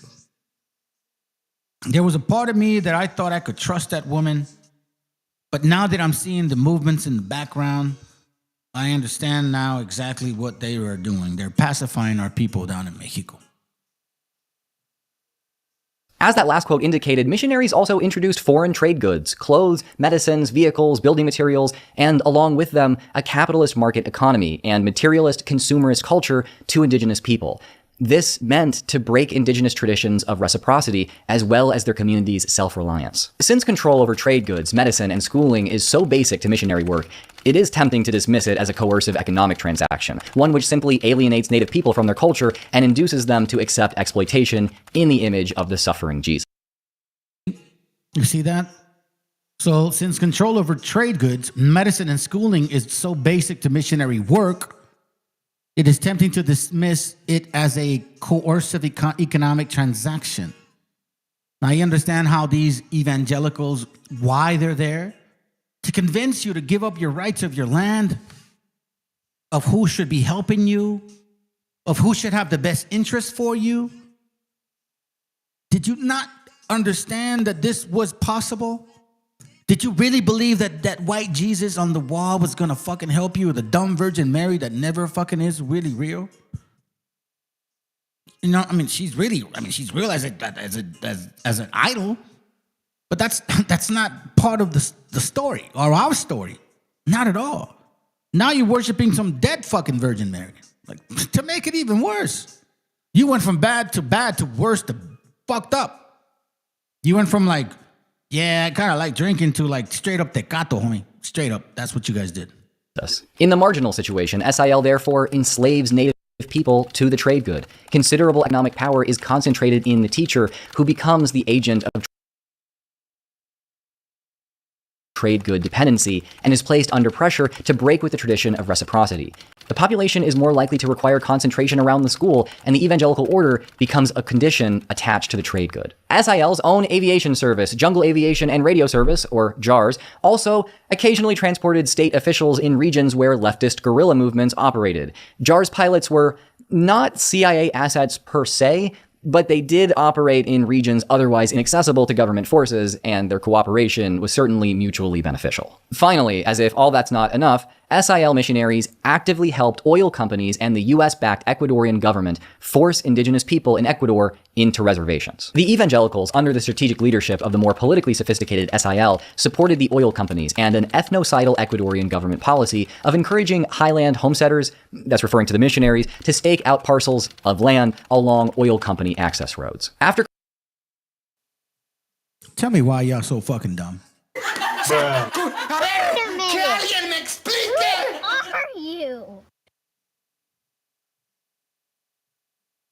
You don't believe the people. You don't believe the people that tell y'all that this is going on. To stake out parcels of land along oil company access. You think we're lying? You think that no es cierto, güey. No es cierto. Estás mintiendo, güey. Esas cosas no te preocupan, cabrón. For real, fam. I'm glad that at least there's several of us awoken or awake, however you want to say it, that are fully aware of exactly what's going on. Because you can't turn this off anymore. Once you know, you know. And you can't say, no, it's not true. No, as much as you try to deny it, no, truth is truth, as what it is. And we're watching this in its full scale. The evangelicals, you fucking white Anglo-Saxon Protestant sons of Esau, dirty heathen. The evangelicals, racist retards, under the strategic leadership of the more politically sophisticated SIL, supported the oil companies and an ethnicidal Ecuadorian government policy of encouraging highland homesteaders to take out parcels along oil company access roads. So like these so-called, let me help you. I'm here to help you. I'm here to help you cure. I'm here to teach you the Bible. I'm here to be your friend. Nah, they're here to fucking rape you. With no Vaseline, Dan. After consultation with the Ecuadorian military, Auca converts flying above the remaining band of uncontacted kin in SIL helicopters operating on Texaco fuel were urged to put down their arms and join their evangelized kin at Rachel Saint's Reserva village. In similar frontier conditions, the American missionaries' grandfathers had pacified the American West and placed the Indians on reservations. Now, their grandchildren in the service of the same 19th century God proposed reservas for the Shuara and the Aucas. Imagine Ecuadorian native reservas, a legal entity, administered in effect by SIL. You guys don't know this. You know how I know that they gave you guys the Virgin Marys? Because they were actually talking about that shit. When they first got here, they're like, nobody believes that shit. Shut up, Sumaraga. But around 1640, 1660, they were talking about how it was passive and things were calm, but that something needed to be created before instability, meaning the spirit waking up again. So they gave you the fucking Virgin Mary. They gave you the Juan Diego bullshit story that he showed up in a fucking shirt and shit. Like think about it, bro. If you guys aren't even part of him, why would she show up to your fucking land? Think about it. If y'all are simple fucking Mexicans and you got the white man over here deporting you and shit and everybody else taking advantage of you, do you really believe the Virgin Mary came over to show up to you and, oh, my hijos mexicanos, pinches paisas pendejos, no se preocupen, ahorita los cuido, porque son buena onda, cabrones. Seriously, bro? Do you guys really believe this fucking bullshit? Wake the fuck up. Are you serious? Serious? You don't even believe that you Hebrews, but you believe that the mother of Jesus showed up to this fucking town. Sheesh. Think about that for a moment. You don't believe you're Hebrews, but you believe some fucking imaginary spirit showed up to Juan Diego, to a paisa, who they called Canaan, basically, and then she had feelings for you. And now she is the supreme deity. As a matter of fact, y'all pray to her before you pray to anybody else, even to the Creator himself. Are we that fucked up in the head, bro? Are we really that retarded? Seriously? Missionaries. Evangelical Protestants and dictatorships. Under US-backed military dictatorships across Latin America, progressive Catholics faced serious persecution alongside the people with which they organized. In 1975, not long after Nixon's ruminations about Catholicism, Bolivia's Hugo Banzer, with advice from his Nazi security chief Klaus Barbie, urged his interior ministry to draw up a plan against liberation theology. Pareto worked closely with the CIA to draw up what would be known as the Banzer Plan, which was a direct attack on liberation theology. Bolivian intelligence, joined by the CIA and by the intelligence services of 10 other Latin American countries, began to compile dossiers on liberation theologists, to plant communist literature in churches to shut down any progressive church publication, and to arrest and expel foreign priests and nuns who believed in liberation theology. Things are about to get even heavier somehow in this video, so content warning for discussion of genocide and torture, like even a little bit more explicitly than we've already discussed. Eric, let's find a timestamp where people can skip to after that specific discussion is over. Under Brazil's military dictatorship, which the US financially supported at an unprecedented rate at that time, the state sought to assimilate and eliminate the indigenous people in order to develop the Amazon. Some Catholic clergy advocated for the rights of indigenous people. See that? You dumb Christmas Christians. That's what you supported. Brazil's former military dictatorship sought to assimilate and eliminate. Now, not assimilate and eliminate. It says assimilate or eliminate the indigenous in order to develop the Amazon. Generals back then also railed against the church, even kidnapping and torturing church representatives. You see that shit? Because it was that fucking bad, fam. You Christmas Christians in South America and Mexico, Central, are you guys that fuck? I'm seriously, man. What is it? What is it gonna take? What will be the understanding?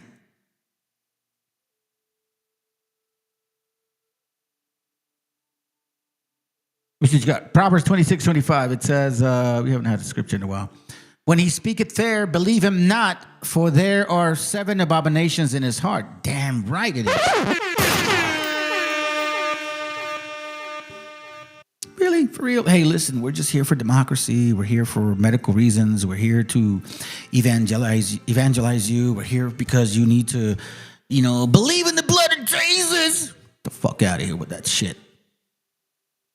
They came to assimilate or eliminate you. They want nothing to do with you, Raza. Let this fucking Christmas Christian concept go. It does not belong to you. It never has. So Brazil's generals also railed against the church, even kidnapping and torturing church representatives. The regime killed at least 8,350 indigenous people during the dictatorship, according to Brazil's National Truth Commission. In 1980s El Salvador, where 26 US-backed concentration camps are currently located, groups of US-trained army and National Guardsmen sexually abused and murdered Catholic nuns and priests. In Chile and across Latin America, dictator Augusto Pinochet's government and its allies, all backed by the USA at the time, carried out... all backed by Israelis funded by USA. Get that right. Operation Condor, a project which killed an estimated 50,000 civilians, disappeared 30,000 who were all presumed dead, and imprisoned 400,000 for being suspected communist sympathizers. Many thousands of these civilians were likely tortured. The United States provided the funding and inspiration for this project, and the CIA specifically instructed Latin American security forces in methods of torture and bomb construction. While all of this was happening, evangelical Protestant leaders supported these dictatorships. You see?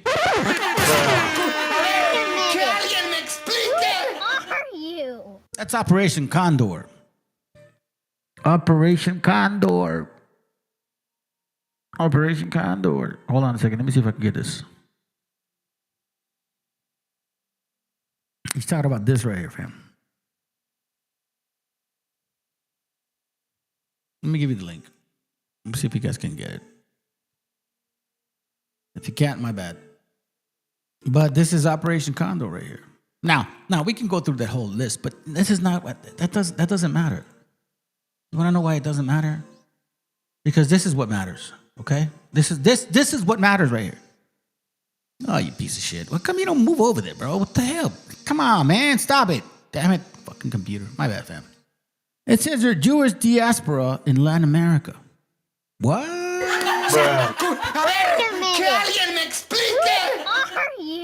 Dictatorships and desaparecidos. Operation Condor was a transnational project that targeted political dissidents and communist subversions in Latin America through a system of terror. The operation was active in the latter half of 1970, where Paraguay, Brazil, Bolivia, Uruguay, Chile, and Argentina. But what does this have to do? This page seeks to explore the experience of Jews under the military regimes which held power in Argentina and Brazil, which have the largest Jewish population in Latin America. So all of you piece of shit motherfuckers that were dictators over there, like the guy that he's talking about, was supported by these fucking Khazars, these self-proclaimed Jewish people that held power. And you know what I mean? Like it shouldn't about be new to y'all. This is, and if it hurts your feelings because I'm so blunt about this shit, well then you don't belong in this fucking channel, bro. Like seriously, y'all just, go unsubscribe, man. Bye. Like I don't even care, bro, if it's only like 500 of you guys listening at this point. I don't care, bro. Because motherfuckers don't believe anymore. I see people open up a channel and shit, and all of a sudden they got 1,000 subscribers. Like Yakasha came over here and compared me to his channel. Like, oh, you only got 700 and something subscribers and shit. You suck. Yeah, I probably do, bro. But you know what sucks even more? That I may not be the best at what I do, but I know for a fact that what I bring out is not untrue. And what sucks is that you guys suck for not fucking believing this shit. You prefer to get entertained? By all means, please continue. I'm subscribed, bro. Y'all don't even belong here. And they received some love in return. In December 1974, Chilean General Pinochet personally attended the dedication of the Hotebeche Pentecostal Methodist Church Cathedral in Santiago, marking the first time a Chilean head of state had ever attended a Protestant service. 2 days earlier, approximately 2,500 evangelicals had gathered to publicly pledge their support for the junta and denounce Chile's international critics.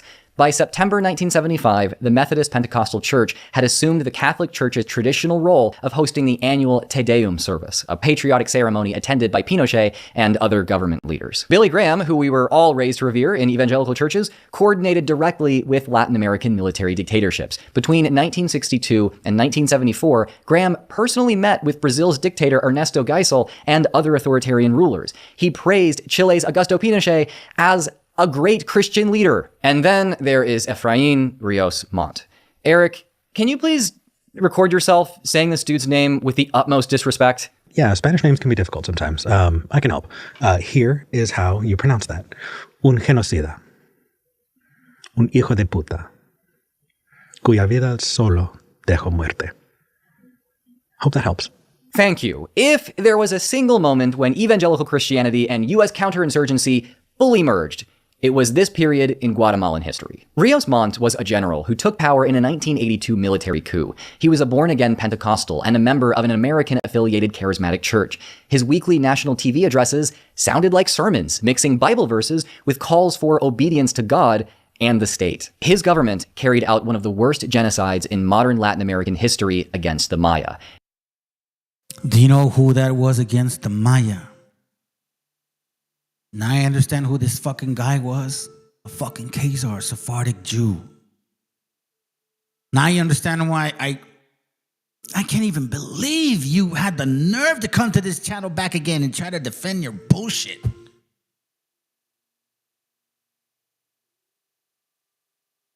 Wow. We're almost done. And the U.S., financially and spiritually, supported him. Good old Ronald Reagan praised Montt as a man of great integrity. I know that President Rios Montt is a man of great personal integrity and commitment. Jerry Falwell openly supported him. Pat Robertson interviewed the dictator on his TV show, The 700 Club. Ephraim Rios Montt, who was the president there, he's a terrific guy. He was with the El Verbo Church, and they had a marvelous government. Christian evangelist Luis Paulu told Christianity Today in 1983, "It's great to have a Christian president as a model. The hand of God appears to be upon him." Meanwhile, remember, Catholic priests who supported indigenous rights were being assassinated, disappeared, and tortured along with countless other civilians. Rios Montt's rule was the logical end of a decades-long project. Replace politically engaged Catholicism with a politically compliant Protestantism, so that the structures of inequality remained untouched. Even today, evangelical Protestants in Latin America overwhelmingly support the same kinds of politicians which evangelical Protestants in the US support: authoritarian right-wingers. And while I would say that leftist thought and action is probably more common in South and Central America than it is in the imperial core of the United States, Catholics in these areas now also tend to lean right. So much media about American evangelicalism today, including some of my own work, to be honest, operates on the premise that it's getting worse. It's becoming more extreme. This media often also examines a supposed paradox. This faith is based on God's love, but its adherents somehow support cruel leaders. As I hope is obvious by the end of this video, though, morally permitting the extreme brutality of states and corporations is exactly what evangelical Protestant Christianity was shaped to do. It is not cruel in spite of itself. It is a permission structure for cruelty and always has been. In 2026, it is just doing to the people of the United States what it and the government of the United States have always done to people of other nations and the indigenous people who were here before me. As you may have heard the saying go, fascism is colonialism, just turned inward.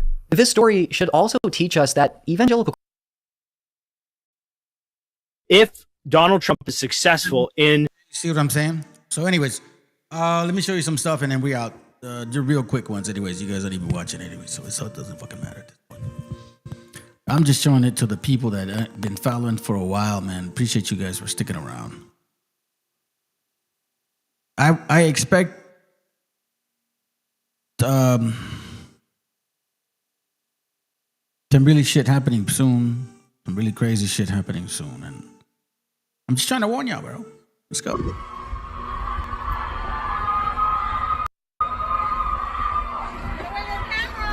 I'm outside. I'm outside. It doesn't say out here. And I've just been ordered to leave the premises. And she's yelling at me right now, so I'm gonna head back to my car and try and keep you abreast of the situation.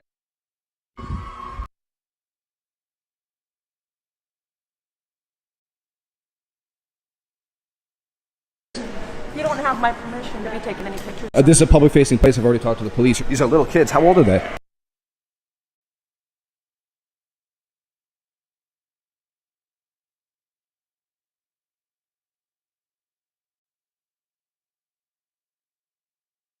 I'm so ashamed of what you're doing with these kids. You don't have my permission to be taking any pictures. This is a public-facing place. I've already talked to the police. These are little kids. How old are they? You know these kids are kind of going places they never heard from again, right? No. Are you with me, sir? Can I ask what company you're with? No. No? You won't tell me? No. Okay. Why are you being so secretive? Don't worry about it, sir. Can you stop bothering me? Is this your kid here? Is this your kid? Where are you taking this kid to? Hi. What's your name? Hey, don't get in my no, face, you're sir. getting in my space, sir. You're getting in my space? You're getting in my space. I need you to back down. Okay, I'm right here. All right. Can you back down over there? You're stepping towards me, sir. Why are you hiding your name badge? Why are you so ashamed of what you're doing with these kids? You don't have my permission to be taking any pictures. This is a public-facing... Sicko fam is seeing those people do that shit to what? This is why I've been saying it, bro. Not all kinfolk is not all skinfolk is kinfolk, man. Just because they look like you don't mean they're your gente. I don't know why you guys don't fucking get it, man. Oh, these Hispanics are joining Border Patrol. Bro, listen, right now is the time of the spirits waking up. If you're moving that way, you probably are Canaan or Edom or some other fucking devilish bastard. I don't think the 2/3 are even involved. I think the 2/3 are just too stuck up in fucking sinning. The ones doing this shit is because, you know, they're very expressive in who they are, man. Let's go. We're almost done.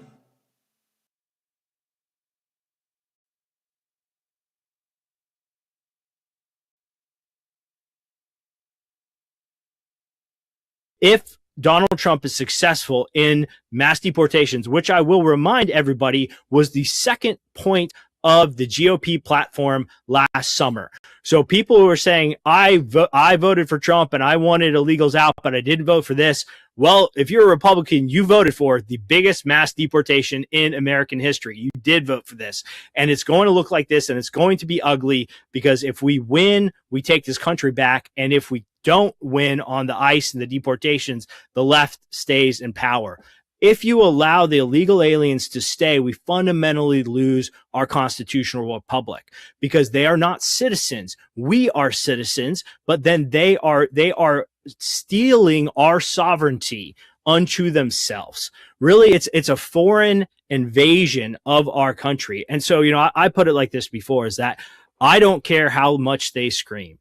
I don't care how much they cry. I don't care how loud they protest. And I don't care how much it costs. And I don't care how many of my fellow American citizens who recklessly impede legitimate law enforcement operations suffer the consequences of their reckless actions. I'd hope it'd be zero. They need to knock it off.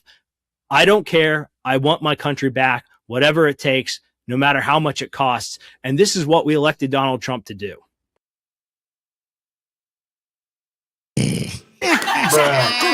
You know what I should do? Bro, what I should do is I should just start a channel that is just supporting this whole shit as like a mockery. And I'll bet you anything, but I'll have I'll have a bunch of followers right away if I start mocking on you guys for the stupidity that you keep falling for. I mean, why not? You know what I mean? Because it's like, bro, what does it take? What is it going to take? What example is it going to be? What fucking explosion is it going to fucking have to happen?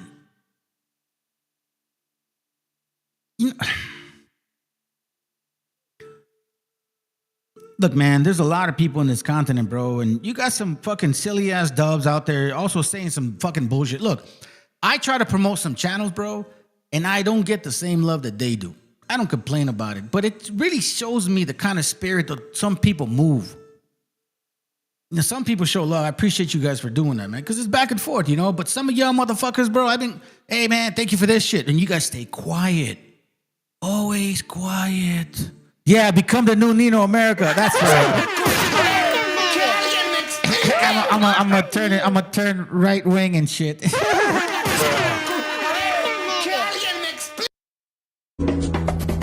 The Wailing Wall is the seat of a satanic ritual outlined by the 13th century Jewish occult system known as the Kabbalah. This so-called divine presence at the Wailing Wall is actually the Kabbalistic feminine emanation of their false god, the Shekinah. Watch closely how the rabbis thrust their pelvises and penises back and forth in a prescribed prayer movement called davening, in which the Jew copulates with the Shekinah in order to give birth to an erotic union with the Ein Sof, the Kabbalistic masculine emanation of their false god. They're participating in a lewd occult ritual where the so-called divine presence is actually Satan himself.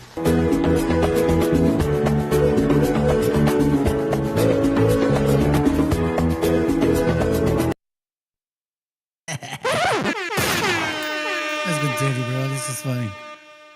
Hold on a second, brother. Hold on. There you go. Strange. This 19-year-old guy dropped out from Harvard and founds Facebook, okay? And now he's a billionaire. How does that happen, guys? Well, it must be the American dream. Bill Gates?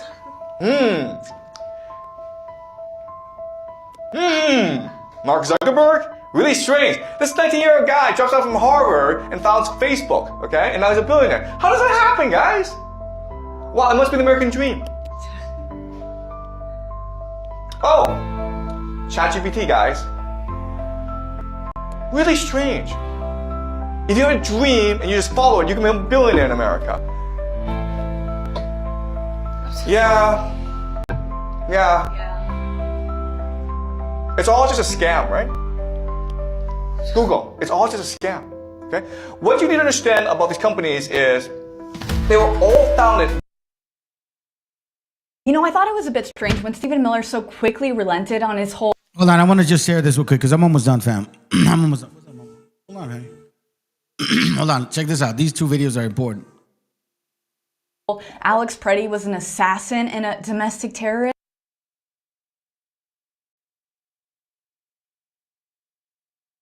I got a couple of videos and then we through, bro. We through. You know, I thought it was a bit strange when Stephen Miller so quickly relented on his whole Alex Preddy was an assassin and a domestic terrorist. Not because it was so obvious to anyone who saw the footage that that was clearly a lie, but because no matter how egregious the claim, Stephen Miller never backs down. In fact, he doubles down. But suddenly it was like, oh, maybe the Border Patrol agents didn't follow protocol, which is a very un-Stephen Miller-like thing to say. But now that ProPublica has released the names of the Border Patrol agents involved in the shooting, it all makes sense. Jesus Ochoa, who goes by Jesse, and Raimundo Gutierrez, 2 Border Patrol agents from South Texas, Hispanics. Which also explains the fact that they're suddenly on administrative leave. There's a DOJ investigation into the killing of Alex Preddy, which is in very sharp contrast to how they treated the killing of Renee Good with Jonathan Ross. Certainly no DOJ investigation. In fact, instead, they went after Renee Good's wife. And let this be a reminder to those Border Patrol agents. Doing the work of your oppressor is not going to save you. Selling out your own community will not protect you. It just makes you look like a coward. And the moment you stop being useful, this regime will turn on you instantly. I'm gonna end it with this video right here, fam. Thank you for sticking around. For you guys that have stuck around, because you know, look, this is 4 hours and almost 4.5. Well, almost 4.5 hours. You know me, man. I'm long-winded, family. I hope you guys hear this message. Our children, kids shouldn't have to go even think about this stuff, bro.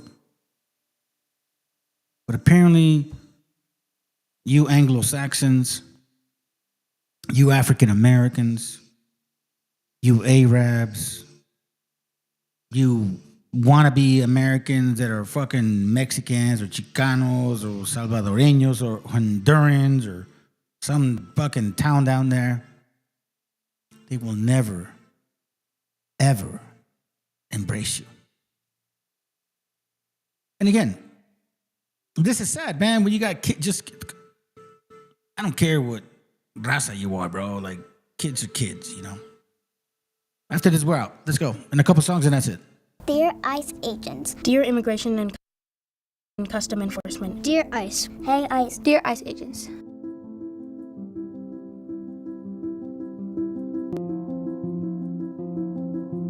Dear ICE agents, I hope you're respectful to everyone and show kindness. I also hope you respect all people from all different countries and around the world. I think as a community, we should respect people's homes and the people themselves. These people are important to us and others. We should treat everyone the same, even if we don't know them. I think after losing someone I love, this kind of makes me sad, but I hope everyone can still have their loved ones next to them.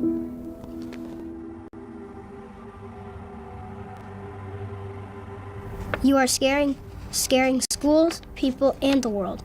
You should be kind, helpful, and caring like normal police, not dangerous, scary, and stealing people. I think you should make friends with the world. Love, a Valley View student.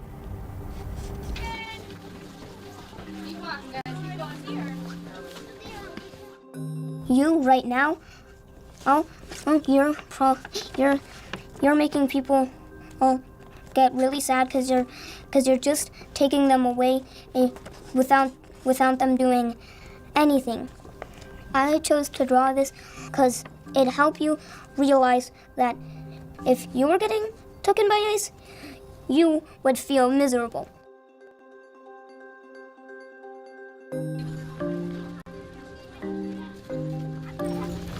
Keep going, guys. My teacher said to keep this kind, so I'm going to write a poem. I know you're following orders. Please don't send them out the borders. The world has already fired up the mortars of hate.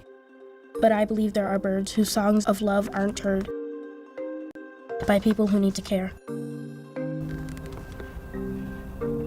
You want me to talk about Liam? Yeah, would you mind sharing some stories about him?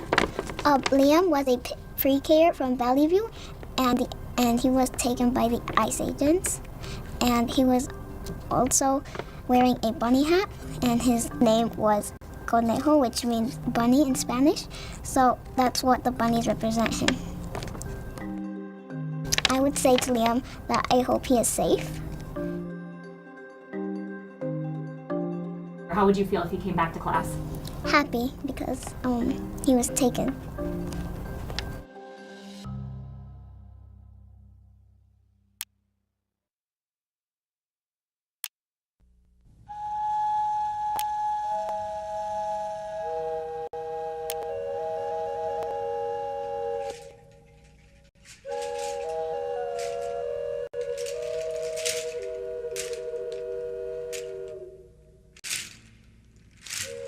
Del mar los vieron llegar, mis hermanos emplumados serán los hombres barbados de la profecía esperada.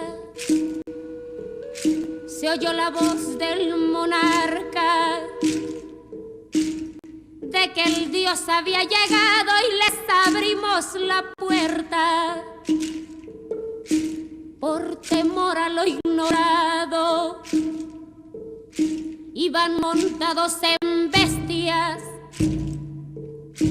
como demonios del mal, iban con fuego en las manos y cubiertos de metal. Solo el valor de unos cuantos les opuso resistencia, y al mirar correr la sangre se llenaron de vergüenza, porque los dioses ni comen ni gozan con lo robado. Y cuando nos dimos cuenta, ya todo estaba acabado, y en ese error entregamos la grandeza del pasado, y en ese error nos quedamos 300 años esclavos.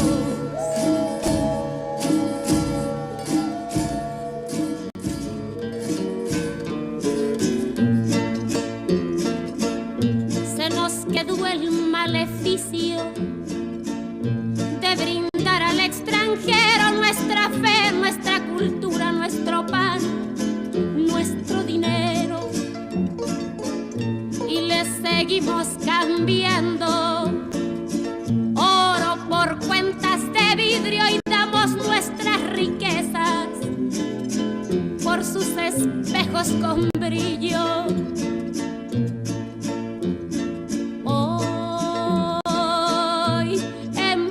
Siglo XX nos siguen llegando rubios y les abrimos la casa y los llamamos amigos, pero si llega cansado un indio de andar la sierra, lo humillamos y lo vemos como extraño por su tierra.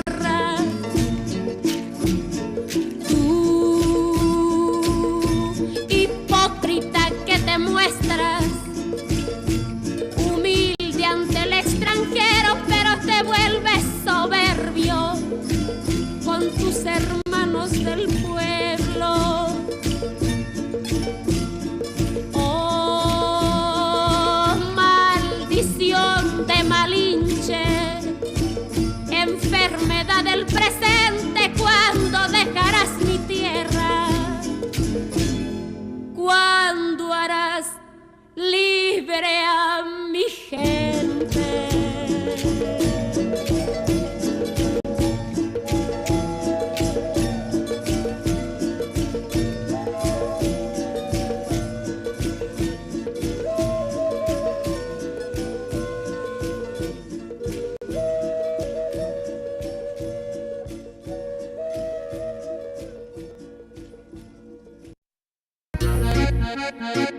Yo, yo, yo, yo.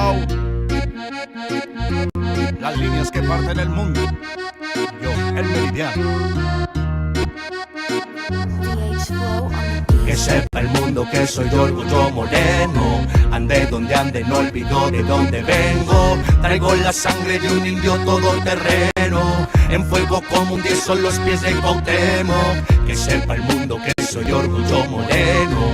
Ande donde ande, no olvido de dónde vengo. Traigo la sangre de un indio todoterreno. En fuego como un 10 son los pies de Cuauhtémoc. En una simple frase te explicaré cómo es mi gente. Si maltratas a un carnal, te devora la serpiente. Emplumada, va en picada, desquiciada el águila real. Le arrancará la cabeza a quien dañó su nopal. Somos un ejército cautivo, esperando la señal pa' comerme al enemigo. Huitzilopochtli, dime si es rival o amigo.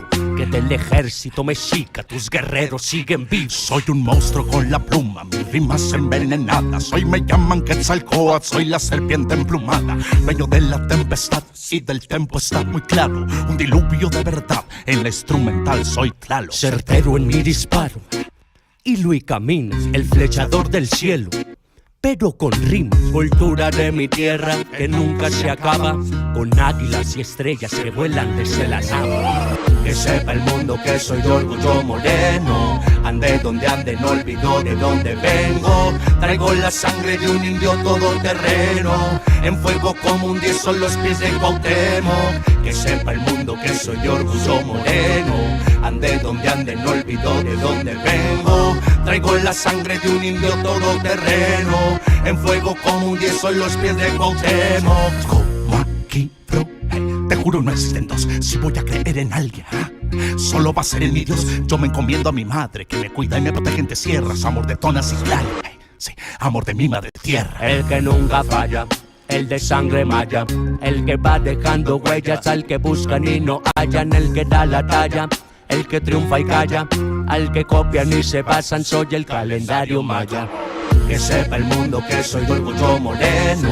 Ande donde ande, no olvido de dónde vengo. Traigo la sangre de un indio todoterreno. En fuego como un 10 son los pies de Cuauhtémoc. Que sepa el mundo que soy de orgullo moreno.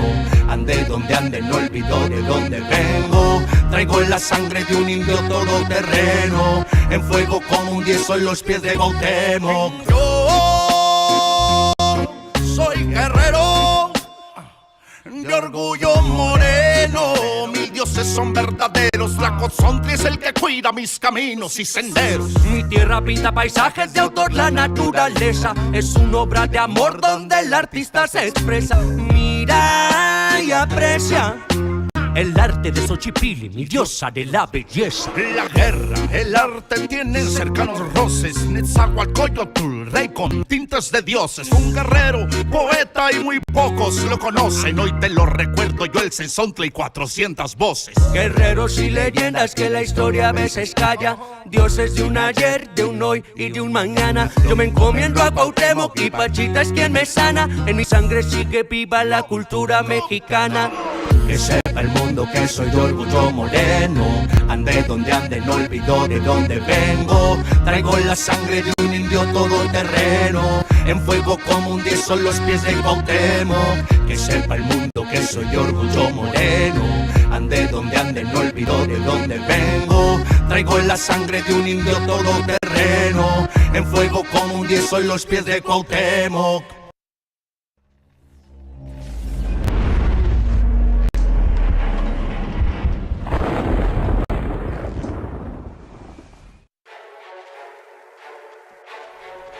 Este día enfrentarán a un ejército que se asume como invencible.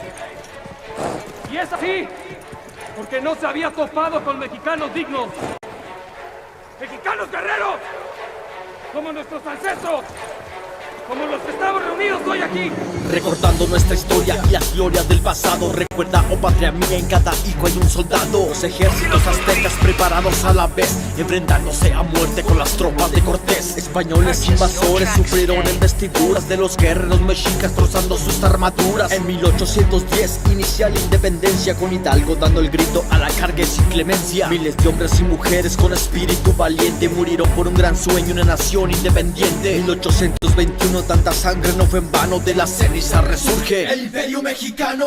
En San Juan de Ulúa intentaron reconquistarnos, nación libre, soberana, al invasor le confirmamos. En el norte los apaches atacaban sin cesar, atrapen a los traidores, los vamos a fusilar. Los gringos robaron Texas, alimañas insensatas, en el Álamo pagaron con masacre los piratas. Los yanquis expansionistas quieren más, eso es notorio, vienen marchando del norte, quieren nuestro territorio. Tomaron Chapultepec con descaro y con desquicio, lucharon hasta la muerte el batallón de San Patricio. Arizona, Nuevo México y la Alta California, esa herida no se cierra, simplemente se transforma. No pasaron muchos años desde la última ocasión, desde Europa se orquesta ya la próxima invasión.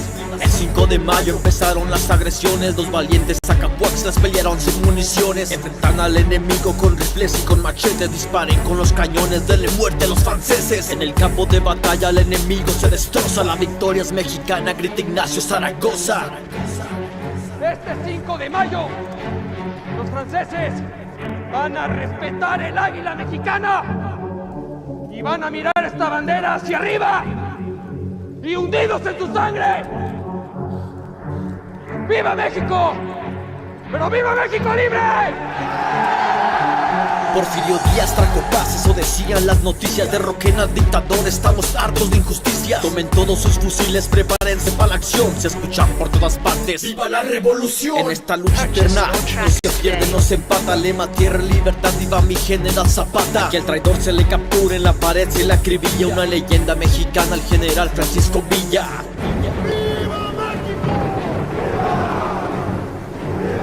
1926, preparen armas en los cerros. ¡Viva Cristo Rey! Gritaban fuerte los cristeros. En la Biblia viene escrito, aunque a algunos les aterra, hay tiempos para la paz, pero también para la guerra. Contra los japoneses batalló como ninguno, son letales desde el cielo el escuadrón 201. Mexicanos muy valientes, patriotas de este país, hoy su sangre está regada por los campos de maíz. Ya lo dijo Napoleón en un escrito iracundo, 5 hombres como Morelos podría conquistar el mundo. Esta letra habla de historia, mi intención no es revivirla, mi intención crear conciencia para ya no repetirla. No se ocupa ser soldado ni militar en acción para luchar por tu tierra, para luchar por tu nación. No necesito armas, mucho menos de las balas. Mi armamento es mi talento y las balas mis palabras. Hoy los tiempos han cambiado, siguen los mismos errores. Guerra, guerra, sin cuartel para todos los traidores. La violencia y la injusticia hoy azota la nación. Se combaten estos males con unión y educación. Recordemos a los héroes y honremos su memoria. Mexicanos de estos tiempos, volvamos a hacer historia.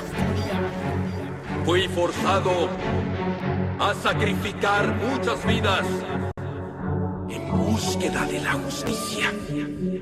Pero al final he salvado la vida de mi amado México.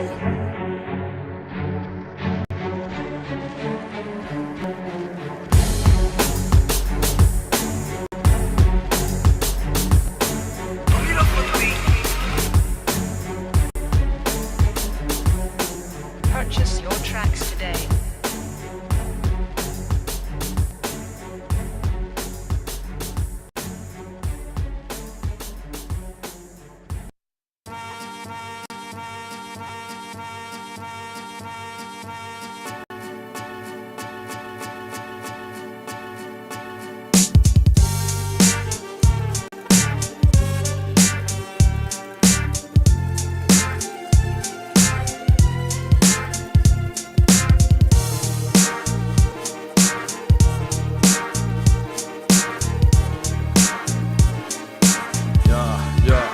Soy del país que no se raja, papá. Del mariachi y la baraja, que trabaja y no se cuaja ni por una paga baja. De esa tierra soy, donde crecen los nopales, donde millones de madres parieron a mis carnales, a mi gente pues. La de piel color canela, la que viste de guarache, de sombrero y de franela, la que canta, la que celebra la muerte, la que se rompe su madre con aquel que le haga frente. Soy de aquí, la tierra del maíz y del mezcal, del café no ya de barro y de la tortilla con sal, de la solidaridad, de la causa que lo merezca, donde un taquito hermano no falta quien te lo ofrezca. De esa tierra, la del trueque y la cocoa, donde por los cielos vuela glorioso mi Quetzalcóatl. Tierra santa, donde el oro no deslumbra, donde no todo se compra y la carencia no te espanta. Y es que dime cómo no quieres que ame tanto esta tierra, si aquí nacieron mis hijos y aquí me ha criado la abuela, aquí gastó mis suelas desde que soy un enano. Es mi orgullo, mi paisano, haber nacido mexicano, y hasta el día en que yo me muera bendita será mi tierra, es mi hogar. Feliz de ver ondear esta bandera, feliz de haber nacido donde los mariachis tocan. Salucita, momento en el que nuestros vasos chocan. México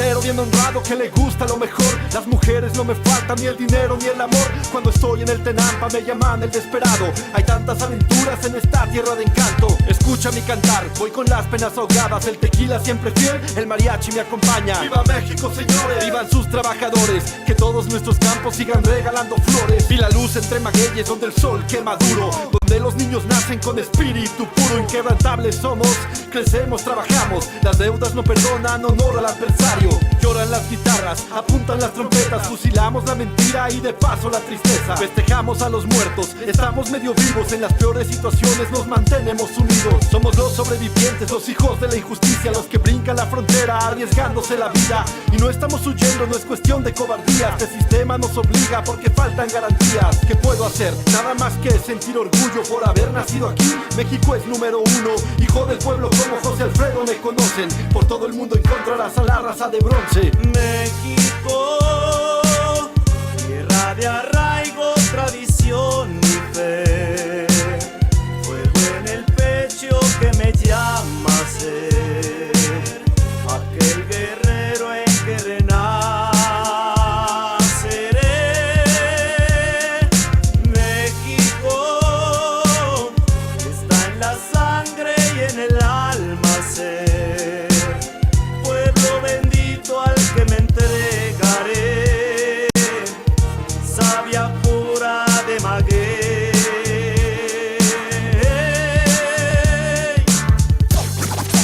Somos lo que somos, unos mexicanos. Suena México, sí señor. Yo soy mexicano hasta la madre, hijo del cocho.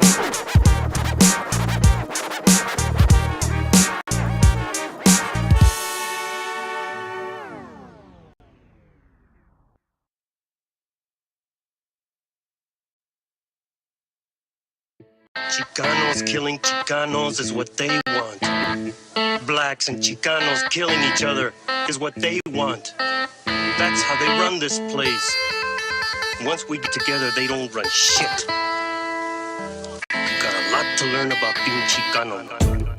Yeah, Alcatraz, midget loco. Yeah. They never seen this coming, man. What up, Loom? What up, Oreo? 500 years of captivity.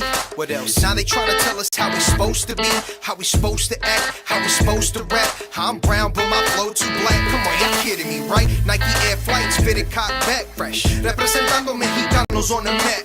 No estoy jugando, got bars like I battle on smack. But hold on, I'ma bring it right back. My people indigenous. I'm not sure if you getting this. By the time I'm done, you gon' be feeling this. I come from the people they call MESHIACHA. I've been to the motherland, Chichen Itza. Seen the Mayan ruins, intellectual architects. Been in the cenote, seen ancient artifacts. Really? Cali is Mexico, those are the facts. They raped women, gave elders heart attacks. It was a battle, our people were outgunned. Took life and cattle, we were outdone. However, 2 wars proudly we take to the grave. Those we call our Independence Day. It's time to stand up, educate our people. Stay on our ground, let them know that we equal. We see your plan, but your plan is see-through. You can't stop my people. Mexicano, I'm brown and proud. Mexicano, I'm brown and proud. Mexicano, I'm brown and proud. Mexicano, I'm holding it down. Yeah. Story with Mexicans, Mexicano. Gave birth to the word that we know as Chicanos. Aztec warrior, man, it's all in my blood. From the Nochtitlan, that's the heart of the love. Now Mexico City, that's a modern day name. Don't let the books confuse it to be a modern day slave. Gotta get your facts right and study the culture. Don't be like Cortez, he came like a vulture.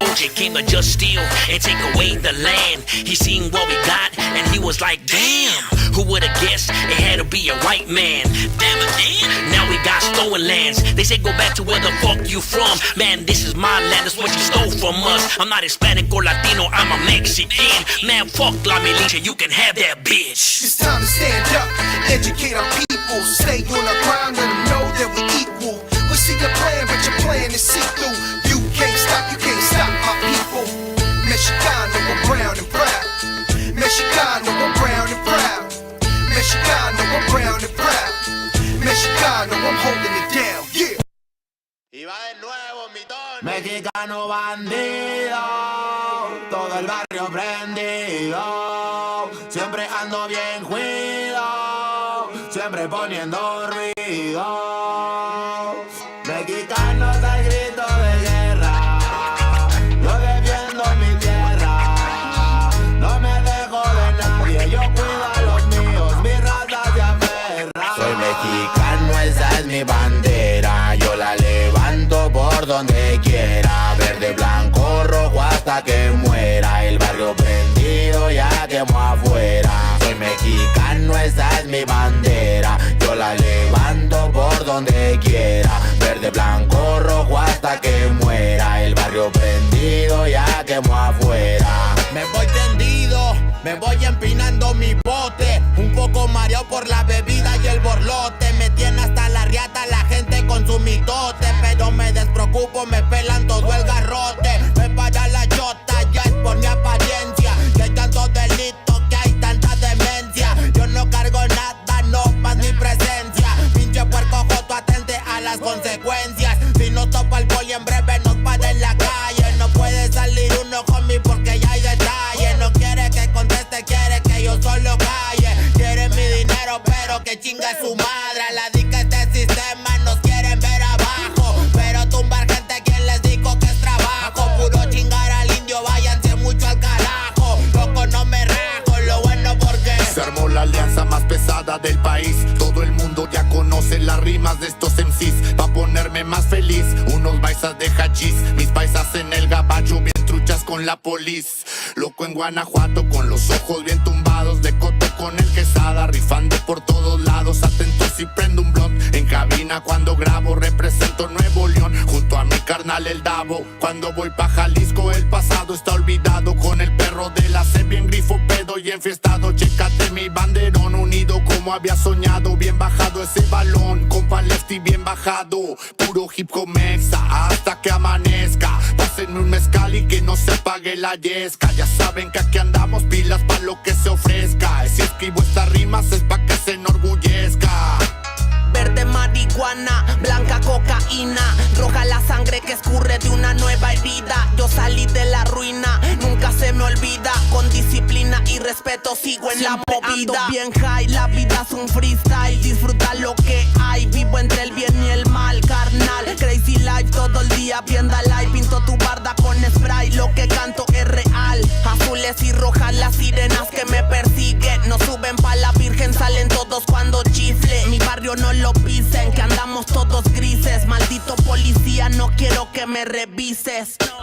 Prende la mota en Canala o en Hitter. Ando con mi flota y el dealer. Tenemos lo que se te ofrezca, tú nada más pide. Me dijo mi madre que de la envidia me cuide. Soy mexicano, esa es mi bandera. Yo la levanto por donde quiera. Verde, blanco, rojo hasta que muera. El barrio prendido ya quemó afuera. Soy mexicano, esa es mi bandera. Yo la levanto por donde quiera. Verde, blanco, rojo hasta que muera. El barrio prendido ya quemó afuera. Ya, ábranse cabrones, llegó el mexicano partiendo sin necesidad de palanca. Todos jugamos en la misma liga, yo soy titular, tú ves desde la banca. Disfruto cada cosa que me pasa, colaboro y mi carrera se levanta. El mismo cabrón que antes no tenía nada se la pasa viajando y dice que canta. Por eso me caga enfermarme de la garganta. Pero aguanta, traigo mata natural y humo de planta. 2, 3 cabrones dando lata y yo haciendo más plata. De esto la vida se trata y pa' que sepas no es barata. MC da bolos desbarata con cada escalón que sube. Yo tuve la suerte de hacerme fama en YouTube. Hay 2, 3 raperos de antaño que me bajé de su nube. Los mandé pa' su casa y de premio hasta les pagué el Uber. Si alguien me tira es porque sabe bien que domino el negocio y quiere de mi parte. No quiero darlas de grande, pero si me tiras la neta me toca humillarte. Soy capitán, llevo el estandarte. Somos muy pocos los que hacemos arte. Este flow si es de Marte, tú dale like y comparte. México lindo y bandido, diario a Diosito le pido que me cuide a la familia si un día el cora ya no late. Estoy bendecido porque me cuidan los míos. Orgullosamente me exatamos locos de remate. Jaque mate, no hable de volar si viene gateando. La cosa por la frontera se pone violenta, no importa el rango. Toda la raza jalándole duro, si hay algo seguro es la muerte en donde ando. Sudor y la sangre en la frente, los de alzada controlando. Se roban la atención, ya saben quiénes son. Vatos locos con sazón como el de un corridón. No quiera tomarme el pelo si ando todo pelón. Levantando la bandera, viva México cabrón. La bandera con un águila, Simón, mi tierra es esta. Me vale si mi piel o si mi acento les molesta. Que jalan horas extras, nunca duermen la siesta. Están los que van pa'l jale y los que la viven de fiesta. Otros que en el pintón se tatúan de corazón. 3 colores en el pecho, morirían por su nación. Aunque su puto gobierno los puso en la situación de no terminar la escuela y terminar en la prisión. ¡Viva México, ladrones! ¿Qué hubo, les presidente? Ya saben que por mí policías chinguen a 20. Y ahí están mis 20 pa' la cagua. Aguas, que es tierra caliente de Chiapas hasta Chihuahua. Wow, wow, wow, yipi-yo, yipi-yucas. Buenas, Montequín, Aguas, Tijuas y San Lucas. San Luis Potoyes, Mataulipas, La Puebluca. Dime si o no, loco, acá tienen lo que buscas. Soy mexicano, esa es mi bandera. Yo la levanto por donde quiera. Verde, blanco, rojo hasta que muera. El barrio prendido ya quemó afuera. Soy mexicano, esa es mi bandera. Yo la levanto por donde quiera. Verde, blanco, rojo hasta que muera. El barrio prendido ya quemó afuera. Puro hip hop mexa, perros, 2023. Ey, yo, ey, yo. Somos la santa carnal, ey, Los machidones de la plaza. Oye, DJ donde que en los scratches. Desde alzada, mi perro. No saben quién soy o sí. Oye. Viva México, cabrones.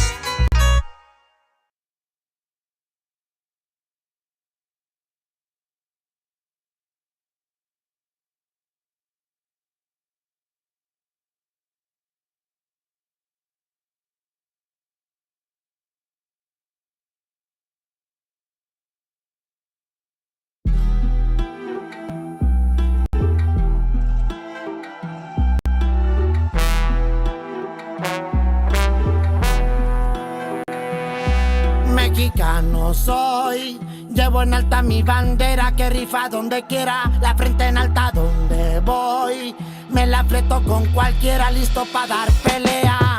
Mexicano soy, llevo en alta mi bandera que rifa donde quiera, la frente en alta donde voy, me la fleto con cualquiera listo pa' dar pelea. Orgullo mexicano directo de Jalisco, le eché huevos a la vida, lo mío no fueron los libros. Un par de guantes viejos que tenía cuando morrillo fueron la mejor escuela, nunca me di por vencido. Si me miran por andar espaciando en la 6x6, es porque andaba bateando de antes de los 16.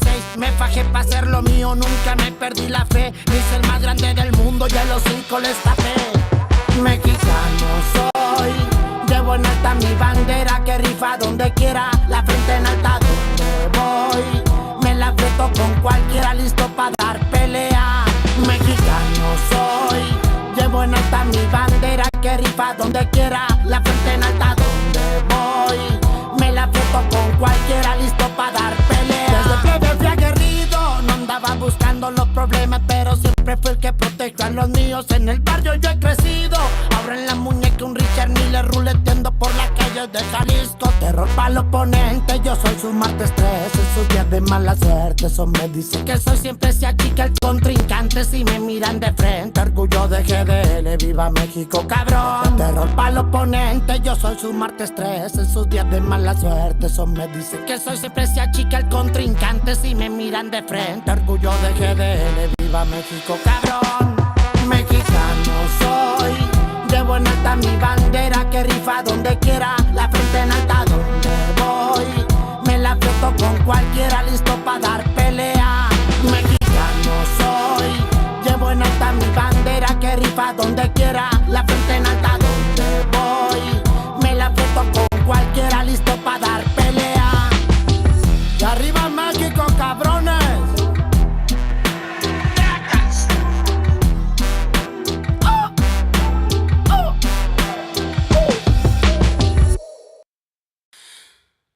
Antes del nombre América, antes del hierro y la cruz, había pueblos que hablaban con la tierra y con la luz. No era un mundo vacío, era ciencia y corazón. La historia empezó aquí mismo, aunque el invasor no pida perdón.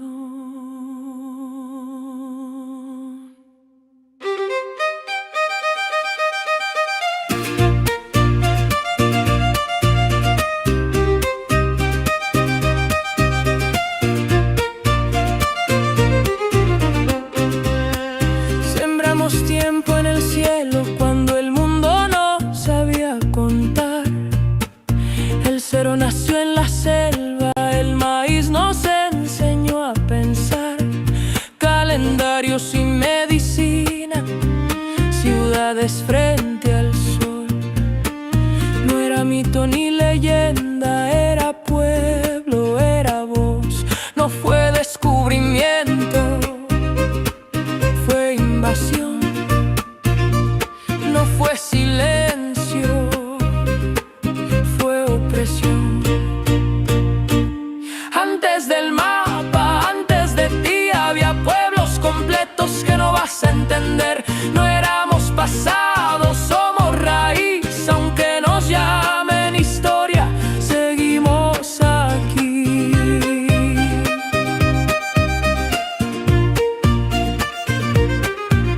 Desde el barro del origen hasta el jaguar ancestral, desde la selva profunda hasta el águila solar, ciudades que eran mundos cuando Europa se partió, capitales que flotaban mientras el viejo mundo ardió. En la montaña aprendimos a vivir sin dominar, sin rueda y sin bestias, pero sabiendo gobernar. Caminos y comunidad, trabajo como misión. El poder no era conquista, era responsabilidad. No fue progreso, fue despojo. No fue fe, fue antojo. Antes del mapa, antes de ti, había pueblos completos que no vas a entender. No éramos pasado, somos raíz, aunque nos llamen historia, seguimos aquí. Hey. Hey. Hey. Hey. Hey. Quemaron nombres, vendieron memoria, alzaron fronteras sobre nuestra historia. Nos dijeron atraso para robarnos la voz, civilización a balazos y la fe pa'l control. Pero la tierra recuerda, la raíz no se rinde, aunque cambien las banderas, la herida no se extingue. De norte a sur somos la misma raíz, la misma herida que se niega a morir. De norte a sur nadie sobra aquí, Latinoamérica sigue y no va a pedir permiso para existir.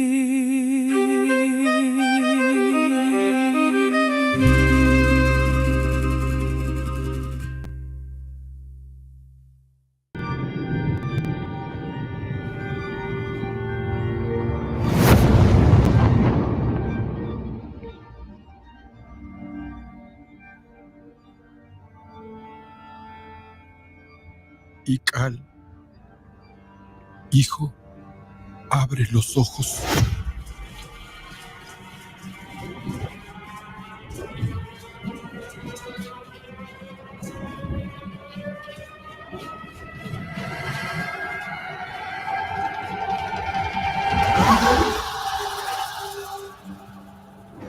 Tu cuerpo se queda con nosotros, pero tu espíritu debe seguir.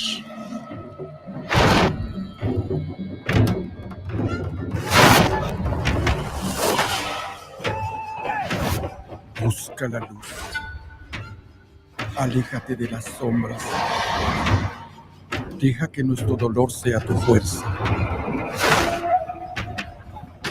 Desde aquí iluminamos tu camino.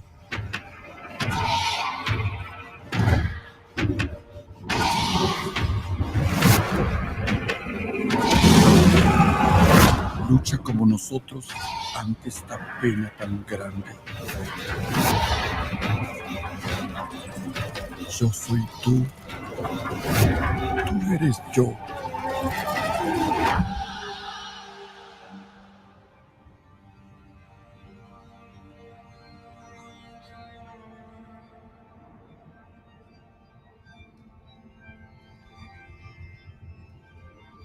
La muerte que hoy nos separa,